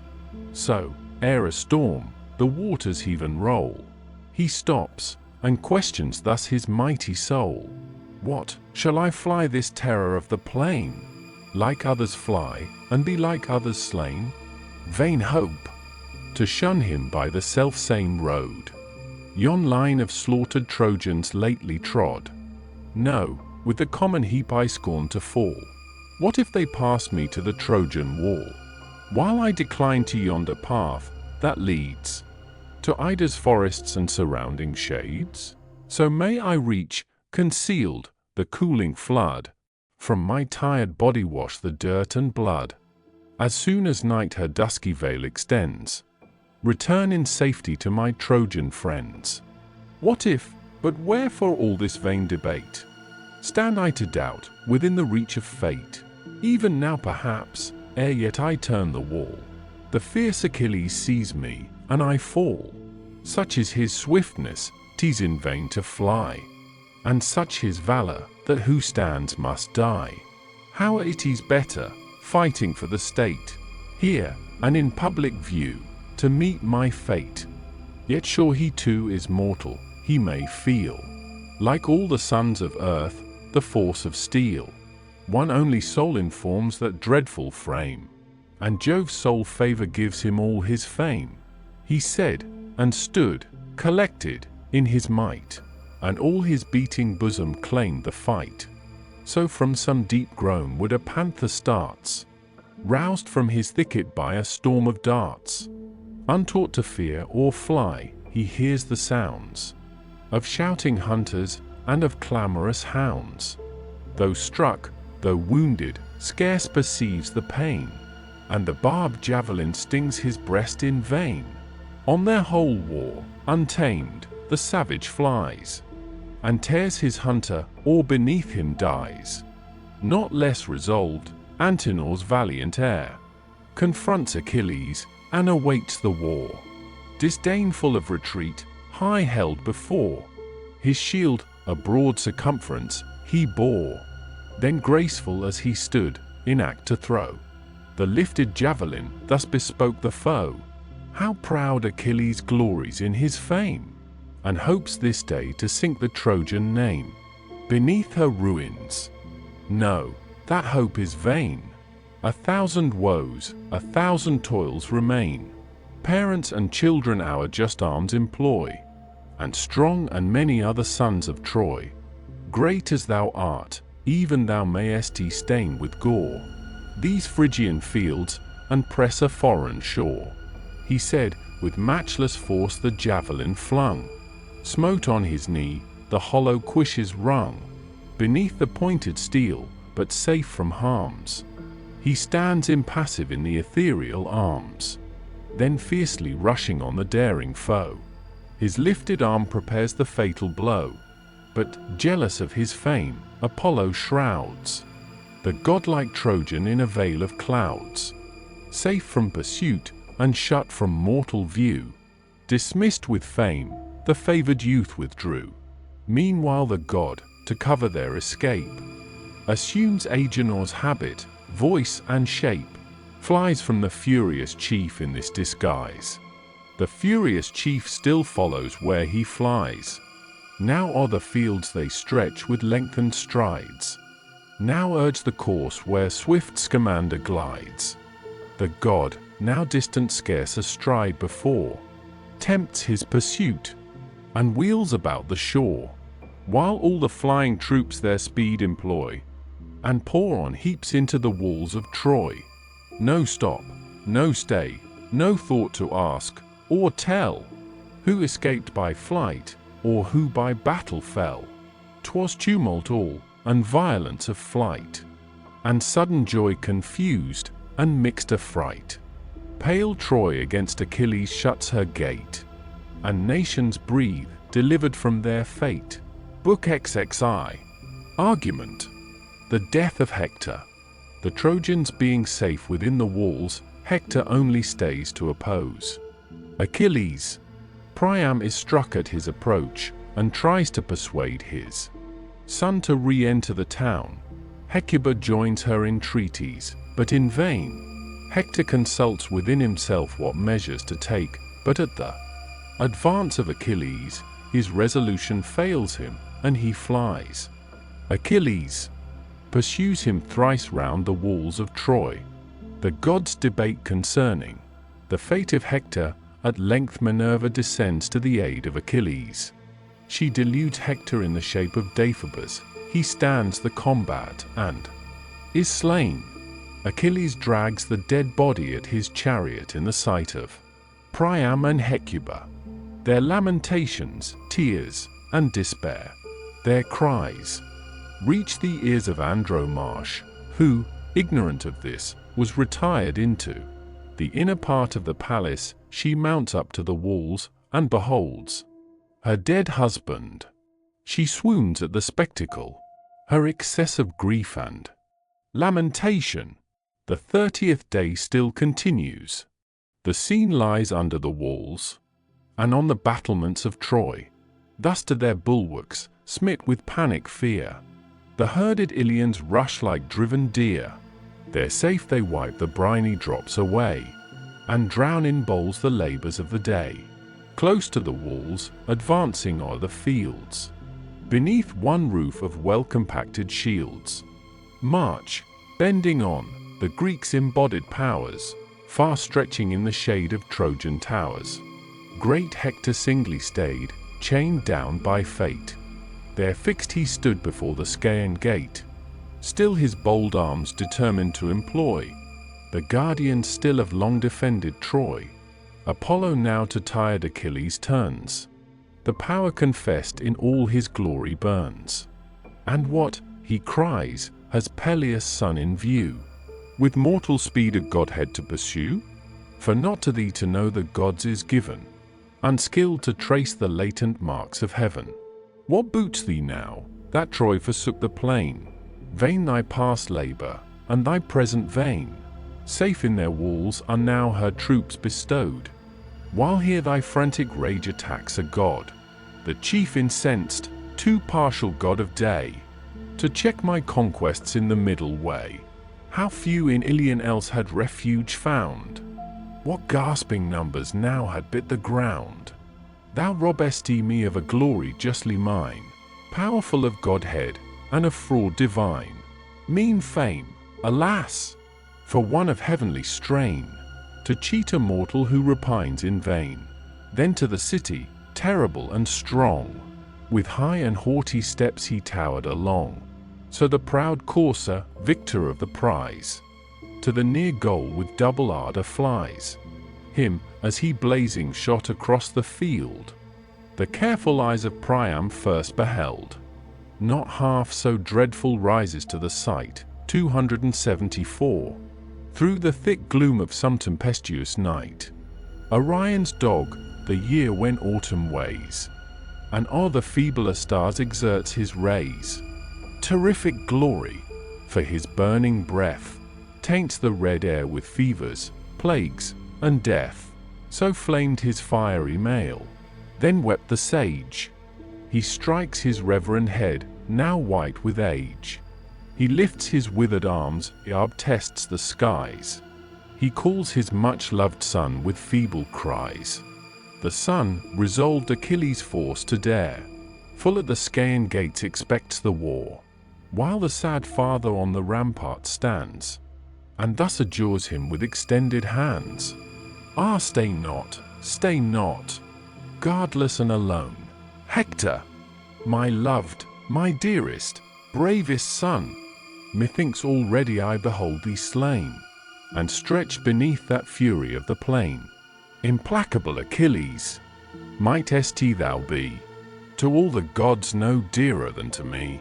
Thee vultures wild should scatter round the shore, and bloody dogs grow fiercer from thy gore. How many valiant sons I late enjoyed, valiant in vain, by thy cursed arm destroyed, or, worse than slaughtered, sold in distant isles, to shameful bondage and unworthy toils. 2. While I speak, my eyes in vain explore, 2 from one mother sprung, my Polydore, and loved Lycaon, now perhaps no more. Oh, if in yonder hostile camp they live, what heaps of gold, what treasures would I give! Their grandsire's wealth, by right of birth their own, consigned his daughter with Lelegia's throne. But if, which heaven forbid, already lost, All pale they wander on the Stygian coast. What sorrows then must their sad mother know? What anguish unutterable woe. Yet less that anguish, less to her, to me, less to all Troy, if not deprived of thee. Yet shun Achilles, enter yet the wall, and spare thyself, thy father, spare us all. Save thy dear life, or, if a soul so brave, neglect that thought, thy dearer glory save.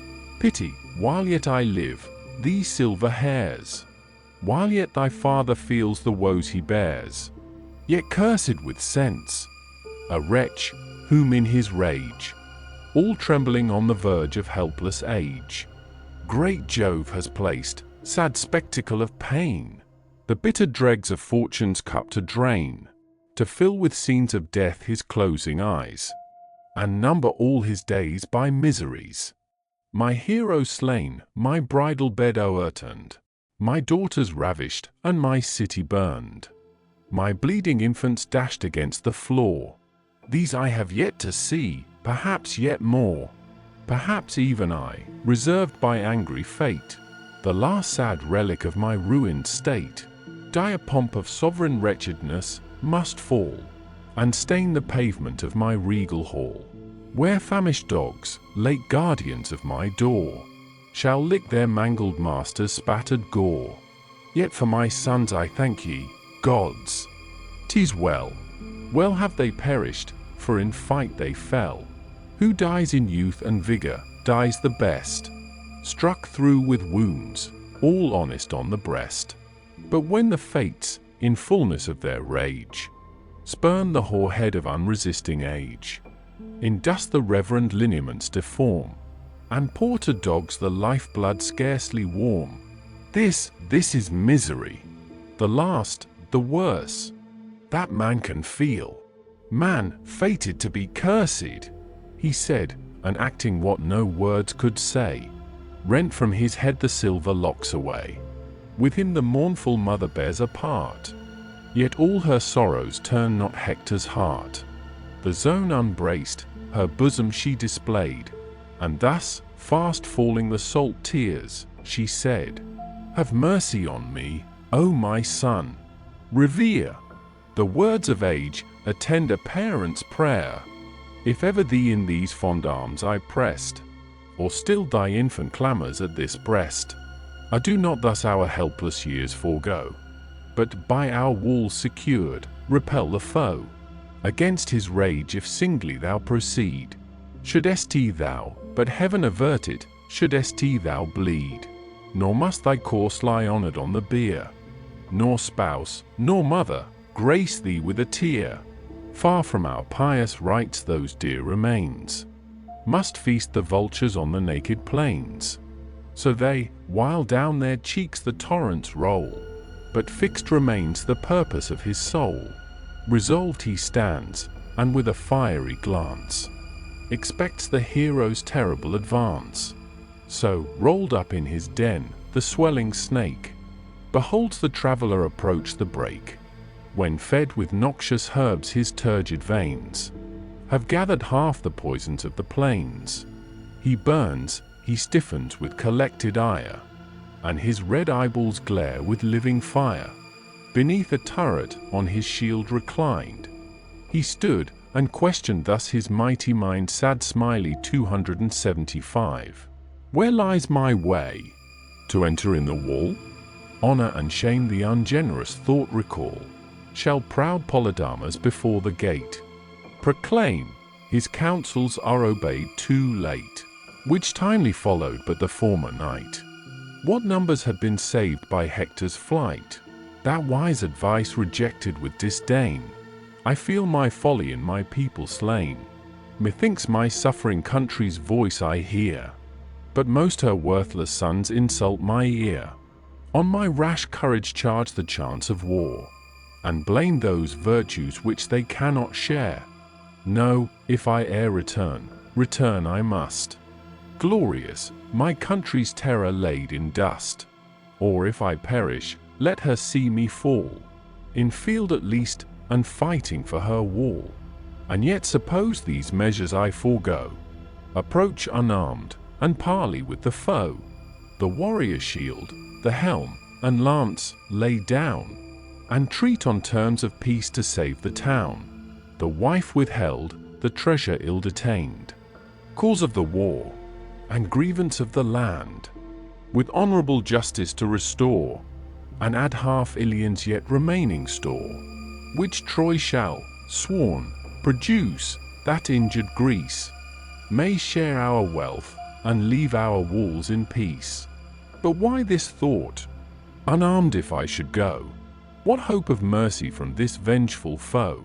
But woman-like to fall, and fall without a blow? We greet not here, as man conversing man, met at an oak, or journeying o'er a plain. No season now for calm familiar talk, like youths and maidens in an evening walk. War is our business, but to whom is given to die, or triumph, that determine heaven. Thus pondering, like a god the Greek drew nigh. His dreadful plumage nodded from on high. The Pelian javelin, in his better hand, shot trembling rays that glittered o'er the land.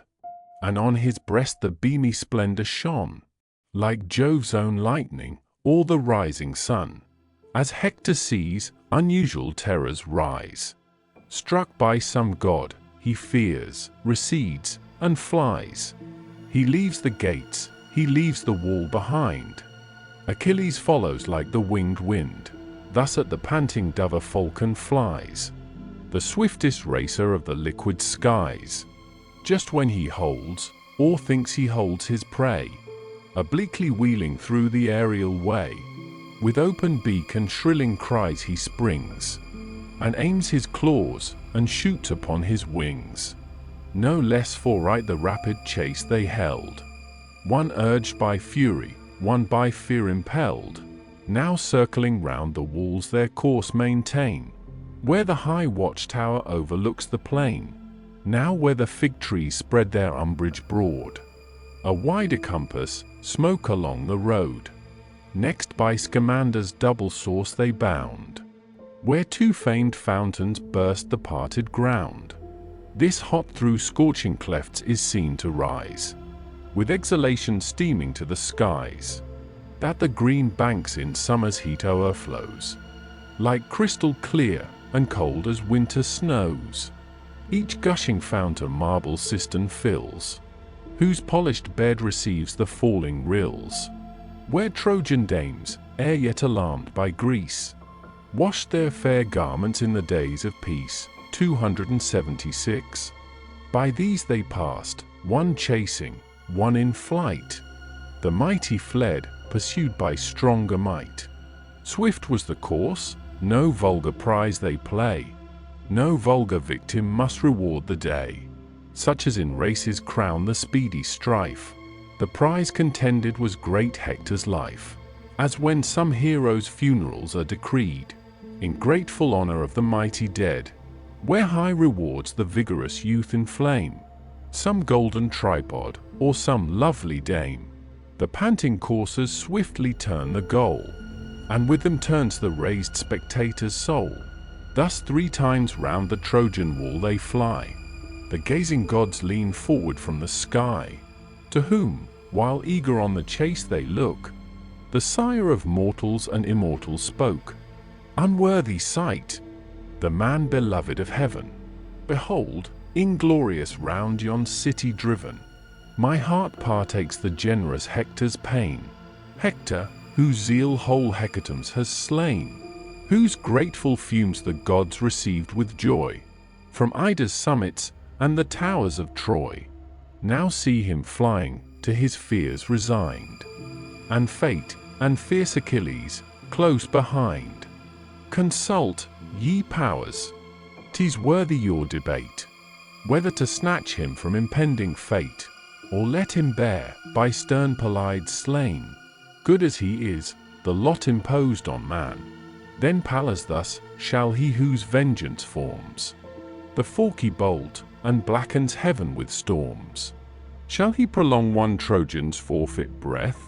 A man, a mortal, preordained to death, and will no murmurs fill the courts above? No gods indignant blame their partial Jove. Go then, returned the sire, without delay.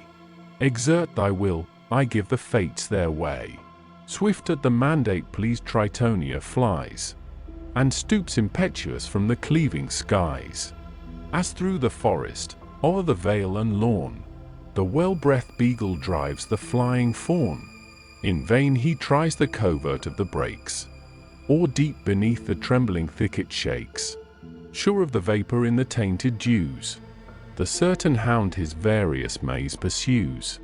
Thus step by step, where the Trojan wheeled, there swift Achilles compassed round the field. Oft as to reach the Dardan gates he bends, and hopes the assistance of his pitying friends, who showering arrows, as he coursed below, from the high turrets might oppress the foe. So oft Achilles turns him to the plain.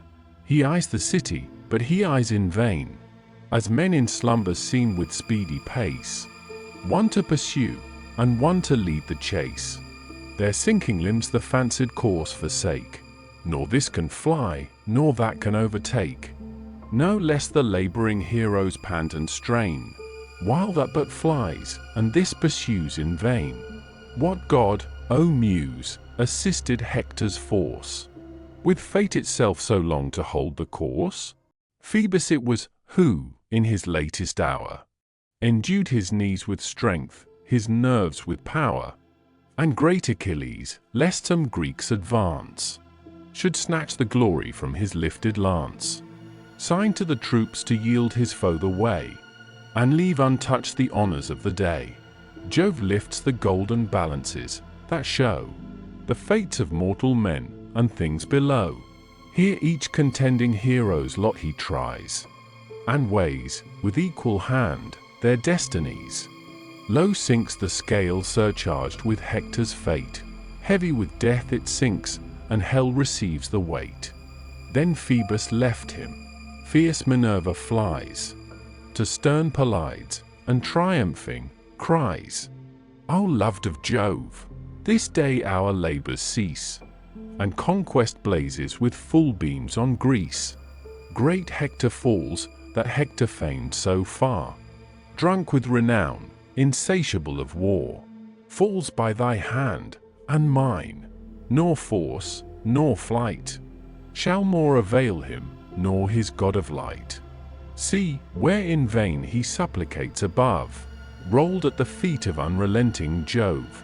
Rest here, myself will lead the Trojan on, and urge to meet the fate he cannot shun.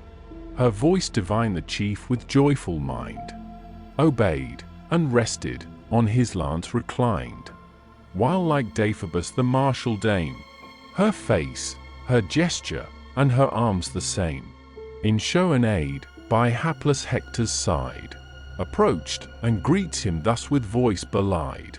Too long, O Hector, have I borne the sight of this distress, and sorrowed in thy flight. It fits us now a noble stand to make, and here, as brothers, equal fates partake. Then he, O Prince, allied in blood and fame, dearer than all that own a brother's name, of all that Hecuba to Priam bore, long tried, long loved, much loved, but honored more, since you, of all our numerous race alone, defend my life, regardless of your own. Again the goddess, much my father's prayer, and much my mother's, pressed me to forbear. My friends embraced my knees, adjured my stay, but stronger love impelled, and I obey.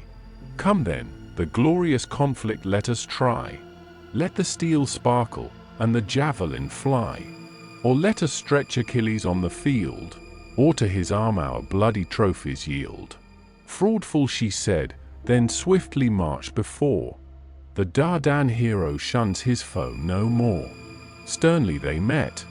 The silence Hector broke. His dreadful plumage nodded as he spoke. Enough, O son of Peleus. Troy has viewed, her walls thrice circled, and her chief pursued. But now some god within me bids me try. Thine, or my fate, I kill thee, or I die. Yet on the verge of battle let us stay, and for a moment's space suspend the day. Let heaven's high powers be called to arbitrate the just conditions of this stern debate. Eternal witnesses of all below, and faithful guardians of the treasured vow. To them I swear, if, victor in the strife, Jove by these hands shall shed thy noble life, no vile dishonor shall thy course pursue. Stripped of its arms alone, the conqueror's due. The rest to Greece uninjured I'll restore. Now plight thy mutual oath, I ask no more. Talk not of oaths, the dreadful chief replies, while anger flashed from his disdainful eyes. Detested as thou art, and ought to be, nor oath nor pact Achilles plights with thee. Such pacts as lambs and rabid wolves combine, such leagues as men and furious lions join.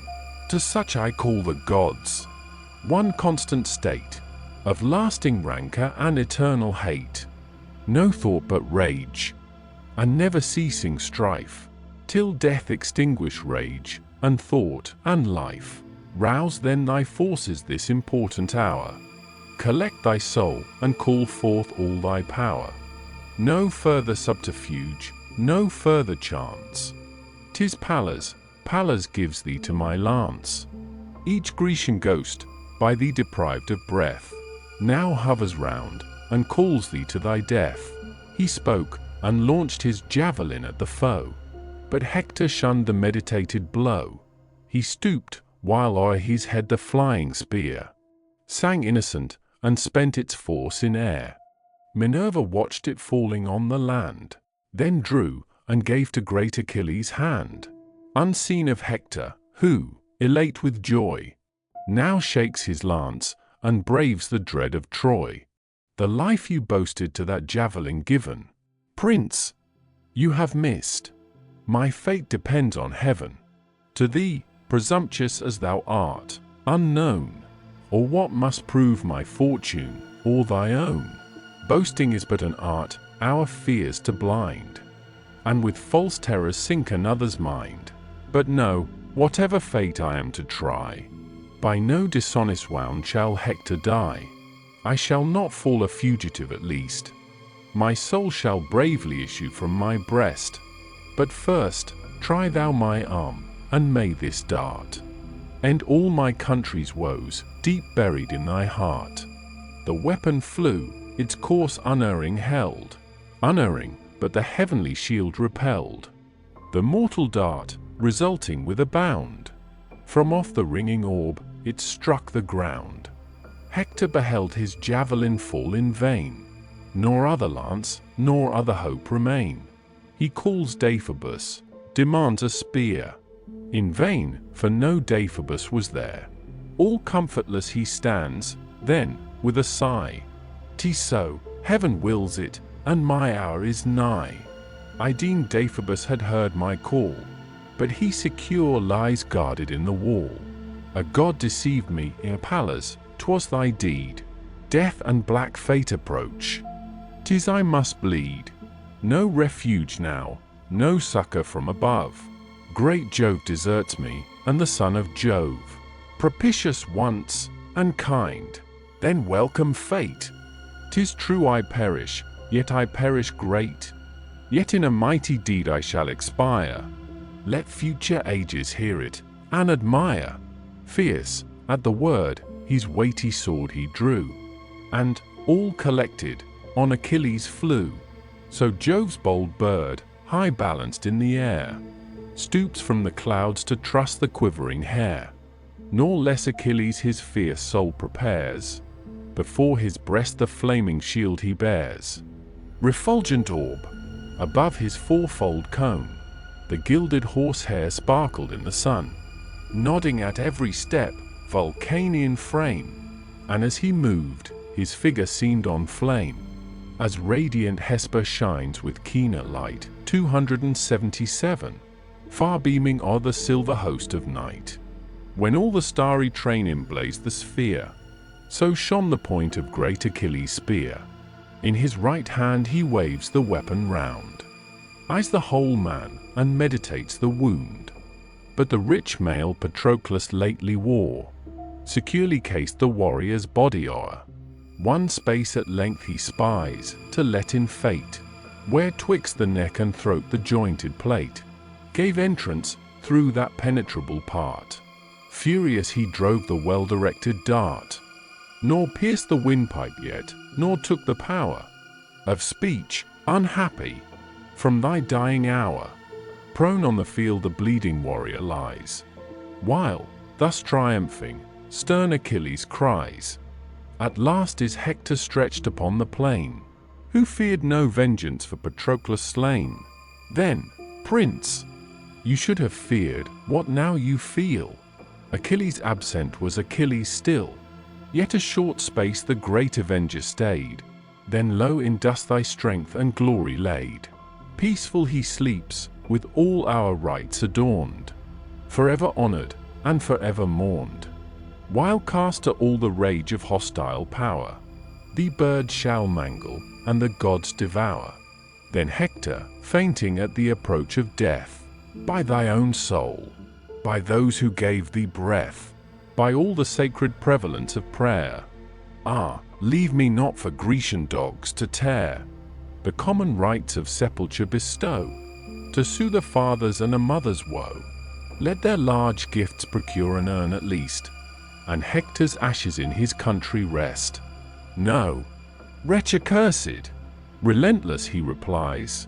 Flames, as he spoke, shot flashing from his eyes winking smiley. Not those who gave me breath should bid me spare, nor all the sacred prevalence of prayer.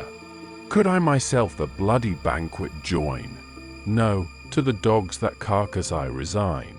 Should Troy, to bribe me, bring forth all her store, and giving thousands, offer thousands more, should Dardan Priam, and his weeping dame, drain their whole realm to buy one funeral flame, their Hector on the pile they should not see, nor rob the vultures of one limb of thee.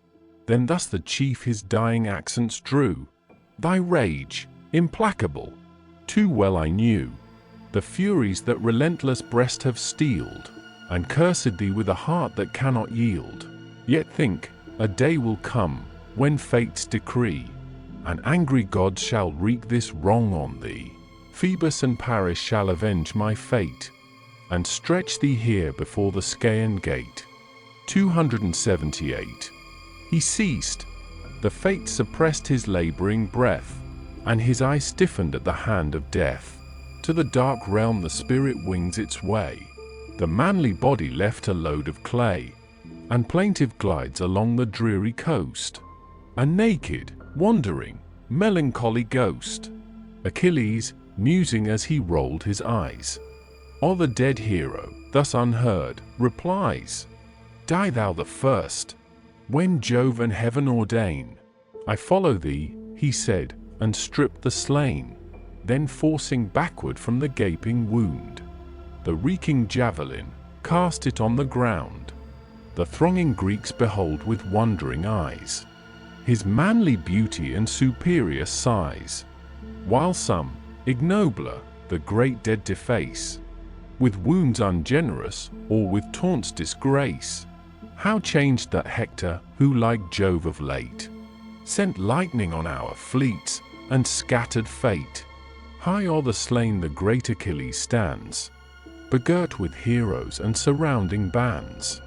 And thus aloud, while all the host attends, princes and leaders, countrymen and friends, since now at length the powerful will of heaven, the dire destroyer to our arm has given, is not Troy fallen already? Haste, ye powers! See, if already their deserted towers are left unmanned, or if they yet retain the souls of heroes, their great Hector slain. But what is Troy, or glory what to me?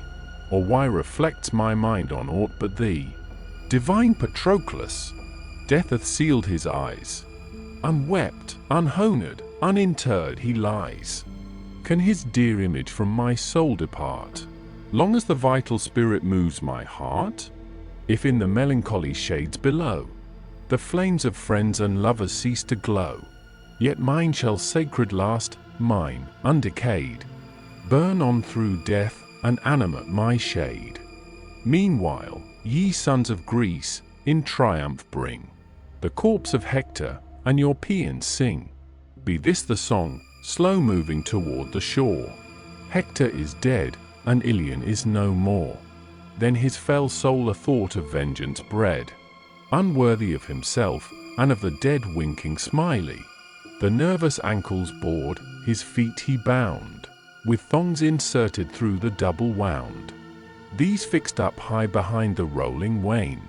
His graceful head was trailed along the plain. Proud on his car the insulting victor stood, and bore aloft his arms, distilling blood. He smites the steeds, the rapid chariot flies. The sudden clouds of circling dust arise. Now lost is all that formidable air. The face divine, and long descending hair, purple the ground, and streak the sable sand. Deformed, dishonored, in his native land, given to the rage of an insulting throng, and, in his parents' sight, now dragged along. The mother first beheld with sad survey. She rent her tresses, venerable grey, and cast, far off, the regal veils away. With piercing shrieks his bitter fate she moans, while the sad father answers groans with groans. Tears after tears his mournful cheeks o'erflow, and the whole city wears one face of woe, no less than if the rage of hostile fires, from her foundations curling to her spires, o'er the proud citadel at length should rise, and the last blaze send Iliad to the skies. The wretched monarch of the falling state, distracted, presses to the Dardan gate. Scarce the whole people stop his desperate course, while strong affliction gives the feeble force. Grief tears his heart, and drives him to and fro, in all the raging impotence of woe. At length he rolled in dust, and thus begun, imploring all, and naming one by one. Ah! Let me go where sorrow calls. Only I, will issue from your walls. Guide or companion, friends, I ask ye none, and bow before the murderer of my son. My grief perhaps his pity may engage, perhaps at least he may respect my age. He has a father too, a man like me, one, not exempt from age and misery, vigorous no more, as when his young embrace begot this pest of me, and all my race. How many valiant sons, in early bloom, has that cursed hand sent headlong to the tomb? Thee, Hector, last, thy loss, divinely brave, sinks my sad soul with sorrow to the grave. O had thy gentle spirit passed in peace, the son expiring in the sire's embrace, while both thy parents wept the fatal hour, and, bending o'er thee, mixed the tender shower. Some comfort that had been, some sad relief, to melt in full satiety of grief. Thus wailed the father, grovelling on the ground, and all the eyes of Iliad streamed around. Amidst her matrons Hecuba appears, a mourning princess, and a train in tears winking smiley. Why has heaven prolonged this hated breath, patient of horrors, to behold thy death? O Hector, late thy parents' pride and joy, the boast of nations, the defense of Troy, to whom her safety and her fame she owed, her chief, her hero, and almost her god. O fatal change, become in one sad day a senseless corse, inanimate clay. But not as yet the fatal news had spread to fair Andromache of Hector dead. As yet no messenger had told his fate, not e'en his stay without the Scaean gate. Far in the close recesses of the dome, pensive she plied the melancholy loom. A growing work employed her secret hours, confusedly gay with intermingled flowers. Her fair-haired handmaids heat the brazen urn, the bath preparing for her lord's return. In vain, alas! Her lord returns no more. Unbathed he lies, and bleeds along the shore. Now from the walls the clamours reach her ear, and all her members shake with sudden fear. Forth from her ivory hand the shuttle falls, and thus, astonished, to her maid she calls. Illustration, the bath. "Ah, follow me," she cried, "what plaintive noise invades my ear? 'Tis sure my mother's voice. My faltering knees their trembling frame desert. A pulse unusual flutters at my heart. Some strange disaster, some reverse of fate. Ye gods avert it, threats the Trojan state. Far be the omen which my thoughts suggest, but much I fear my Hector's dauntless breast confronts Achilles, chased along the plain, shut from our walls. I fear him slain. Safe in the crowd he ever scorned to wait, and sought for glory in the jaws of fate. Perhaps that noble heat has cost his breath, now quenched forever in the arms of death." She spoke, and furious, with distracted pace, fears in her heart, and anguish in her face, flies through the dome, the maids her steps pursue, and mounts the walls, and sends around her view. Too soon her eyes the killing object found, the godlike Hector dragged along the ground. A sudden darkness shades her swimming eyes. She faints, she falls, her breath, her colour flies. Her hair's fair ornaments, the braids that bound, the net that held them, and the wreath that crowned, the veil and diadem flew far away, the gift of Venus on her bridal day. Around a train of weeping sisters stands, to raise her sinking with assistant hands. Scarce from the verge of death recalled, again she faints, or but recovers to complain. Illustration, Andromache fainting on the wall. O wretched husband of a wretched wife, born with one fate, to one unhappy life. For sure one star its baneful beam displayed on Priam's roof, and Hippoplacia's shade. From different parents, different climes we came, at different periods, yet our fate the same. Why was my birth to great Aetion owed? And why was all that tender care bestowed? Would I had never been, O thou, the ghost of my dead husband, miserably lost, that to the dismal realms forever gone, and I abandoned, desolate, alone, an only child, once comfort of my pains, sad product now of hapless love, remains. No more to smile upon his sire, no friend to help him now, no father to defend.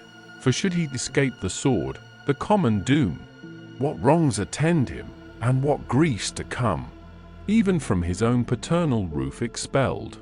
Some stranger ploughs his patrimonial field, the day that to the shades the father sends, robs the sad orphan of his father's friends. He, wretched outcast of mankind, appears, forever sad, forever bathed in tears. Amongst the happy, unregarded, he hangs on the robe, or trembles at the knee, while those his father's former bounty fed, nor reach the goblet, nor divide the bread. The kindest but his present wants allay, to leave him wretched the succeeding day. Frugal compassion, heedless, they who boast, both parents still, nor feel what he has lost, shall cry, "Begone! Thy father feasts not here." The wretch obeys, retiring with a tear. Thus wretched, thus retiring all in tears, to my sad soul Astyanax appears, forced by repeated insults to return, and to his widowed mother vainly mourn. He, who, with tender delicacy bred, with princes sported, and on dainties fed, and when still evening gave him up to rest, sunk soft in down upon the nurse's breast, must, what must he not? Whom Iliad calls Astyanax, from her well-guarded walls, 279. Is now that name no more, unhappy boy, since now no more thy father guards his Troy, but thou, my Hector, liest exposed in air, far from thy parents' and thy consorts' care, whose hand in vain directed by her love, the martial scarf and robe of triumph wove. Now to devouring flames be these a prey, useless to thee from this accursed day. Yet let the sacrifice at least be paid, an honor to the living, not the dead. So spake the mournful dame. Her matrons hear, sigh back her sighs, and answer tear with tear. Book 23. Argument.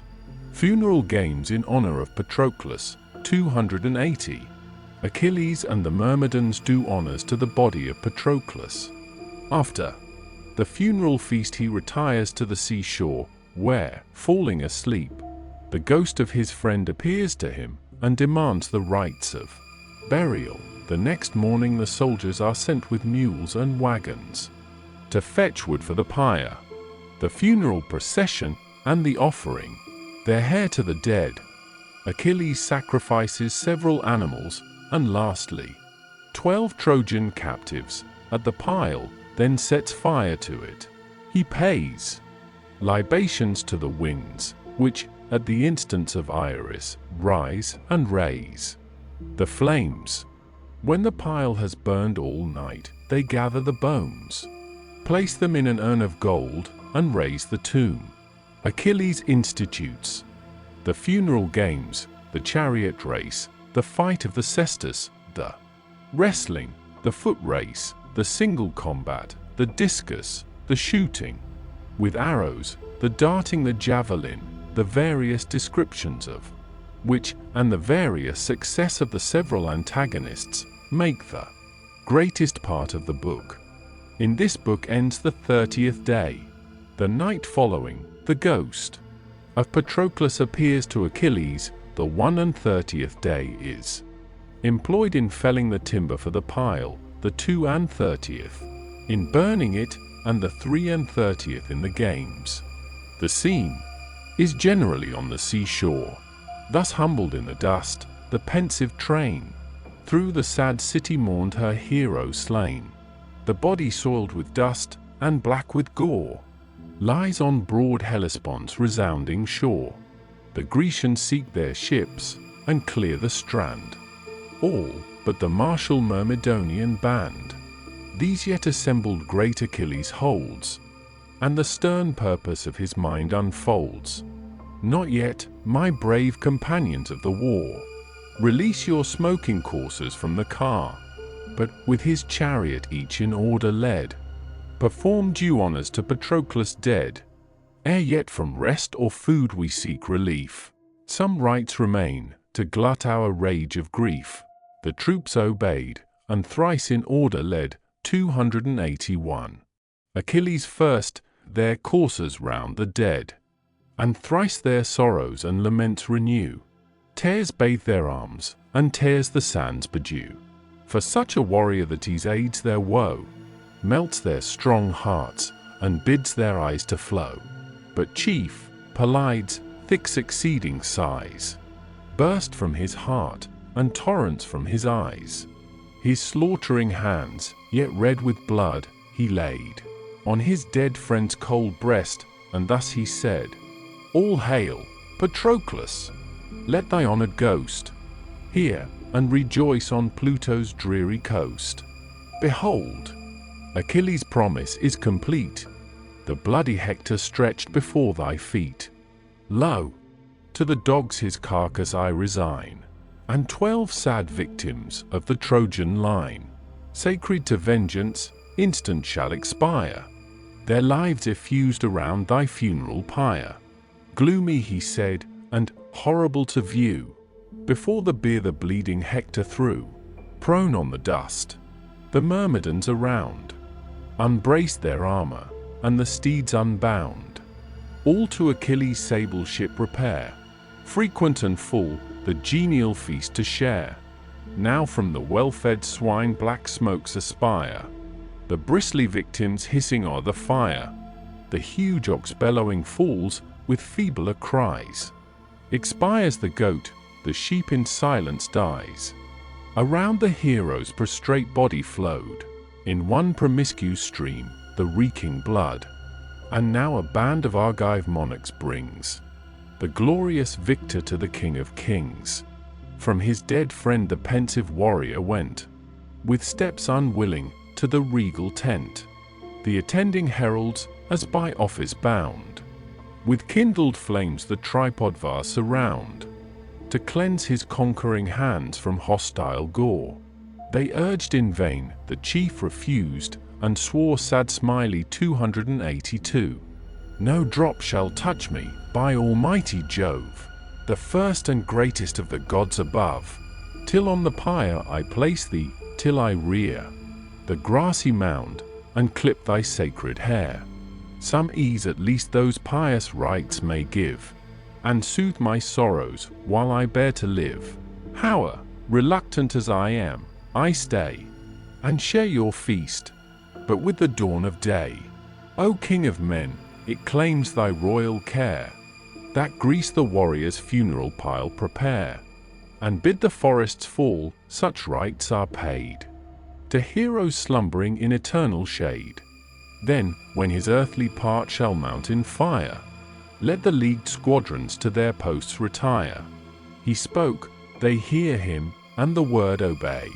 The rage of hunger and of thirst allay, then ease in sleep the labors of the day. But great Pelides, stretched along the shore, where, dashed on rocks, the broken billows roar, lies inly groaning, while on either hand the martial myrmidons confusedly stand. Along the grass his languid members fall, tired with his chase around the Trojan War. Hushed by the murmurs of the rolling deep, at length he sinks in the soft arms of sleep, when lo, the shade, before his closing eyes, of sad Patroclus rose, or seemed to rise. In the same robe he living wore, he came, in stature, voice, and pleasing look, the same. The form familiar hovered o'er his head. And sleeps Achilles? Thus the phantom said. Sleeps my Achilles, his Patroclus dead? Living, I seemed his dearest, tenderest care, but now forgot, I wander in the air. Let my pale corse the rites of burial know, and give me entrance in the realms below. Till then the spirit finds no resting place, but here and there the unbodied spectres chase the vagrant dead around the dark abode, forbid to cross the irremeable flood. Now give thy hand, for to the farther shore, when once we pass, the soul returns no more. When once the last funereal flames ascend, no more shall meet Achilles and his friend. No more our thoughts to those we loved make known, or quit the dearest, to converse alone. Me fate has severed from the sons of earth, the fate foredoomed that waited from my birth. Thee too it waits, before the Trojan wall. Even great and godlike thou art doomed to fall. Here then, and as in fate and love we join, I'll suffer that my bones may rest with thine. Together have we lived, together bred. One house received us, and one table fed. That golden urn, thy goddess mother gave, may mix our ashes in one common grave. And is it thou? He answers, to my sight, 283. Once more returnest thou from the realms of night? O more than brother, think each office paid. Whate'er can rest a discontented shade, but grant one last embrace, unhappy boy. Afford at least that melancholy joy. He said, and with his longing arms essayed in vain to grasp the visionary shade.